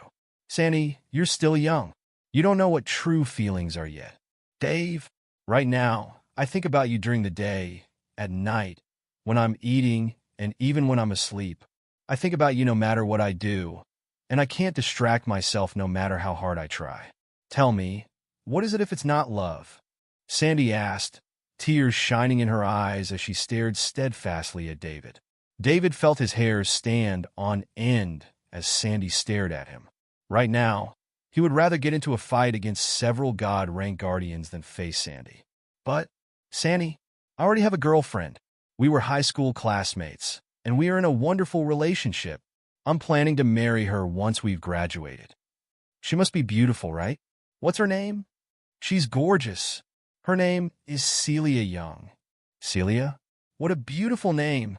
But, Dave, I won't give up. Huh? Dave was stunned. I said, I won't give up. Dave, you said that I'm too young now, but I'll have grown up in 2 years. When that time comes, Miss Celia won't be that much better than me, Sandy said solemnly. Sandy, there's really no need for you to act this way. Can't we be brother and sister? Isn't it the same if I pamper you like a little sister? David said, unsure if he should cry or laugh. No, Dave, there is no more room for anyone else other than you in my heart. If you and Miss Celia get married, I will never get married. I'll continue being your little sister for the rest of my life, so that you'll continue pampering me. Sandy, you'll meet plenty of excellent boys when you head off to college. When that time comes, you might forget about me. That's impossible. Dave, do you think anyone else can be even better than you? Sandy asked. David was stunned. He had no answer to that question. Indeed, no one else could be better than him in certain areas. This comparison did not just ring true when people of his age were compared against him. It would not take long before he would be even more powerful than Mason Stefani, the legendary old man himself. Sure enough, it was not a good idea for one to be too talented either. David felt a headache beginning to form. Ring, ring, ring, ring. Just then, David's phone rang. He took his phone out and looked at it. Clinton Zimmerman? Why was he calling him? Could the 10-year appointment be starting now? It was highly possible. After all, Lorraine had already made an appearance, and he had met her himself. The call connected. Clinton, David said. David, Clinton's voice rang out from the other end of the line. Clinton, what's the matter? David asked. David, it's time for the 10-year appointment. I'm asking for you to help me out. Clinton went straight to the point. Oh, when? Where? The time has been set for 10 days from today. It will be at the intersection of Summerland and Falconia, 10 miles west of Dark Cape. Dark Cape? Yes, that's right. Dark Cape. Why Dark Cape? David asked out of curiosity. It's because the 10-year appointment is not just something between myself and Stan. Instead, it serves as the stage for all the youngsters of Summerland to compete for supremacy. Not only will the heirs of the major Summerland families be attending, but disciples of the hidden sects and families that will soon come out of hiding will be there too. Nearly all of Summerland's best youngsters will be there. We're afraid that accidents might happen, so we chose the location to be west of Dark Cape, where there are extremely strong magnetic fields, Clinton explained. So, that was the reason. David immediately understood. Since disciples of the hidden sects and families would be there too, he would still attend even if Clinton did not invite him. He could use that opportunity to meet these so-called hidden disciples and save himself the trouble of finding them one by one. Don't worry, Clinton. I'll do what I promised you.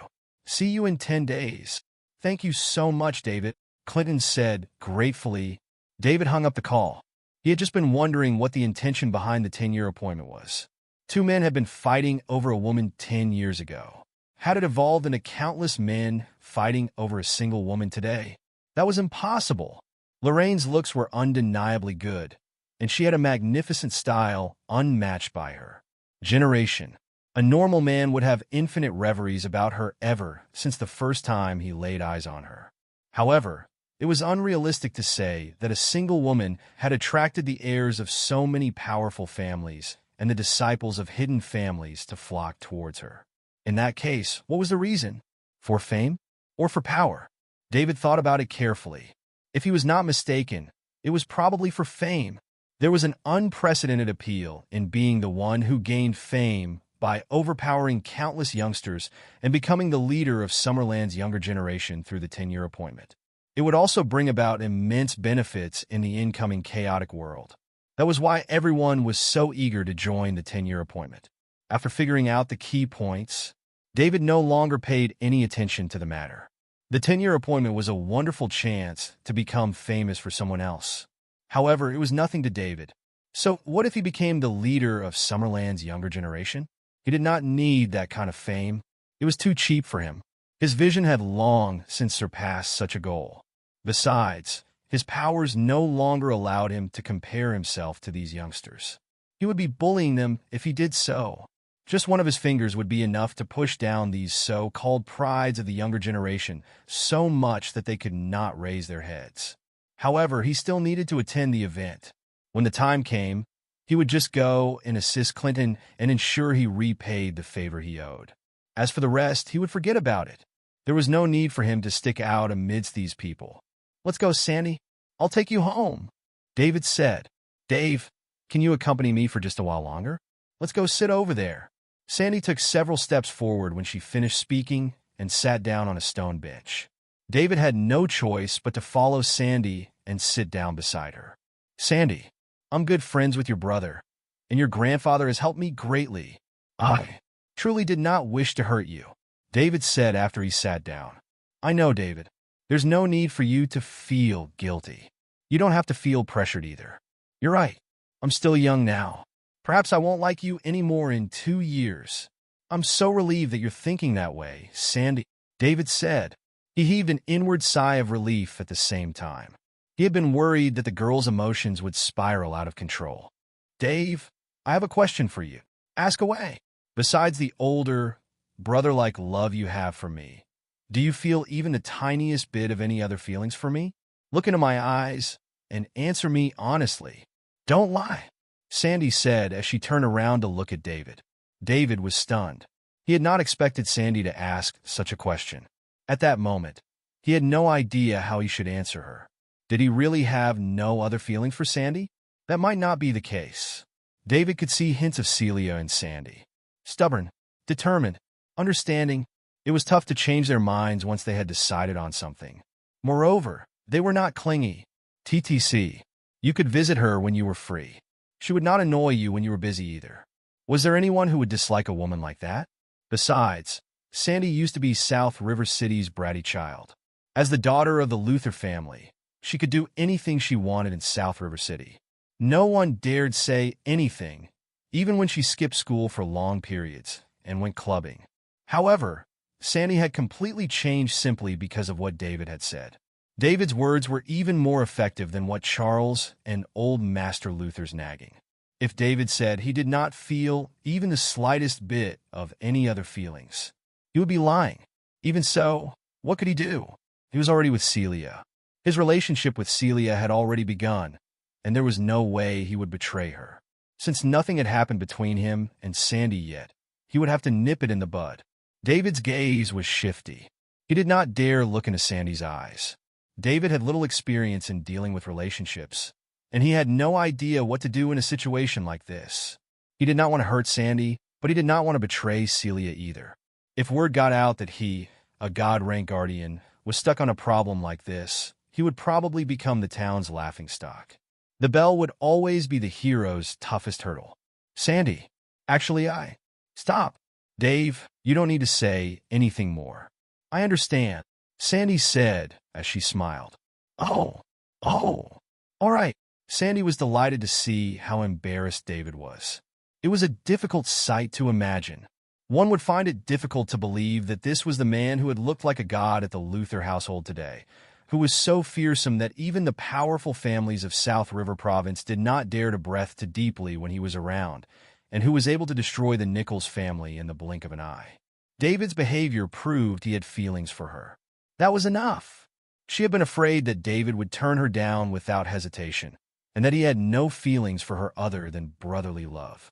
If that were the case, nothing would happen, no matter how persistent or determined she was. Now, it seemed that it was the best possible situation for her. David had feelings for her, but he already had a girlfriend. Moreover, they were high school classmates, which meant they had gotten to know each other even earlier, which was why he could not accept her. This, at least, gave her the motivation to continue forward. It was enough. The presence of hope was enough to give her infinite motivation. David would probably have an aneurysm if he knew what Sandy was thinking now. His momentary hesitation had given Sandy even more motivation. "Dave, please take me home," Sandy said as she got to her feet. "All right." After David sent Sandy home, he returned to South River International Residence. After showering, he stood before the huge floor-to-ceiling window and looked at the night view outside. He recalled everything that he had experienced after obtaining the system. He had a lingering question in his heart. What was the system? Was it part of alien technology? Or did it travel to the present from the future like in television shows? In any case, this was not something that could be created by the technology of the present world. That was because the system was overly powerful. However, why would the system choose him? There were billions of people in the world. He was just an ordinary human among the global population. Was it because he happened to spit his blood on the system? Did it recognize him as its master after that? How could there be such a coincidence? He did not understand. Just while David was deep in thought, the phone rang again. David returned to his senses and took out his phone. It was an unknown number. The call then connected. "Hello? Nice to meet you," David said. "Hello, David. I'm Lorraine Lovewood." The clear voice of a female rang out on the other side of the call. Lorraine Lovewood? Why was she looking for him? They had never interacted before. "Nice to meet you, Miss Lovewood. Is there anything you need?" David asked.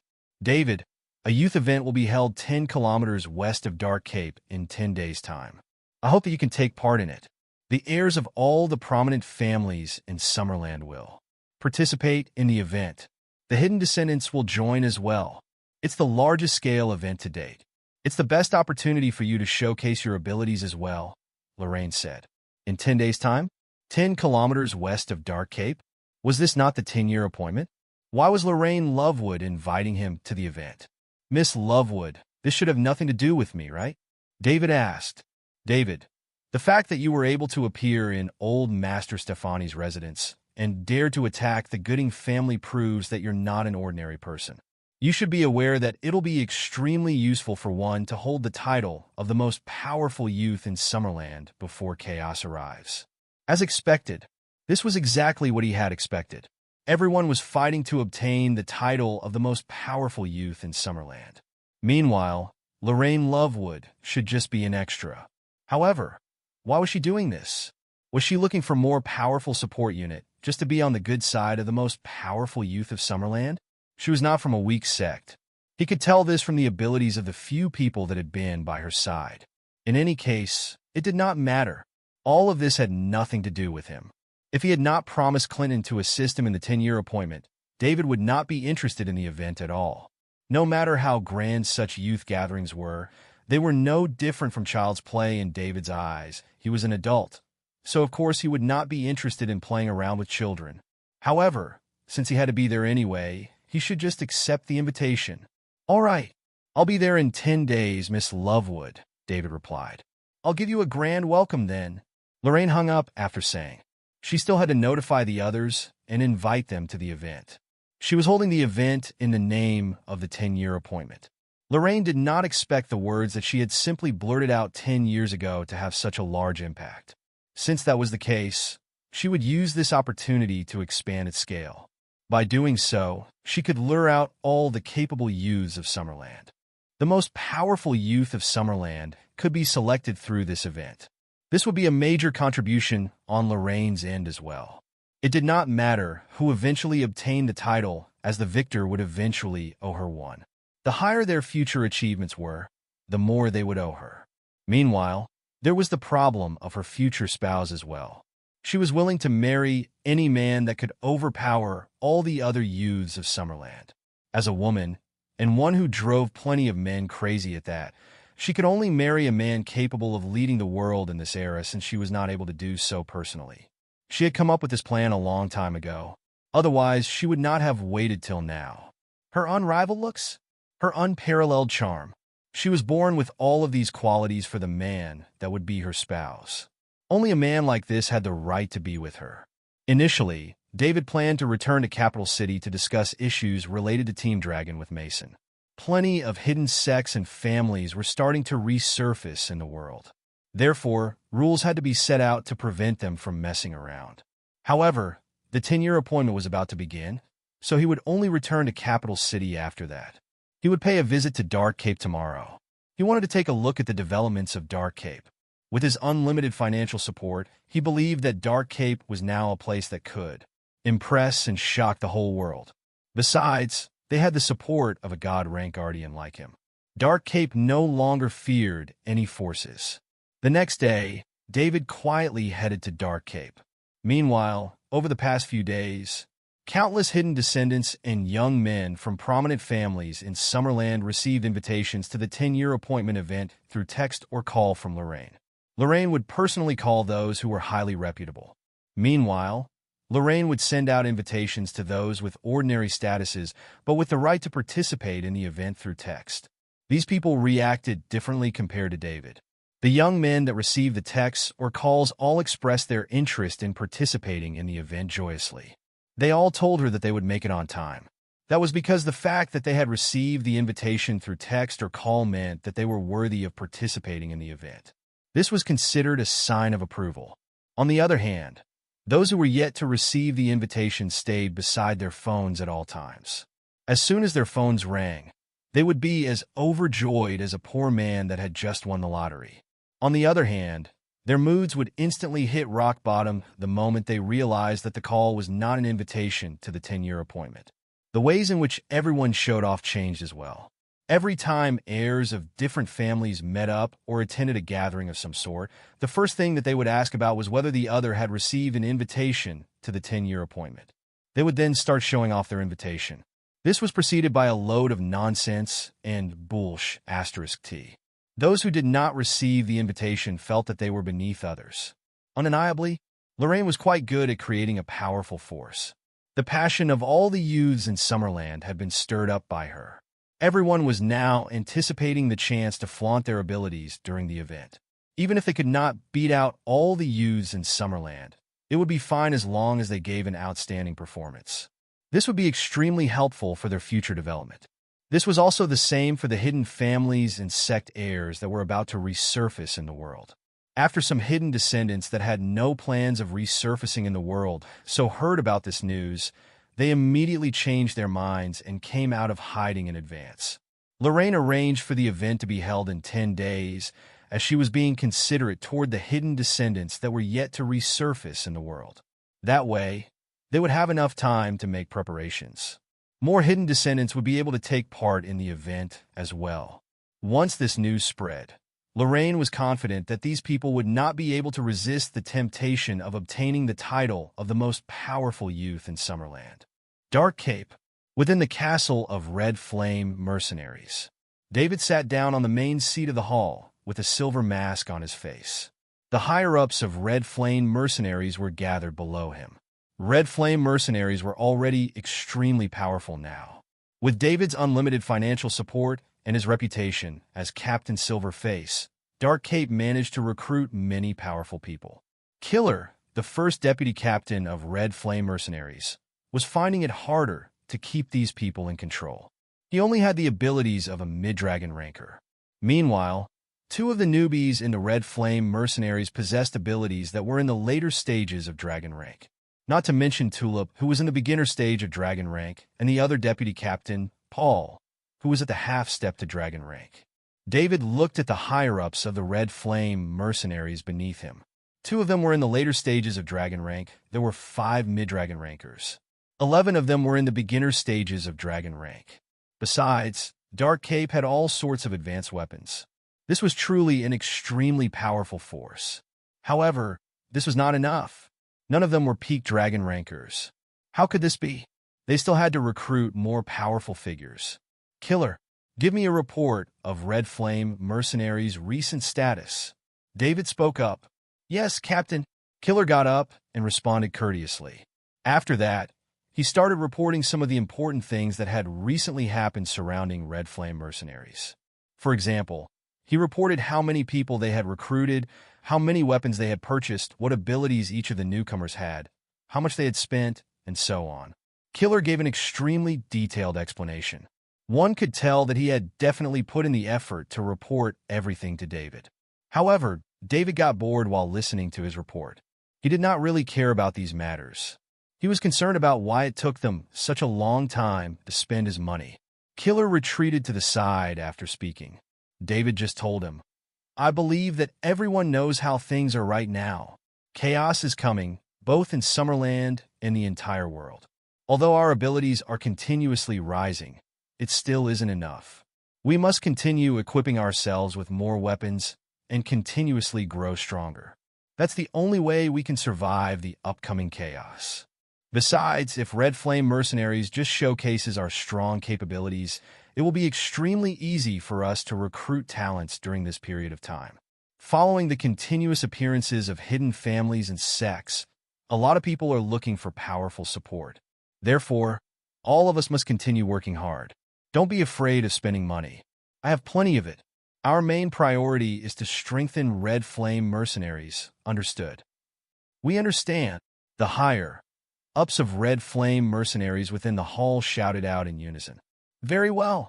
Over the next few days, I'll be staying here at Dark Cape. Do whatever you need to do without worries. I'll take care of anything that happens. You can bring up any suggestions right now. I'll consider anything that's beneficial for Red Flame Mercenaries. Everyone in the hall remained silent for a while. Then Rory, the military advisor, stood up and said, Captain, there's something that I'd like to report. Say it. The geographical location of Dark Cape is really special. It's located between the two major empires of Summerland and Falconia. We're safe right now because both empires are at peace at this time. However, once this peace gets disrupted, we won't be able to defend ourselves against any of these empires given our current abilities. Besides, they won't hesitate to take over our territory as soon as the chance arises. Go on, David said after taking a sip of tea. According to what I know, the stabilizing force of Summerland, Mason Stefani, is on the verge of death. He won't be alive for much longer. Once Old Master Stefani dies, Summerland will be thrown into chaos. By then, they won't have the time to care about us, and Falconia will definitely take action against us. That's because it'll be easier and more convenient for them to invade Summerland after taking over our territory. That's why Dark Cape is in danger right now. It's also the reason why we can't recruit more powerful people. Rory moved to the side after speaking. A lot of people began gossiping in the hall as well. Rory had given them an extremely clear analysis. Besides, he supported his statements with logic and evidence. Everything that he had mentioned was likely to happen. The two newcomers from the late stages of the dragon rank felt rather regretful at this moment. They had been in Chaos Land while the world was on the verge of chaos. Thus, they wanted to join a more powerful force to survive the chaos. However, it now seemed that Red Flame Mercenaries were not safe either. They would have joined the top mercenary, Black Dragon Mercenaries, if they had known about this. However, there were too many masters in Black Dragon Mercenaries. They would be given a low status if they joined them. If they went to Red Flame, they would be the strongest besides Captain Silverface and thus enjoy a high status. However, what good would a high status bring to you if you could not save your life? Could they have a higher status than being a captain in Chaos Land? What should I do? They looked at each other. They badly wanted to back out. However, they still had a half-step God rank captain. Otherwise, they would probably want to leave right now. That makes sense. David nodded and said. Then he asked, anything else? One of the late-stage dragon ranker got up and said, Captain, I think Rory's right. We're in danger. So, I suggest we abandon Dark Cape for now. Pick a safe place. And with enough money, we'll soon rebuild a territory without having to live in constant fear. I agree. Another late-stage dragon ranker echoed. I agree. I agree. I agree. Almost all the other newcomers agreed to the suggestion. They were all looking for someone to protect their lives. They were not trying to follow Red Flame mercenaries to their death either. However, none of Red Flame mercenaries' elderly said anything as they were all waiting for David to decide. David was rather pleased with that. At least Red Flame mercenaries' veterans were quite cohesive. I hear your suggestion, but Red Flame mercenaries isn't moving away from Dark Cape. Besides, we won't be living in fear every day. Because Red Flame has me. David finished and unleashed an overbearing pressure. An invisible storm began to blow through the hall. Everyone felt like a boat in the sea that had been completely submerged. The suffocating feeling made them feel a tightness in the chest. It turned out that death could come so fast. Was this what it felt like to die? There was a look of horror on everyone's face. However, a moment later, the suffocating feeling was gone. Everyone came to their senses to find their clothes soaked with sweat. Everyone looked at David, who was seated in the main seat with shocked eyes. How strong! The two late-stage dragon rankers had met half-step god rankers before, and there was no way they could put so much pressure on them. They were like ants in front of an elephant when facing David. They could not fight it. It was only pressure. What if they started fighting? A half-step god ranker was not capable of this. God rank guardian? That must be it. Red Flame mercenaries' Captain Silverface turned out to be a god rank guardian. Everyone had been fooled. Time passed day by day. Dark Cape's Red Flame mercenaries started to evolve with David around. Everyone was relieved when they saw what David was capable of. A force with a god rank guardian and a force without god rank guardian were in two different situations. The former was a force no one would easily mess with. If you wanted to kill a god rank guardian, 2 or even 3 god rank guardians of the same rank had to be dispatched at the same time. If your opponent escaped, having a god rank guardian lurking in the dark, desperate for revenge, was not something any force could ignore.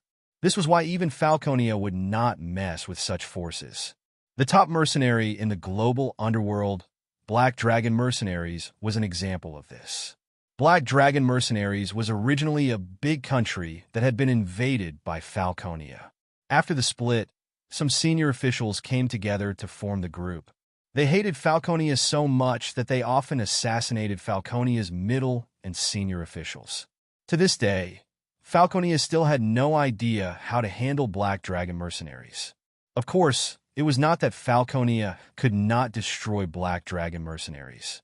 It was just that the price they needed to pay to do so was so much that it was simply not worth it. Red Flame Mercenaries also had a god rank guardian, which gave them a little bit of peace of mind. Everyone's panicked heart slowly calmed down. David's lavish points were also increasing rapidly. David's body was now at God level 6, corresponding to a mid-tier god ranker about to make a breakthrough to high rank. If he had another 1,000 lavish points, David would be able to break through to God level 7 and reach the later stages of God rank. Such a realm was also rare amongst the God rank guardians. Most God rank guardians of various forces were still at the beginner rank. A few of them reached the mid rank, and even fewer were high rank. Meanwhile, Mason had reached the peak of God rank.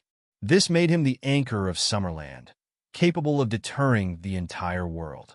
Even if he fought alone against the 9 powerful God-level guardians, he could still defeat them. Peak God rank masters were terrifying. On the 3rd day in Dark Cape, David's lavish points passed 1,000. He upgraded his body to level 7, and the corresponding realm reached the later stages of God rank. If David revealed his power now, the impact he would bring to the people, including those so-called hidden sects and families, would be unprecedented. A 22-year-old high-rank god ranker. Anyone would dare not believe that such a monster existed. There was still 1 week left until the 10-year appointment. According to the lavish point's current growth rate, David's body should be able to break through to God level 9 by then. This was the critical point of the later stages of God rank. One more step past this, and his body would achieve level 10, and he would have reached Mason's current realm peak God rank. A man of this realm was already the strongest man in the world who could take charge of an empire. David was looking forward to the day when he would be invincible. Meanwhile, The whole of Summerland was starting to become chaotic. Somewhere in Summerland, a locally well-known rotisserie, there was a long line of customers waiting for roasted chicken. There was only a certain amount of chicken every day. Once they sold out, there would be no more available for the day. Therefore, people lined up to buy it early. It was mainly because the roasted chicken here was delicious and had been around for decades. However, while everyone was waiting in line, a man dressed in old-school clothing cut the queue. This naturally caused dissatisfaction in the customers queuing behind. "Who are you? Don't you know to wait in line? What kind of a person are you? Yeah, you're a man. How dare you cut the queue?" The man ignored them and stood in front, waiting for his roasted chicken. At this time, a tall man at the back of the line walked up to the front and grabbed the man who had cut the line. "Don't you King know that there's a line? CKU. The man who cut the line shouting and punched the tall man. He hit the 200-pound man so hard that the man flew a few meters back. He blacked out right after he hit the ground. "Murder! Murder!"